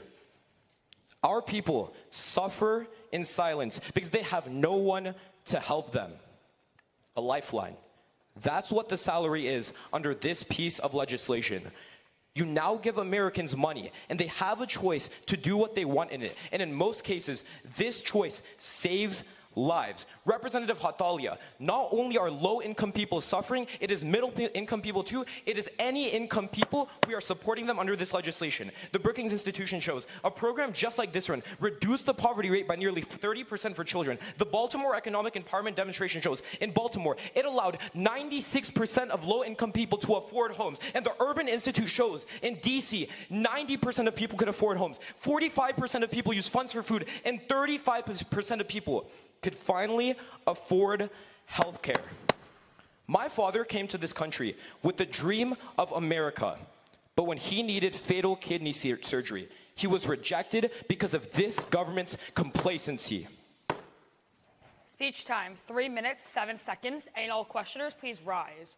Between those, that first goes to Representative Palani, following by Representative Hathalia.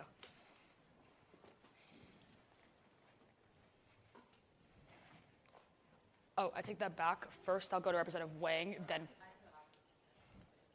Okay, then I'll go first to Representative Hathalia, then to Representative Wang. So, No, wait, it goes to Hathalia, then Wang? let's redo this. Representative Wang has recency first, so Representative Wang will give the questioning first, then it goes to Representative Palani. Okay. I kind of merged your guys' names there. That's my apology. There we go. Okay, so what's the unique benefit of giving money to everyone instead of just middle and lower class people? Because it stimulates the economy, like Representative Adams said. Okay, but why are we giving it to wealthy people who won't spend that? That's not stimulating the economy. Why don't we just give it to people who Even need if it? wealthy people don't use this money, I don't see why that's a reason to fail this piece of legislation. reason- If it's allowing low-income people to afford Okay, food, it's housing, it's a and reason shelter. to fail because you take money away from corporations. Where do you think that cost gets put on? Low-income workers whose wages Representative will decrease. Palani. Hey, Representative, let's talk about people like your father. Where are immigrants represented in this legislation? Okay, I didn't get to finish my conclusion. He needed to afford surgery. He couldn't because this government didn't give it. Yeah, but this legislation doesn't even give money to immigrants. It only gives it to citizens. Yeah, immigrants become citizens. Wait, but the process to becoming citizenship takes so long. Why are you They're not going to get any of the Why UBI are you increasing refuting my disparity. introduction and my conclusion when I showed you 45% of people can afford food? But what I'm saying is immigrants don't get access. You're further increasing the disparity between immigrants and non-immigrants. No, we're not. Yes, you are. They Question don't get the time money. has elapsed. Speaker may be seated. Any on negation speakers, please rise. That goes to Representative Natarajan unopposed. I just want to remind the spectators, let's please keep decorum. This is still around. I thank the chair. That's Representative Natarajan, spelled Natarajan, speaking for the final time in this legislative session. Let's just give the spectators a second to leave real quick. Yeah.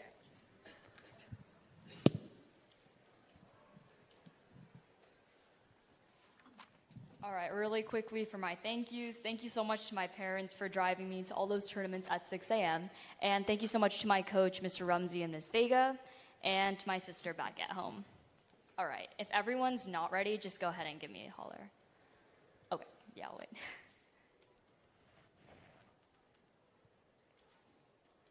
Okay, perfect, thank you. Perfect. With the looming presidential elections, one concern remains relevant: Project 2025, in which former President Trump aimed to change the political landscape of America with policies to dismantle democratic institutions, repeal human rights legislation, and further economic inequality. Now, while Plan 2025 sounds straight out of a horror movie, it's this legislation that pushes it to the finish line. Now first, let's contextualize why this happens and it starts with the funding mechanisms.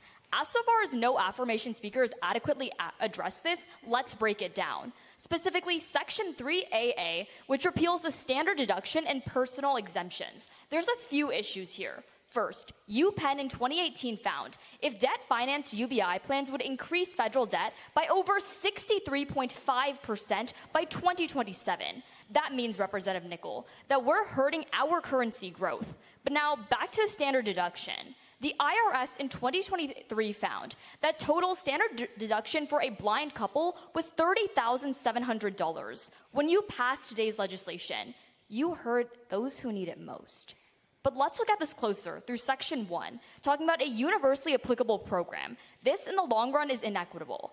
Because although a free $1,000 does sound nice, it doesn't line the pockets of those who need it most. The New Yorker in 2018 found that a UBI is fixed, so every adult, poor or rich, working or idle, automatically receives money. But now, the main point of contention on the affirmation is taxation, championed by Representatives Quazi and Adams on the affirmation. Here's why you still vote with a negation. Let's break down welfare. Now, Section 3AB talks about a corporate tax rate increase of 35%. That is an increase from our status quo, where it was a 21%. Let's break down how it actually does affect our constituency, Representative Quazi.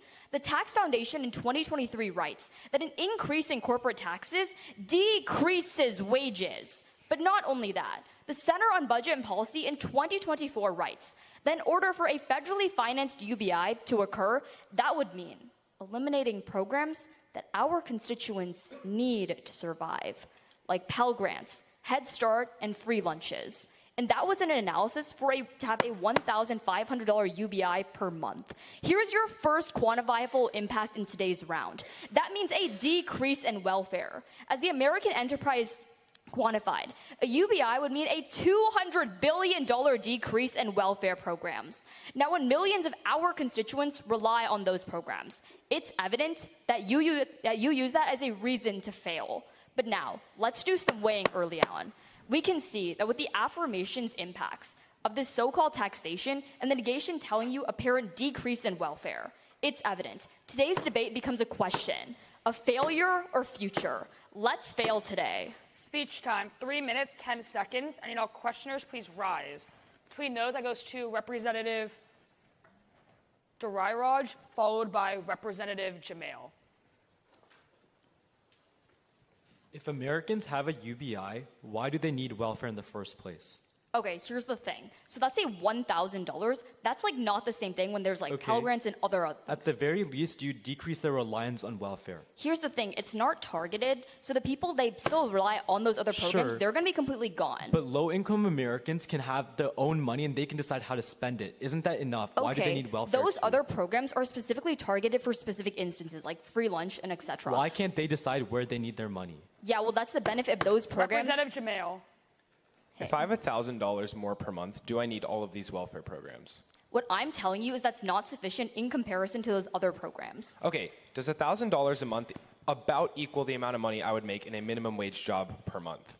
That's dependable on the job. It does, generally speaking, right? Sure. So if now I get double the amount of money, do I still need the welfare I needed when I was on one minimum wage job with half the income? Okay, here's the thing. That's not like... You don't, right? So why does it matter that we cut them if no one needs them anymore? It does matter that we cut those programs when a lot of our Questioning time constituents... has elapsed. Speaker may be seated. Affirmative speakers, please rise.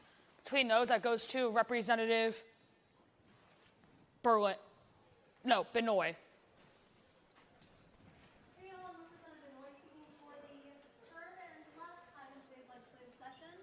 For my judges, that's still spelled Binoy.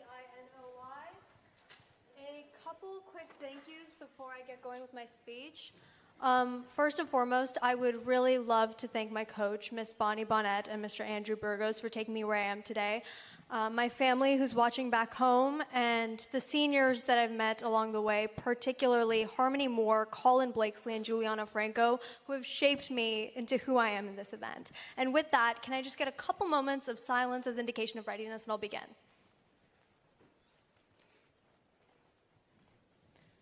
Saniqua Davis was only 20 years old, working her job as a waitress, struggling to make ends meet for her and her one-year-old child. But her $725 an hour wage didn't get her anything but evicted. It was this Congress's negligence that put her on the streets. But this afternoon, 16 million Americans watch as they look for your vote in the affirmation. Hear their cries and pass. You pass because first, we encourage mobility within our workforce. Now, the most common negation speculation thus far in today's debate comes from Representative Palani, Hathalia, and Wijesekera, who tells us that by establishing a UBI, we in turn increase inflation. Here's why this couldn't be further from the truth. That's because UBIs would depend on whether or not the economy is at full employment, because inflation is literally offset by increased constituent spending. That's literally why we have the consumer price index. Okay, great, so we need all these new jobs. Where are we going to get them from? Well, according to the Center on Budget and Policy Priorities, in Stockton, California, full-time employment rose by 35% after the establishment of a UBI. Why? Because more people had time to go look for well-paying jobs instead of working multiple part-time ones. Here's why this completely kills off Representative Natarajan's argument on job loss. That's because when under today's legislation, we increase full-time employment positions, we open more and more low-paying jobs. That means that we're finally employing those that were deemed unworthy of working in the workforce. Because for people like Srinivasan, who washing tables and dining for hours on end, that wasn't enough. Because no matter how much overtime she put in, upward mobility was never an option. That only changes when you pass. But so far, the strongest point of contention also comes from Representative Natarajan and her opposition towards the repeal of standard deduction under Section 3A of today's legislation. So let me pick up where my side has dropped the ball and explain to you why standard deduction, as we know it, is worse than the UBI presented under today's legislation. That's because just February of this year, this very Congress passed the 2024 Tax Relief for American Workers Act. Within it, we reduced corporate tax from 35% to 21%. And adversely, we saw a decrease in Section 159 deduction by 15%. That means that from 2025 onward, individuals with exemptions will be forced to pay thousands more.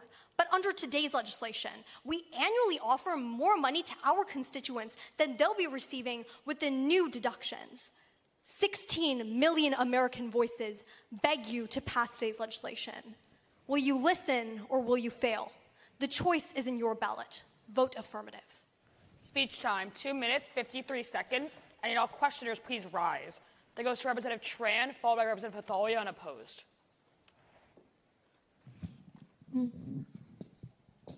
Okay, so let's look at the overall purpose of a UBI, right? Sure. The target group is low and middle income. Yeah. Okay, then why do we have to give an extra $1,000 to the high income people like Elon Musk? Two things. First, there is no net harm. You're not presenting me with a reason to fail. And second, Representative Lawal rather than giving the money to the high income, couldn't you just increase the fixed amount for the low and middle income? Yeah, so here's the thing. Representative Lawal already told you that when the high-income Americans don't spend that money and the low-income Americans do, we in turn offset inflation if they're even not more. spending the money, then what's... Representative Hathalia. Why can't people search for jobs without that $1,000?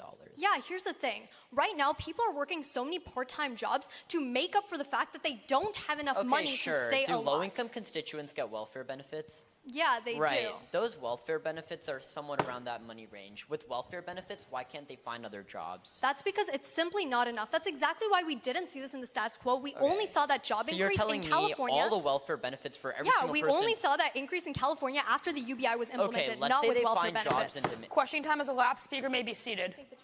State. Granted. Hold on. State. Granted. Granted for you as well, Representative Binoy. And no negation speakers, please rise. That goes to Representative Otto, unopposed.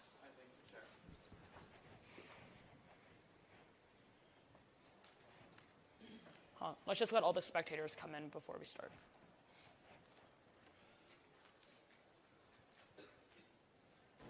Okay, you should be good.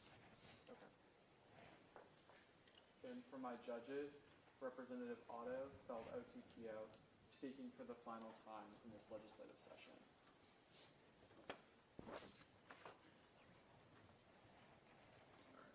And I'm a senior, so I get a little bit longer. Okay.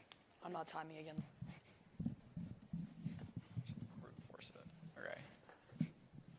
First, I want to thank my family. You've always been there, encouraging and believing in me, and for that, I am deeply grateful. Next, thank you to my coaches, Joseph and Hans. We have shared unforgettable experiences and countless hours of practice and preparation together. To my team, you all are awesome, simply put. Thank you to the Ozark District, and lastly, to all the rural debaters. You are seen, you are heard, and you are valued.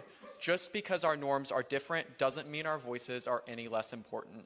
Keep speaking, keep debating, and keep making a difference.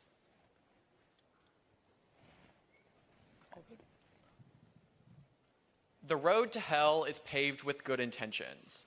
And I get it, affirmatives, you have the greatest intentions. But what this chamber fails to do is actually read the legislation. So let's clash with each affirmative representative so far. But first, an observation. The affirmatives are living in a fantasy land.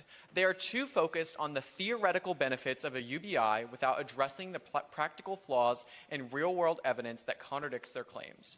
So first, let's talk about sponsor Nichol, and they make one main argument. First, the UBI will boost the economy, and in the process, it will lift people out of poverty. Two responses here.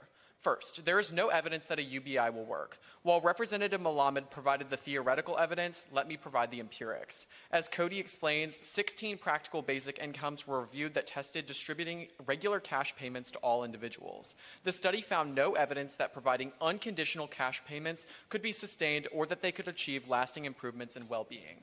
And second, sponsor Nichol, you tell us that a UBI will save small businesses. But the funding mechanism named within the legislation gets rid of standard deductions and personal exemptions, which is net worse for the economy. Why? Because without personal exemptions, people won't start and continue small businesses. As Michael Mazarov wrote for the Center on Budget and Policy Priorities, it is also likely to threaten the success of entrepreneurs by taking resources away from critical services, because owners of most small businesses take advantage of deductions that allow them to expand. Next, let's move to Representative Adams, and they talk a lot about means testing. To be frank, I don't care about means testing. Let's talk about the lack of social services when we pass. Few points to make here.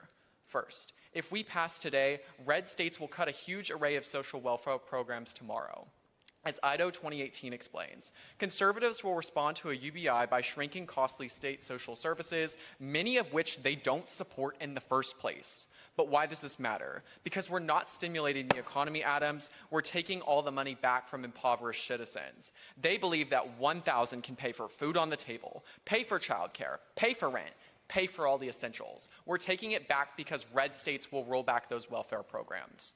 And second, we don't collect taxes until April 15th. Don't pass this legislation because you can't pay for a UBI when you don't have any funding for it when it starts on January 1st. Don't end up like real Congress, kick deficit spending to the curb. And now let's go to Representative Quazi and Binoy.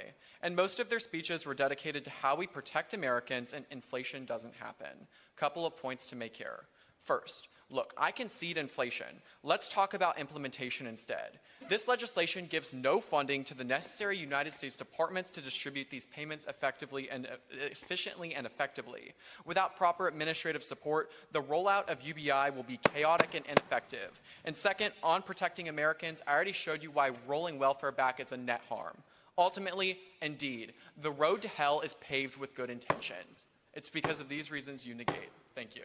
Speech time, 3 minutes, 7 seconds. And all questioners, please rise. That first goes to Representative Srinivasan, followed by Representative Nichol.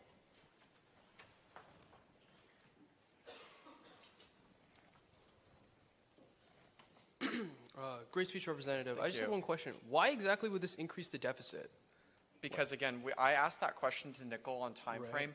Tax day is April 15th, but we start enacting the legislation on January 1st. We have 4 months to provide payments. 4 months of deficit spending, and then the taxes come in, and then it's no longer deficit spending because the monetary supply doesn't increase, right? Again, no affirmative has actually proven that the funding that we will get is necessary for a UBI. Okay. I've never heard one it's like person 1.5 actually billion talk right about how now. much We it double costs. corporate tax rates. That's around $3 trillion. That's what the Center for Budget Priorities says the tax for UBI Representative is. Nichol. Hey, you said that this would force red states to cut welfare programs, right? I'm not saying force, incentivize. Incentivize, right. So I'm from Mississippi, a rural red state. What great welfare programs does Mississippi currently have? Again, I just... None, right? So on this point, how exactly is this making a change? Okay, what we're specifically talking about is just the evidence Where does from Mississippi Idaho. rank in the country? Very Poverty low. index. 50th, dead last, right? So doesn't Mississippi need this the most? Do they What about need my social constituents? services? Question time has They the already last have speaker may be basic social seated. services. Any all affirmative speakers, please rise. That goes to Representative Berlin.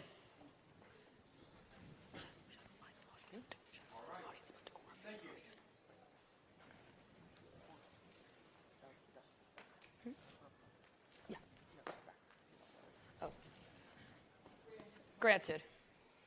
Just let her sit down real quick and we can continue. For the last time ever, I'm Representative Berlin. Just a few quick thank yous. First and foremost, I want to thank my coach, my team, all my friends I've made on the Nat circuit. You can see some of them over there. A quick special shout out to my main man, Breck. He's somewhere in the back. We've been basically connected at the hip at some point. Well, I don't know where he is. Whatever. We've been connected at the hip all season, and I couldn't have done this without him. But most importantly, I want to thank my parents for supporting me. I love you. Okay.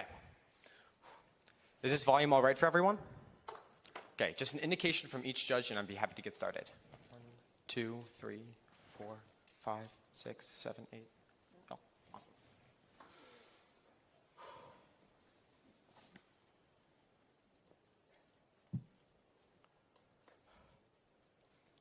As representatives, we're guaranteed a lot of things. A pension, the ability to make tons of money through shady insider trading, and when we all walk out of this chamber, we'll probably have a lobbying position waiting for us. At least I hope so.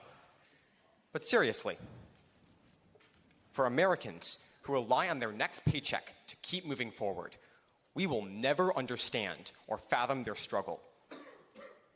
Never leave an American behind. Affirm. Pass this bill because it is time to play Robin Hood for low-income Americans. First, let's talk case studies. Representative Hathalia and Otto, and almost the entire negation, have viewed the research of UBI improperly. And unfortunately, my side responds with theoretical implications. Let's focus back on real-world examples. A 2020 McKinsey Insights analysis on the body of research around UBI found that to date, Finland is the only country that has completed a nationwide randomized trial of a basic income. The results?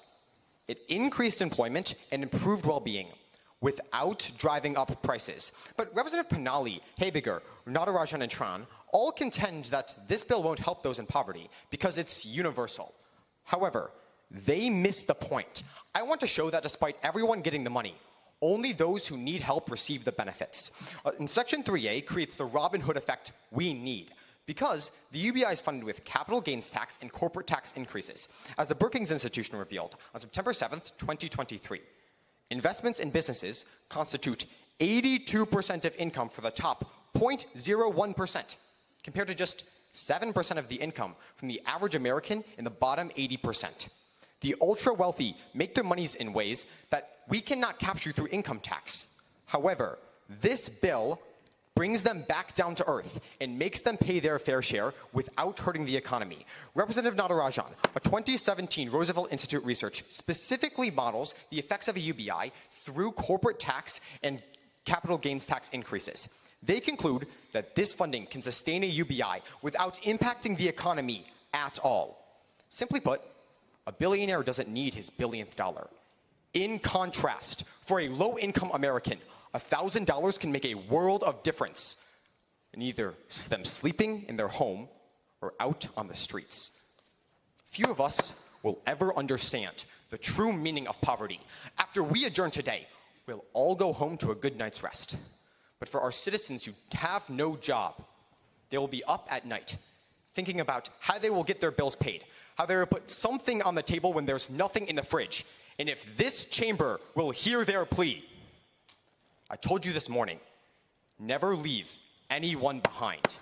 That's why you must affirm. Speech time, 2 minutes, 58 seconds. And all questioners, please rise. There goes Representative Habiger first with Hathalia unopposed.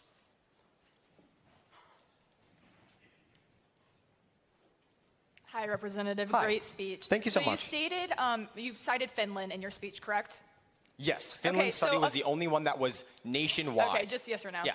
So Finland had support of 17% of after UBI was implemented from its own people. How exactly do you justify the rejection of this very program meant to help them? It's because it wasn't enough. In this bill, it is enough to support low-income Americans. That is why it is better than Finland's. If I Finland's showed you- doesn't cause inflation, and it worked. Okay, but if I showed you in Representative Natarajan. Hey, if companies get taxed more, they say a decrease in wages for constituents. Why is this $1,000 any better? Because it will make up for any decrease in wages that occurs. But how much? It will make up for it. Okay, so every dollar, even if they remove every single dollar that our constituents make, then there's no net negative. Okay. At best, you give unemployed Americans the ability to continue living. Okay, but those unemployed Americans also lose out on welfare when you pull from No, there. they don't, because this is comparatively more than welfare. $1,000 is more than the income people on welfare are making But now. when those welfares are targeted... Question time has elapsed. Speaker may be seated. Thank you. Any non-engaged speakers, please. State. Granted. Representative Berlin. State. Granted. Any non-engaged speakers, please rise. Seeing none, the chair will highlight frauds on one-side debate. Any all affirmative speakers. Motion for a 1-minute in-house recess. Is there a second? Any opposed? Seeing none, starts now. All right, guys, we got two problems. Neg gap, and then also what are we going to do with all this extra time? We already talked about the extra time with TAB. They said they were okay with it, but we need to address the issue about negs first. Here, very quickly, let's just do it this way. Out of all of the people that have not spoken on this bill yet, let's just do another split. All those that are aft and have not spoken yet, please raise your placard. 1, 2, 3, 4, 5, 6. Negs? 1, 2, 3. You can switch? I'll switch. And now, this should even it out. Who's ready to give a neg right now? Can someone give a neg right now? Like in 20 seconds. I think it's like a 5-5. Yeah, I'll switch sides. You can give a neg right. We already have 2 out.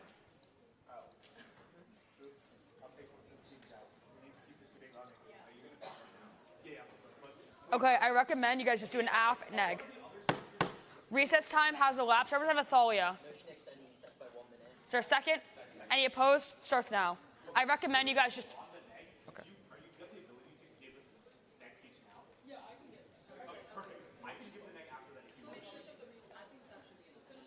Representative Dorairaj. So, what's the plan? Are we doing a neg AF? Okay, what I recommend, seeing that people are still trying to flip, maybe let's try to space out our negs a little bit.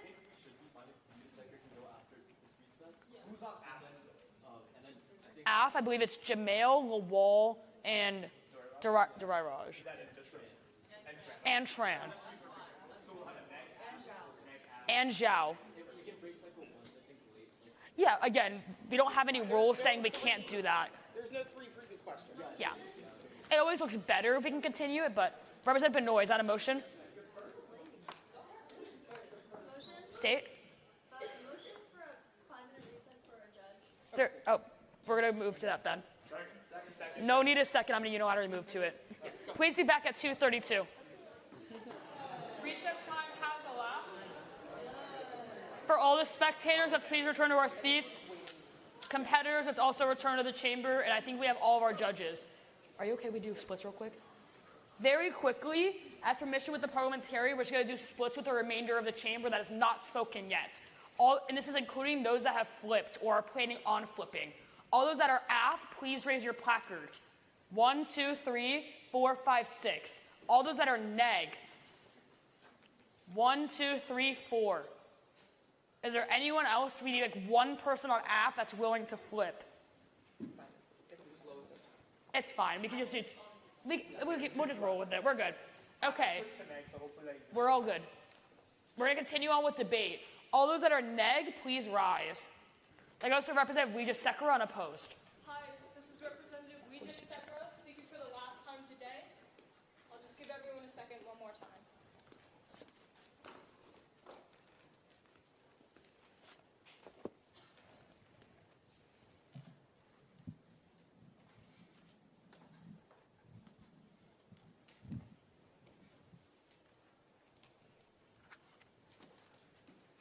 Hopefully no objections. And I just wanted to quickly say thank you.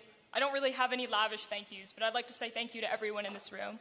You really make this event possible. You make me happy to come here every day, even if I have to wake up at 6 a.m. or not sleep at all in order to give these speeches. So thank you for making this fun. Thank you for being a part of my journey. And I think that's over 30 seconds. Y'all can clap, it's okay. Oh wait, very quickly. Representative, would you like?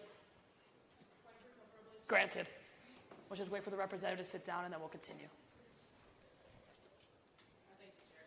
Anytime.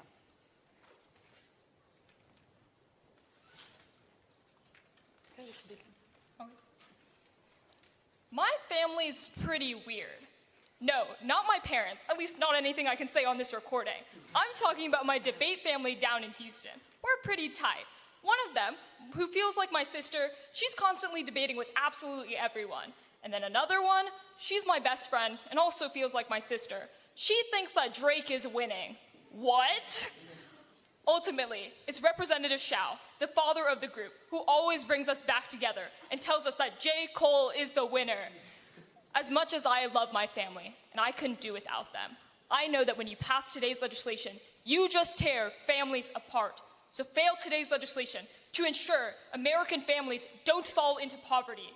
This legislation undermines the very choice the affirmation wants to give, because what you do is you take money out of the pockets of the poor. That's why I'm failing. From Representative Nichol to Representative Binoy, honestly, the affirmation is like my family dinners, because they're all just throwing around the same arguments, and it's just a bunch of bickering. Let's establish something right off the bat. What good is having a choice if it's no choice at all? That's the problem. But it looks like the affirmation isn't doing it for the kids. Section 3A says doing away with the Standard Deductions Act significantly increases financial burdens on Americans. See, Representative Binoy says, well, the law has changed. That's no longer the case. I disagree. Let's look at the law changes. It specifically says that the only change is on corporate tax, not on standard reductions. I'm going to prove to you why standard deductions are so important. Sherry Schultz from CPA and Managing Partners at Fisk County explains just last month that since the Tax Cuts and Job Act was enacted back in 2018, some families are able to save $24,000. That is more than the $12,000 the affirmation touts. This means that families are going to be losing money under today's legislation. That's why you fail. But ultimately, the Center for Budget and Policy Priorities in March of 2020 says that this exemption especially applies to low-income families. They will no longer have the same opportunities. The affirmation has been pulling a J. Cole because they honestly haven't been responding to our arguments. Let me engage with theirs. Representative Adams, standard deductions aren't a loophole, they're a lifeline, because you even admit in questioning that landlords could just increase prices. Representative Binoy, none of the benefits happen if now families have $12,000 less every single month. But let's say, Representative Nichol, maybe we should hug it out, because at the end of these 40 hours up here on Capitol Hill, I do feel like we've become a family. But families don't let each other make bad decisions. That's why I'm failing. Don't let this bill tear families apart. Don't let them end up with less money, because I want to draw the line on the checks for our people, not between families. You fail today's legislation so every single family can be united, not so they can be divided. Speech time, 3 minutes, 3 seconds. Any and all questioners, please rise. Between those, that goes to Representative Adams, followed by Representative Quazi. I take that back. That goes to Representative Berlin, followed by Representative Adams. Thank you. Hi, how do standard deductions work? It basically, it looks at your income and other thresholds in order to give you deductions. Yeah, it reduces your income in order for you to save money on taxes. Yeah. It doesn't reduce it by the standard deduction. Yeah, How sure. much can you save through a standard deduction? Well, it depends on your family size. There's single filings, married filings. There's all different types. I would say that the average saves about $24,000. Individually, the biggest standard deduction you can take is $14,000. Okay. That doesn't even apply to the total My 12. case is about because families, Representative. I don't know if you just missed the entire 3 Representative minutes. Adams. I'm sorry, I took your job. I'm a landlord now. Oh, no. If I own a vacant property, can I write it off using the tax deductions that we eliminated? I don't know if I'd want you as my landlord, but I'm not sure. No, I don't think you would. But if I own a vacant property, I can write it off using the thing that we are eliminating in this bill. So now that there is I no would longer say an that incentive to keep properties vacant, don't home prices actually go down? I would say that there's a net harm when our constituents are now losing $12,000. Even when we eliminate the incentive to keep property vacant? No, all of the money is just going to go paying their taxes that you advocate for. Okay. Questioning time has elapsed. Speaker may be seated. Affirmative speakers, please rise. That goes to Representative Jamail. I thank the chair. That's Representative Jamail speaking for the third and final time in this session on the affirmation of this legislation. J email if that helps you find me.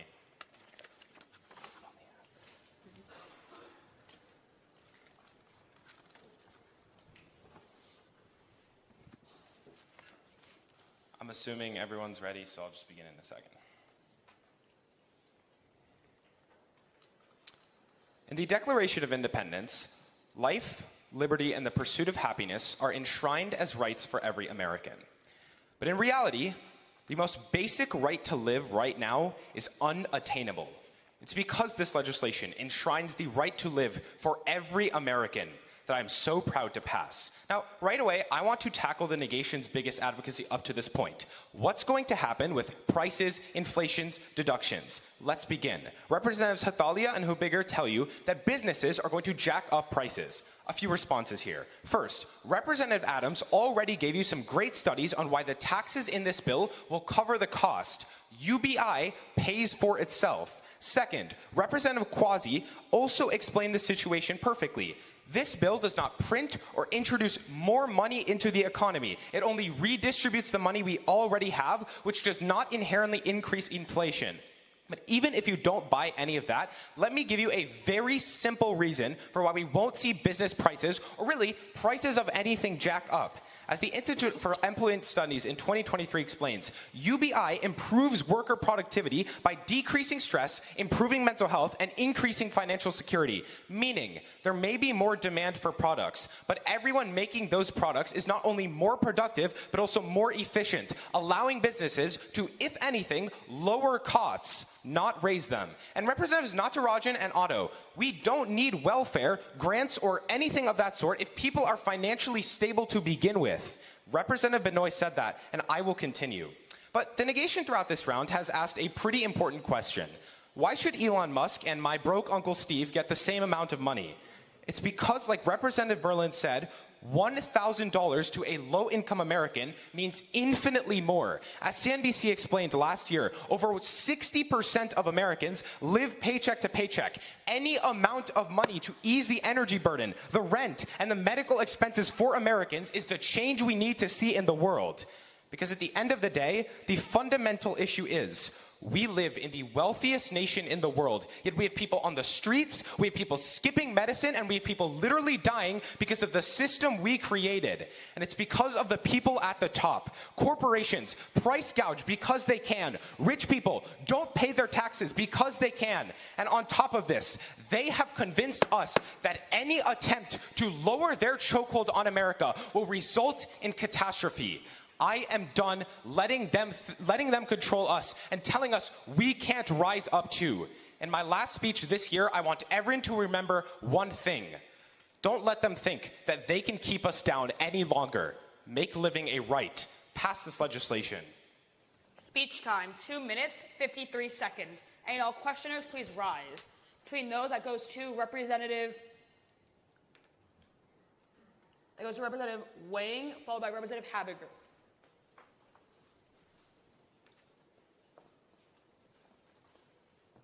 Why don't big businesses pay taxes in the status quo? They have loopholes.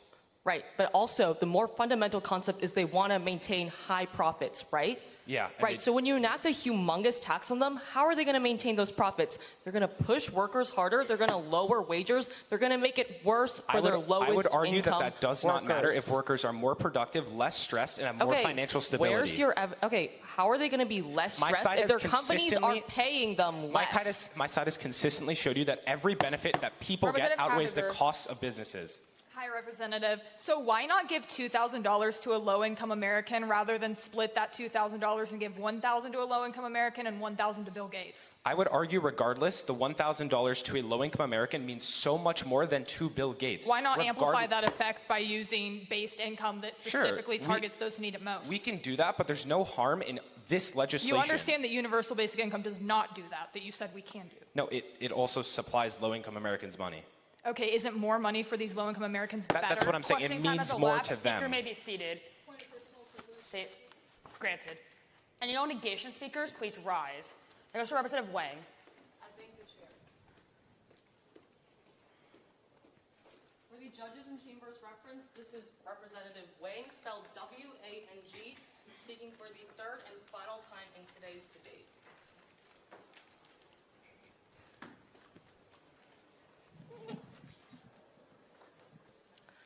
If I wasn't a debater, I'd probably be an economist. In fact, when I was just 7 years old, I pioneered the most innovative solution to our world's problems. Just print $1 trillion. But ultimately, just as I didn't choose that career path, the affirmation isn't choosing the logical path. Fundamentally, I'll prove to you, even if you take the affirmation at their highest ground, you still negate by the affirmation's own logic and own metric. So I want to point out some blatant issues in the affirmation's case. Representative Jamal, if the money is enough to support people, to help Americans, then the money we're taking from companies is significant enough to harm them. Representative Binoy, if the money is enough to support people to find better jobs, then the money is simultaneously enough to support people who don't want to work. Representative Berlin, if we're going to have enough money for every American, we're not going to have enough money for welfare systems. This is all bad. Economist Thomas Sowell said there are no solutions. There are only trade-offs. Today, I'm here to tell you, not a single trade-off is worth it. So let's start with the first, funding from corporations. Representative Nichol tells us that giving people money allows them to spend more. But here's the thing. That doesn't work when you simultaneously take away that money in other ways. Look to Section 3B, raising the corporate tax to 35% and capital gains tax to 45%. Representative Hathalia tells you this causes inflation, but Representative Balusu, Quazi, and Jamal tell you this isn't the case because the government isn't footing the bill. Honestly, you don't even need to go that far because even if you don't add money to, you just move it around and remove the potential to grow our economy. Fundamentally, it's really simple. If you're going to take money away from constituents' companies, then companies are going to take it away from their workers. And Forbes tells us in 2021 that UBI causes businesses to pay workers less to keep their profits while the government makes up the difference. Tax Foundation found that corporate income taxes hinder innovation, hinder raising wages, and hinder new jobs. Representative Berlin and Jamal, this means that when you implement UBI, our economy remains stagnant. That harm is you prevent corporations to allow more economic growth and more jobs. But then let's move on to the second, will people work? This is championed by Representative Binoy on the negation. She tells you UBI gives people the chance to finally switch to better jobs. But when you give that money to our constituents, you don't even the playing field. You just add more dirt. Iowa found that after their COVID relief funds, it incentivized people to work less. This harmed the economy as a whole. But finally, I'm going to talk about welfare systems. Fundamentally, if UBI is effective, that erodes our need for welfare systems. But why is that bad? Representative Dorairaj, to answer your question, it's because welfare programs are better at helping people. Welfare programs literally require people to prove that they're trying to find employment. It rewards people who want social mobility, and it doesn't waste money on people who don't. They're targeted. They require less funding. That's why they're better. They don't come at the cost of our constituents. I think it's really simple. Even when you've taken the affirmation on their highest ground, not a single sacrifice is worth it. Negate. Speech time, 3 minutes, 6 seconds, and all questioners, please rise. Between those, that goes to Representative Lawal, followed by Representative Binoy.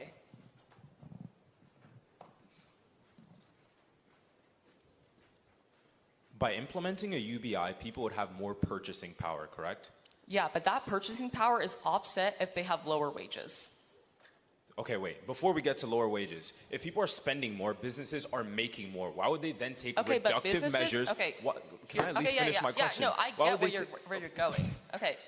Okay, go. Just go. No. Businesses also raise prices and lower their wages to make up for their money they're losing. But there's not a lot of money lost because people are buying things more. There is a significant amount of money lost. If I showed you that the money companies are saving from lower tax rates is only going to pay hire people right now, why would this legislation affect jobs, Okay, prices? you're right. Companies choose time and time again to prioritize the people at the top. That's why when they take away money from their profits, they keep the people at the top in power by lowering wages for low-income workers, pushing them harder, and raising prices. Our economy remains stagnant. That's a harm. But all they have right now, because of a low tax rate, is excess profits. Right. Why would they affect their business model after this piece of legislation? Companies are corrupt. Question That's time their has choice elapsed. every time. Speaker may be seated. And all affirmative speakers, please rise. There's Representative Dorairaj. I thank the chair. For the last time ever, Representative Dorairaj, spelled Dorairaj, speaking for the third and final time in this session. Granted. Very quickly, let's just let her sit down. Yeah. Before we get started, I want to give a couple of thank yous. First, to my family. Amma, Appa, Akka, I appreciate you guys. You're the most chill family ever, and I could not do any of this without you. Second, all my teammates, Vincent Nguyen, Arnav Nagabrava, Akshar, Veer, Varun, Arissa, all the coaches, all the people that mentored me. I really appreciate you. Finally, Dr. Sullivan, thank you for being the best coach I could have ever asked for. Everyone good?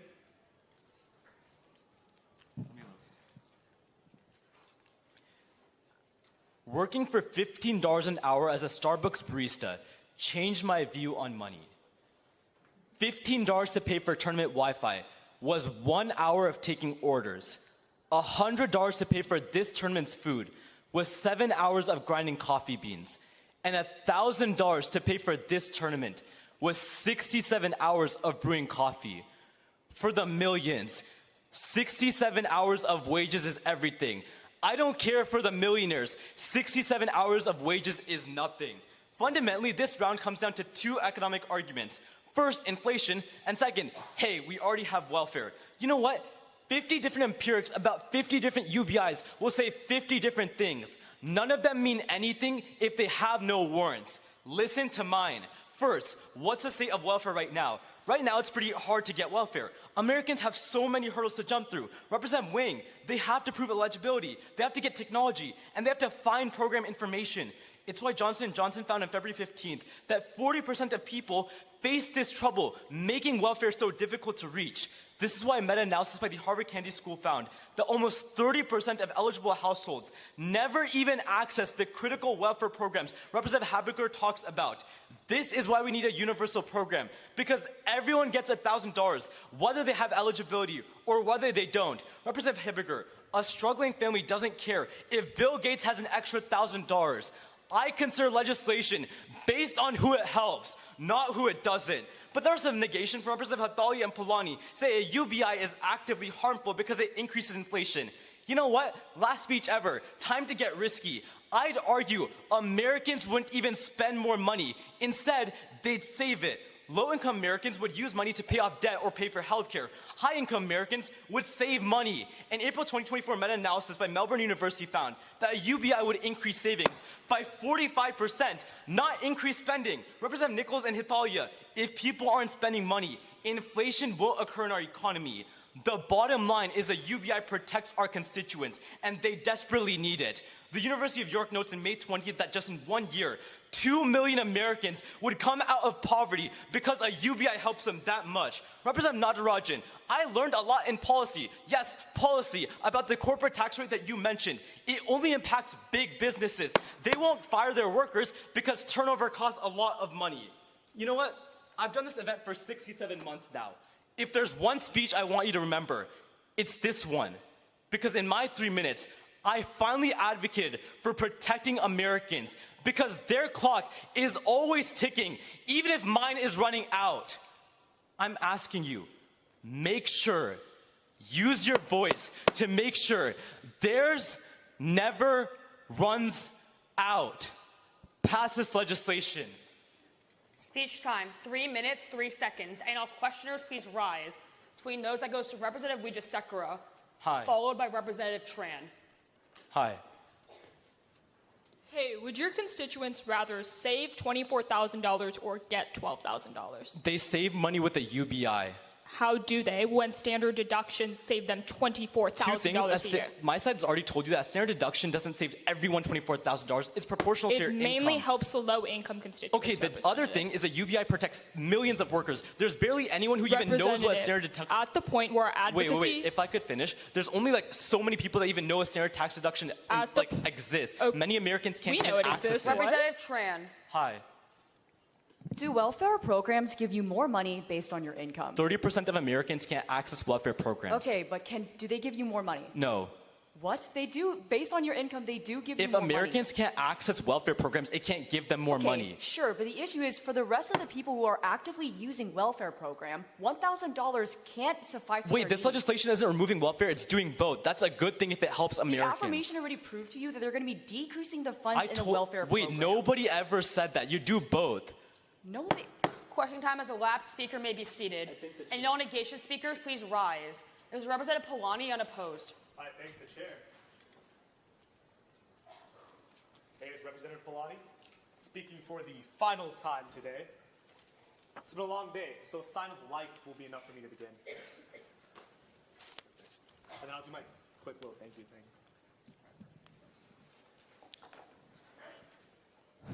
I'd first like to thank my parents for being the reason why I'm here. I love you.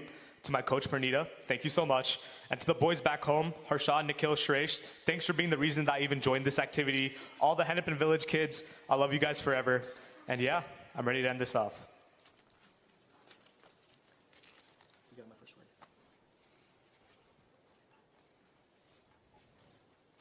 Representatives, I'm going to be honest with you.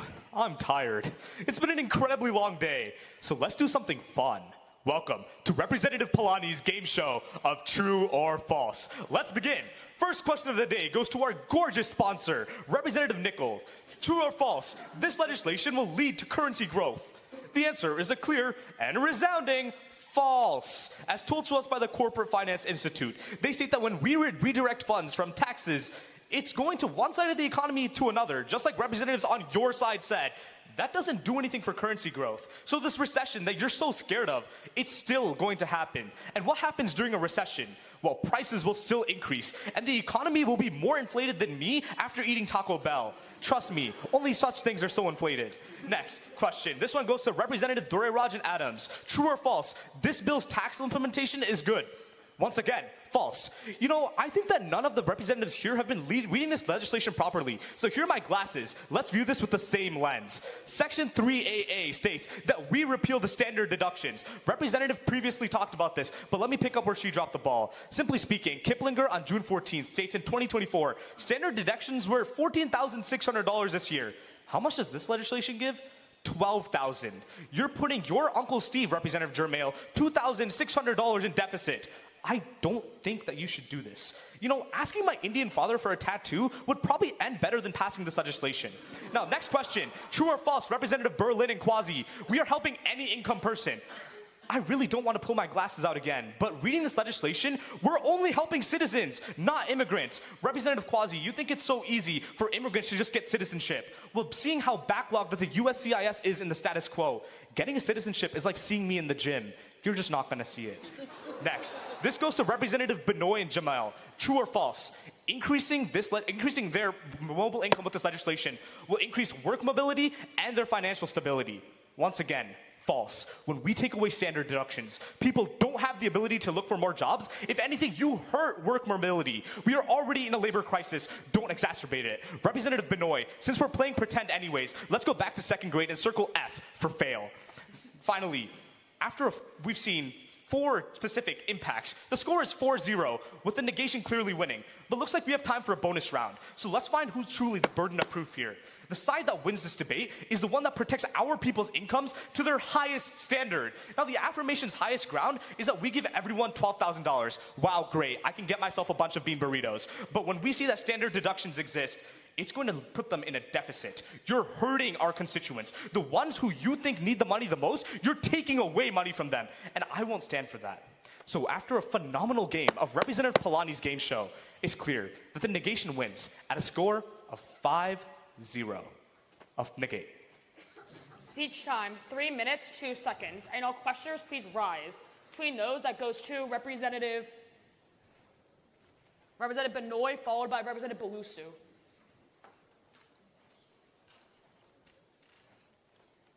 Hey, Representative. Hey, Representative, what's the most saturated workforce right now? I'm assuming manual labor jobs? Yeah, particularly like, lower paying jobs, right? Yeah. When there's so many people in this field, and now under today's legislation, we give them $1,000 in UBI, doesn't that give these people more time to go out and look for higher paying jobs that's freeing up? No, they don't, because now they have to earn $2,600 more to pay off the standard deductions that they aren't getting anymore. Wait, hold on, Representative. When I just told you that our recent policy makes it so that it's harder for us to gain the same amount. Hey, what's the largest standard deduction you can take? Yeah, this year for a single taxpayer, it was $14,600. Okay, so that's $14,600 times 10%, which is the actual tax rate at Wait, that times level. 10%? No, Yes, it's so $14,600 specifically. Yeah, that's how much you're saving yourselves from being taxed. So that means so that's you have to pay $14,600 saved. No, you're getting taxed at the 10% rate, so that's how taxes work. That's $1,460. No, it's the deduction that you get from your taxes. Guess what? That's what you get It's in a a month and a half. Questioning time has elapsed. Speaker may be seated. And all affirmative speakers, please rise. That goes to Representative Lawal. This is Representative Lawal for the very last time ever. I know there's 2 L's in there, but please only focus on the W.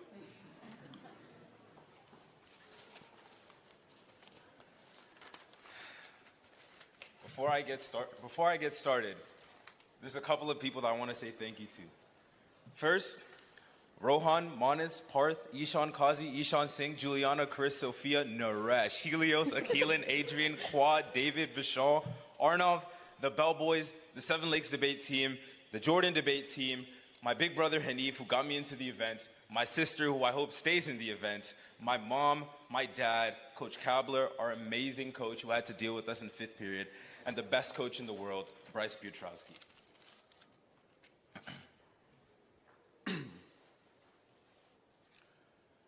My mom told me to never look away at the homeless. My mom also told me that $1 can make a difference. My mother also told me to always be grateful. It is because I am grateful to have my position today to advocate that the dollar really does make a difference, that you affirm this legislation. I want to return us to the very impetus of why exactly we even are thinking of UBI in the first place. It's because our current system, welfare, is not working. Representative Wang and Natarajan, you guys are completely incorrect. Welfare is not doing its job. The Washington Post explains in February 2019 that 1/4 of the people living in poverty, 13 million Americans, are not receiving any help from welfare, even though they desperately need it. There are cracks in our system that need filling. That's what UBI is for. On top of that, there's absolutely nothing in this legislation that says we're going to be pulling money away from welfare. In fact, we're only funding it through these taxes and the removal of tax deductions, meaning that there is no impact on welfare. In fact, they work together. You get your welfare, and whatever it doesn't cover, UBI does the rest. This has 2 different functions. First, it allows you to choose what you spend that external money on, meaning that if you need a couple extra $100 to pay for rent, or you need a couple $100 extra to pay for medicine, you can make that choice that welfare didn't give you. On top of that, it means you're no longer dependent on the numbers that don't necessarily reflect your economic situation. When welfare says no, UBI says yes. Then, Representative Habiger, Natarajan, and Tran and Hathalia tell you that today's legislation is problematic because it doesn't focus on our lowest income. I'd like to refute what nobody on my side has. Today's legislation does not give $1,000 to everybody. Pay attention to Section 1. This $1,000 is taxed just like income. The people who need that $1,000 the most will keep it in the way that is proportional to the amount of income that they make. Meaning that if you're making millions of dollars, you're going to keep a little bit of that $1,000, and the rest of it goes to the government to go back to people who need it more. This legislation works and is balanced because it helps our people. Then Representative Palani and Wijesekera come up here and talk about standardized deductions. Please understand how they work before you come up here and preach about them. If you're making over $24,000 and you need a $24,000 deduction, you're making tons of money. You don't necessarily need this $1,000. Standardized deduction only applies if you're making excess of the standardized deduction, meaning that if you're making $14,600, you're not affected because you were never going to receive that standardized deduction in the first place. The poverty level had already protected you from that tax. Change is necessary. Our people have gone too many days without a sliver of hope. Be that change and pass this legislation for them. Speech time, 3 minutes, 8 seconds, and all questioners please rise. Between those, that goes to Representative Palani first, followed by Representative Hathalia. Hey, Representative, who were tax deductions and tax exceptions designed for? Everybody. It was primarily for lower income constituents, right? So But by it applies abolishing to everybody. both of these aspects, wouldn't that hurt them during tax season? No, it doesn't hurt them. Why? If you're making $14,000, hold on. If you're making $14,000 right now, you're not getting taxed by the federal government, which means you wouldn't have been eligible for those tax deductions in the first place. But those are just tax deductions. What about tax exceptions? You haven't talked about those at all. Tax exemptions were banned in the United Tax States. We exemptions never do applied exist. tax exemptions past Tax exemp- 2022. Then Search why it are we up. banning with the Representative legislation? Adams. Hi there. I'm on your side. I just want to clarify one point. The increased taxes in this legislation will lead to downward pressure on the amount of useless spending by high-income individuals, right? I mean, not just that. More people will be buying products, which means they don't have to reduce the amount of productivity that these businesses have. Exactly, but low-income individuals will get the actual impact on when they're able to spend on goods and services. Yes. So this is in fact progressive. Indeed. Thank you. The chair will absorb the remaining 8 seconds. Speaker may be seated. Any no-negation speakers, please rise. I'll call again. Any no-negation. Chair highly frowns on one-side debate. Any no affirmative speakers, please rise. That goes to Representative Tran. Just to clarify, this is another affirmative.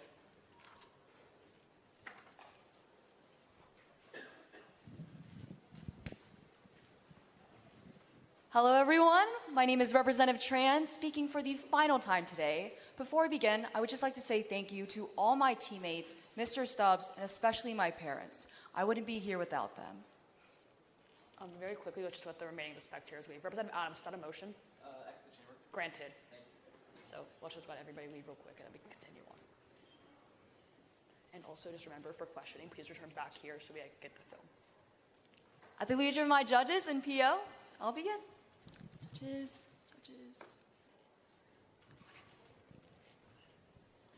Human rights champion Nelson Mandela once said, "Overcoming poverty is not a task of charity, but an act of justice."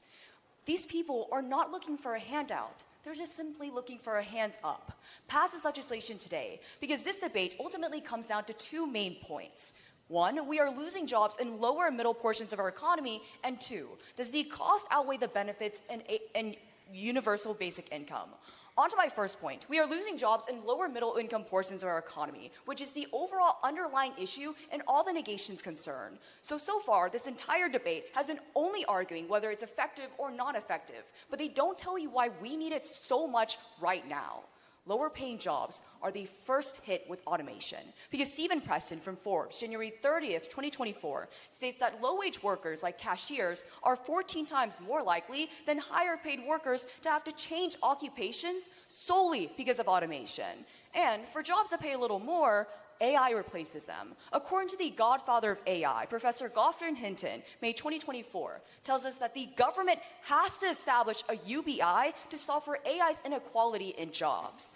And Nexford University, January 9, 2024, also tells us that 1/4 of all jobs could easily be replaced by AI entirely. So even if welfare funds are taken out, you still pass this legislation today because universal basic income can solve the problem of mass job displacement, since it's the #1 reason why our people currently rely on welfare.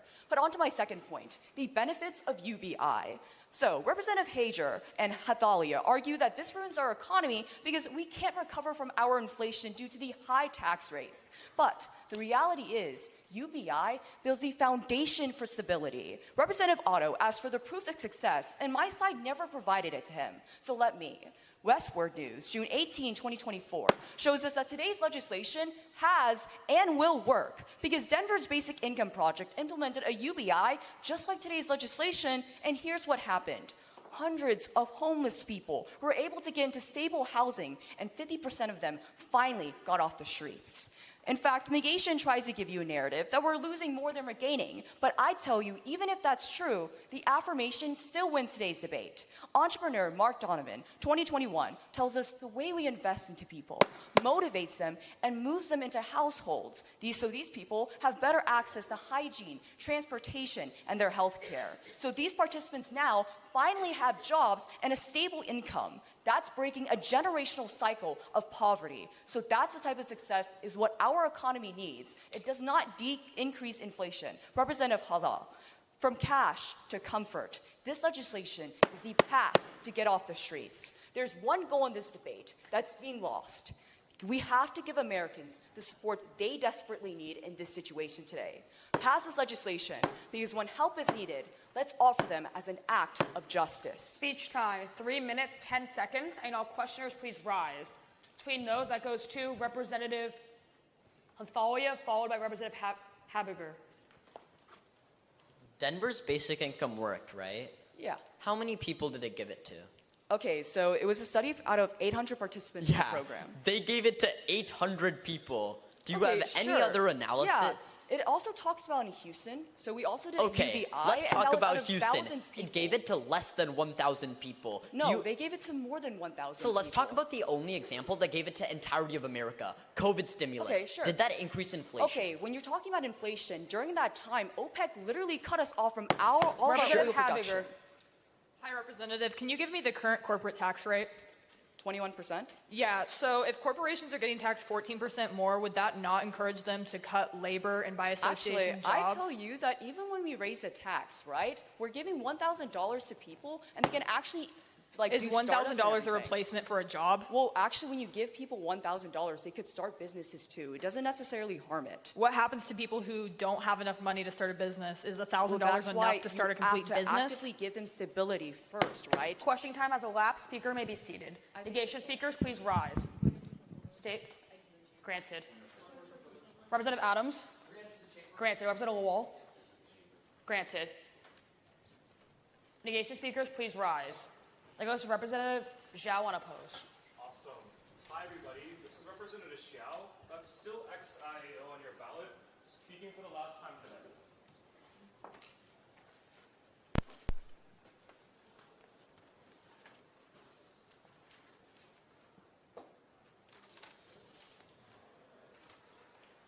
Let's just wait for the last few spectators to leave. Awesome.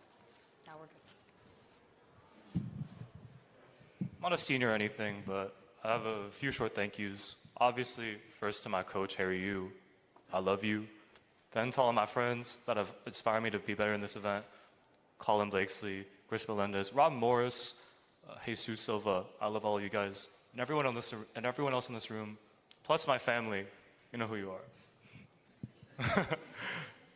Let me know if you're not ready.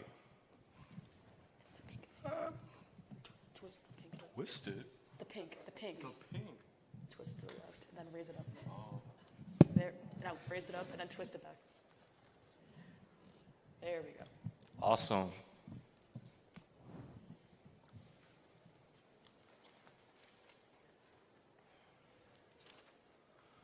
I'm going to be honest with you. As an Asian American, my political role models are few and far between. I mean, I have the mayor of Boston, some congresswomen like Representative Tran, but ultimately, I have the perennial presidential candidate, Andrew Yang. In 2020, Americans rejected UBI on the ballot when an Asian guy named Andrew advocated for the American people. In 2024, don't make the same mistake again. Forget the Yang gang. It's all about the Xiao crowd. Ultimately, this debate has boiled down to two questions. First, does this bill take money from the average American? Everyone on my side has told you we lift Americans out of poverty, but for some reason, the negation thinks they're in a libertarian convention, because they all say, nuh-uh, what about taxes? Let's go one by one and disprove this analysis. First, Representative Hathalia, I know you hate that ice cream truck, but your analysis has been a rocky road this entire debate. You tell us the capital gains tax is going to target low-income Americans. Here's the deal, though. That's fundamentally false. The IRS reports in 2024, capital gains taxes only apply to Americans with an income above $44,000, which means most Americans won't ever which means the low-income Americans aren't going to qualify in the first place. Next, Representative Habiger tells you that it worsens inflation, but everyone on my side has already told you we aren't printing money. We're just taxing it from the people that have too much of it. But finally, Representative Otto tells you about small businesses. He has been on the wrong side of this entire debate, because the EU tells us in 2024 the top countries in Europe to start a new business are Sweden, Finland, and Denmark, which just so happen to be the only ones with UBI. When you provide Americans a basic income, it provides a foundation to chase their ambitions and finally start businesses of their own. I want to see this country become a land of opportunity. Give our people the means to do so. But the second question is, what happens to welfare? There's been two responses from the negation. First, Representative Otto tells you that conservative governments are just going to cut all welfare. Quick show of hands, guys. If I took away all of your welfare, who would still vote for me in November? Absolutely nobody besides that guy over there. It's political suicide. But next, Representative Wijesekera and Wang have all told you that taxes are going to take too much from low-income Americans. Let's go band for band with the negation. Because under this bill, we're giving every American $12,000 every year. Unless you're Elon Musk, capital gains taxes aren't going to take $12,000 out of your paycheck. Fundamentally, today's legislation is about preparing Americans for the future. Because there's one thing Andrew Yang has said that no one in this round has mentioned. Automation. Every one of our jobs is at the threat of disappearing. Today's legislation gives our American people the ability to prepare for it. Because if our jobs disappear, every single negation impact falls apart. Pass. Speech time, 3 minutes and 8 seconds. And all questioners, please rise. That goes to Representative Wang, followed by Representative Hathalia.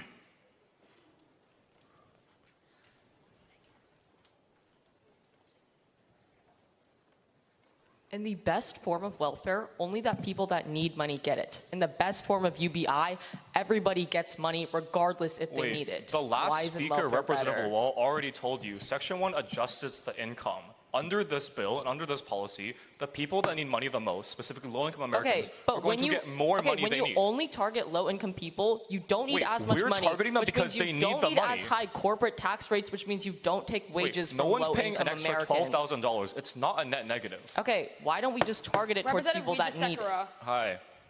Whoa. You misunderstand our entire argument. We aren't talking about capital gains. We're talking about standard deductions. Right. Doesn't that impact low-income Americans? No, because Why? under this legislation, okay, first, standard deduction only really takes out more than $12,000 if you're earning an income above around $60,000. What? Not what my entire side tells you. We Wait, tell you it's I about $24,000. haven't finished answering your question Okay. yet. If for low-income Americans, when they take out standard deductions, they're not losing anything like $30,000. They're losing at most like $6,000, Representative, that's $7,000, which covers the cost of last UBI. Speaker may be seated. And all affirmative speakers, please rise. That goes to Representative Balusu. I thank the chair. For the chamber's reference, that's Representative Balusu for the last time today. And ever, I guess. I'm a senior, so I'm going to give a few thank yous and shout outs before I get started. First of all, most importantly, thank you to my mom. You've been like my biggest supporter this entire ride. Thank you so much for everything you do. Hey, I see you right there. Thank you. Thank you, Daddy. Thank you to my sisters, Shreya and Siri. You guys are like my biggest taproom stalkers, and I appreciate you guys so much. Outside of that, thank you to my coaches, Mr. Woodhead, Miss Cruz, Mr. Harris, and Mr. Cruz. You guys are all amazing and just the best. Finally, just thank you to my team. I'll give you guys specific shout outs, but I want to get started. Very quickly, both granted. If anyone's not ready, I'll get started in a second. Let's just give the two competitors a chance to sit down. Okay. Continue. Okay, now we're good.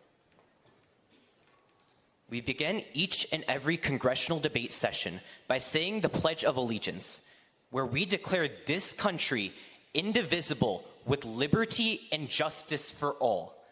Liberty means having the freedom to eat what you want, to have what you want, and be able to make the choices that you want. But for so many of our citizens, that's not reality. 16 million Americans aren't able to make the choices that they want because this Congress sits on inaction. For the last time ever, I am asking you, make the right decision, support our constituents, pass this legislation. Now, at the end of this debate, the negative advocacy has basically boiled down into two essential arguments. First, it decreases spending on other things that poorer income people need. And second, the economy will be hurt by passing this legislation.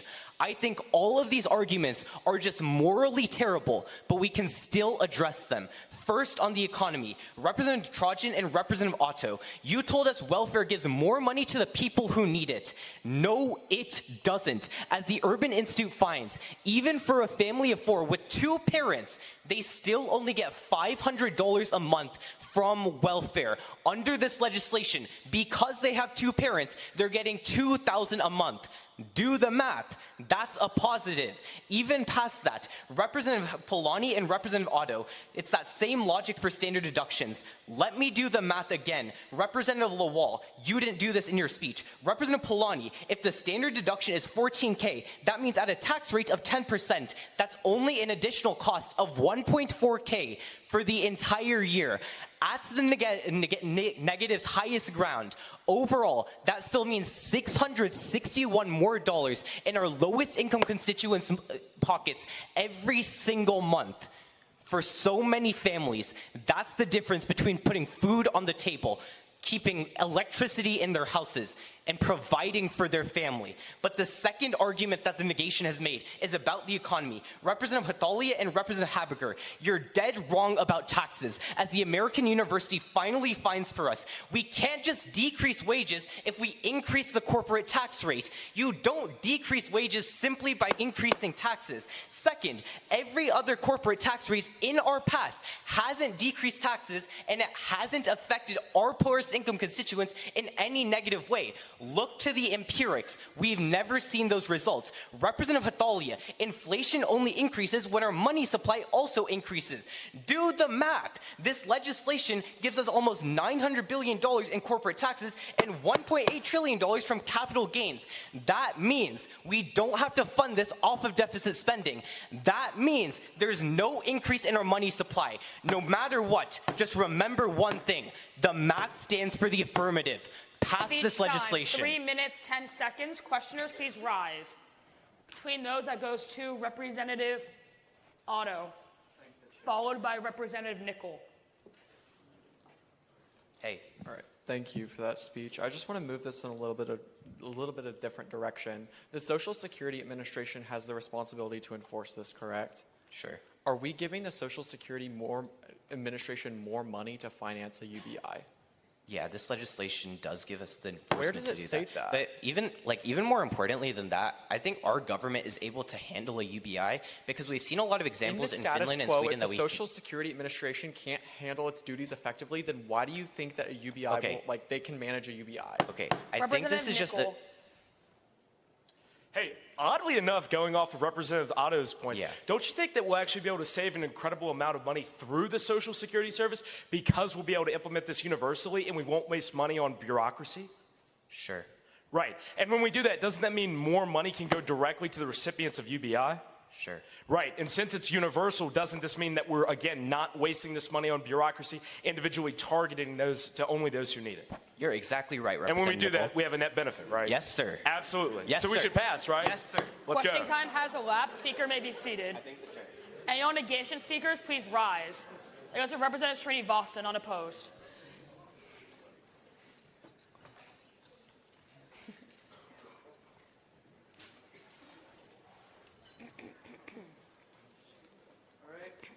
Representative Srinivasan, closing out this Nationals round.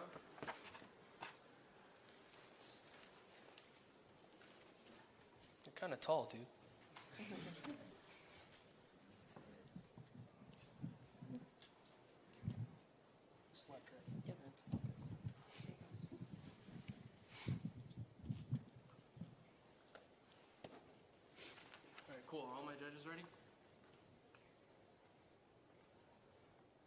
Okay, I take your silence as a yes.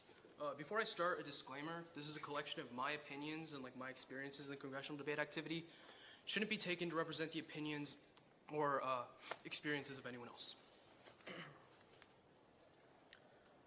The point of this event is to emulate a congressman, to think on your feet, to recognize the issues plaguing this world, and to ultimately make it a better place. But I'm concerned that we're turning into actual Congress. We're becoming just as selfish, corrupt, and uncaring about other people's struggles. I'm diverting from the topic of this debate because I think the single most important thing that we could be discussing in a congressional debate chamber is that this has become a pay-to-win activity. And we don't even realize it. And I don't want to act like I'm some kind of disadvantaged kid speaking from a place of righteous anger. I'm blessed. I have great coaches and great team members who support me through all my aspirations. But this message needs to be said.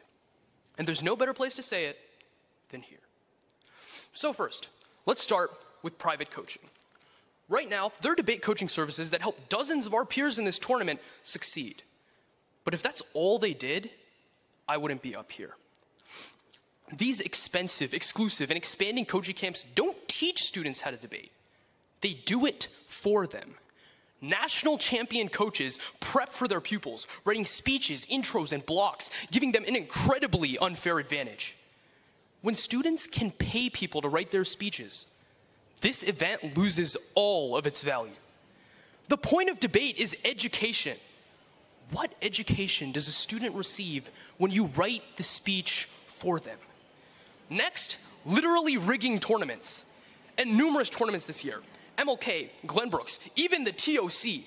These groups blatantly cheated to get ahead. There were rounds where debaters were judged by their literal mentors and associates, which should have been a clear conflict of interest. And that's just the start. At TOC, a certain coach attempted to bribe a presiding officer with a guaranteed break in order to give his students higher precedence. This is an activity that has strayed so far from what it was meant to be that it's become artificial, just something else to put on your college apps. And what's so sad is that this speech writing and coaching is the norm.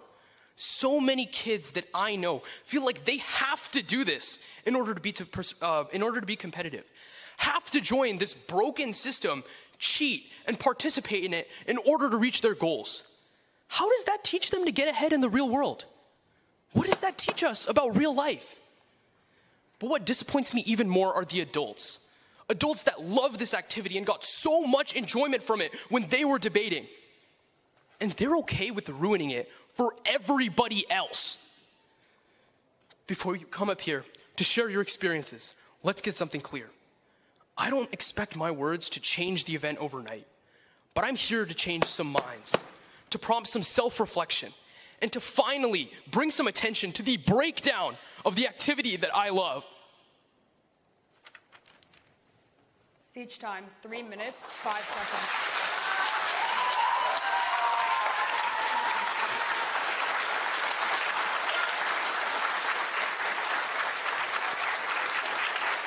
Thank you.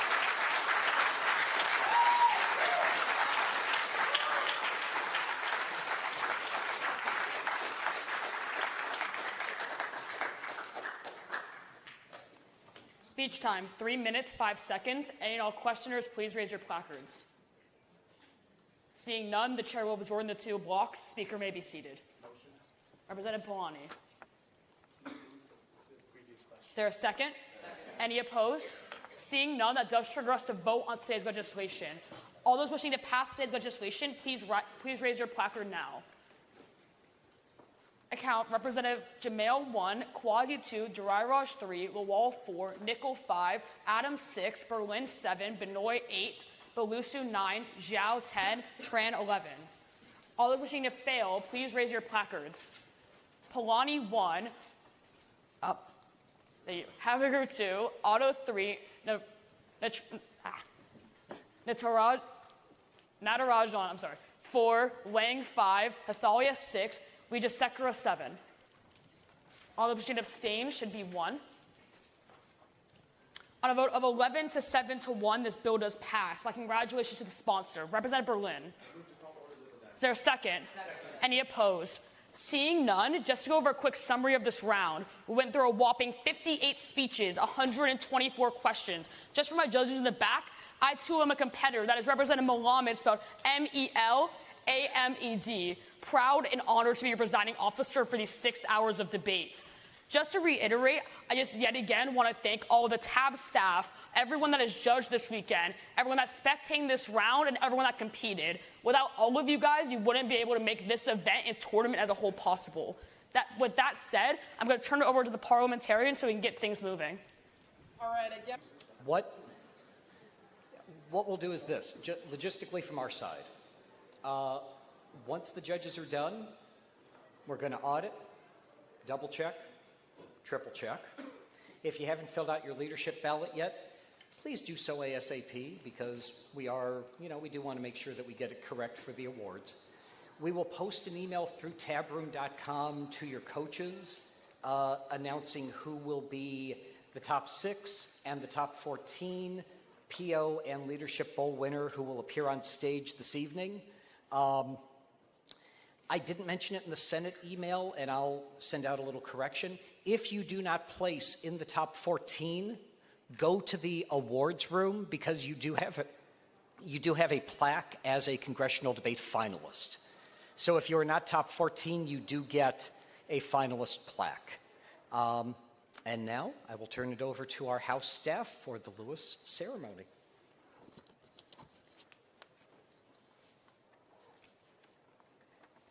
When I announce your name, if you will come forward and receive your medal. From the state of Florida, American Heritage Palm Beach, Ryan Jamel.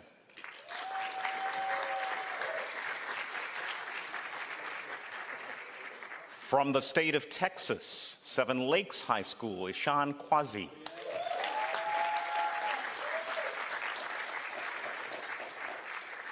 From the state of Arizona, Arizona College Prep High School, Divya Natarajan.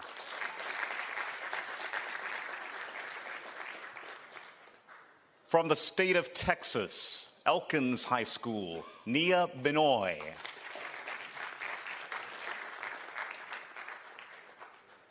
From the state of Texas, Belair High School, Samantha Tran.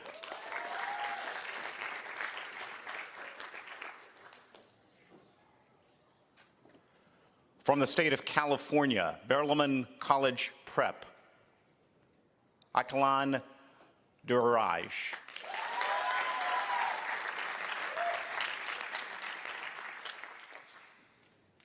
From the state of Massachusetts, Milton Academy, Reese Adams.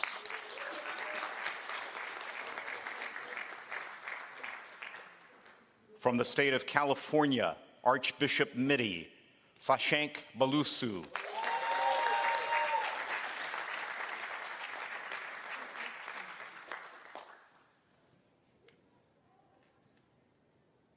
From the state of California, Miramonte High School, Emma Wang.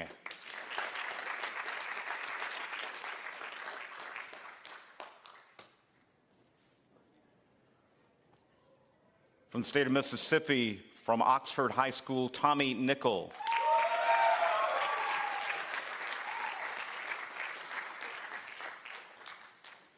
From the state of California, Bellarmine College Prep, Vedant Hathalia.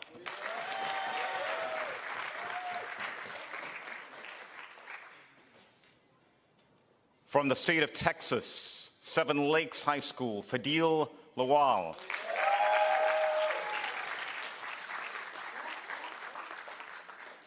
From the state of Texas, Memorial High School, Andrew Xiao.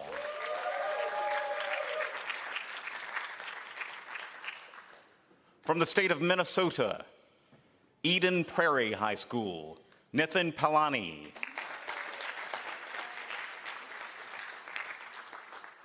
From the state of Florida, American Heritage Palm Beach, Jordan Malamed.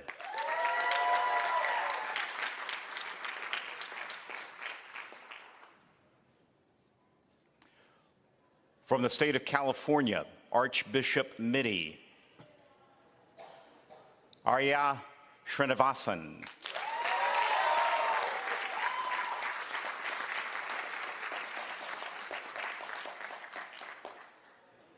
From the state of Ohio, Hawken Samuel Berlin.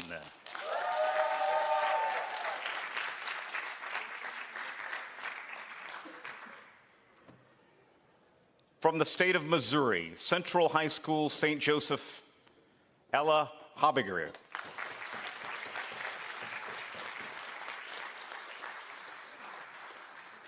From the state of Texas, Houston Lamar High School, Misha Wijesekera.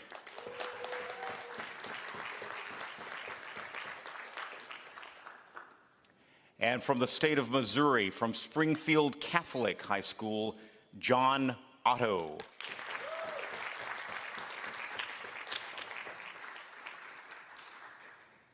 Congratulations.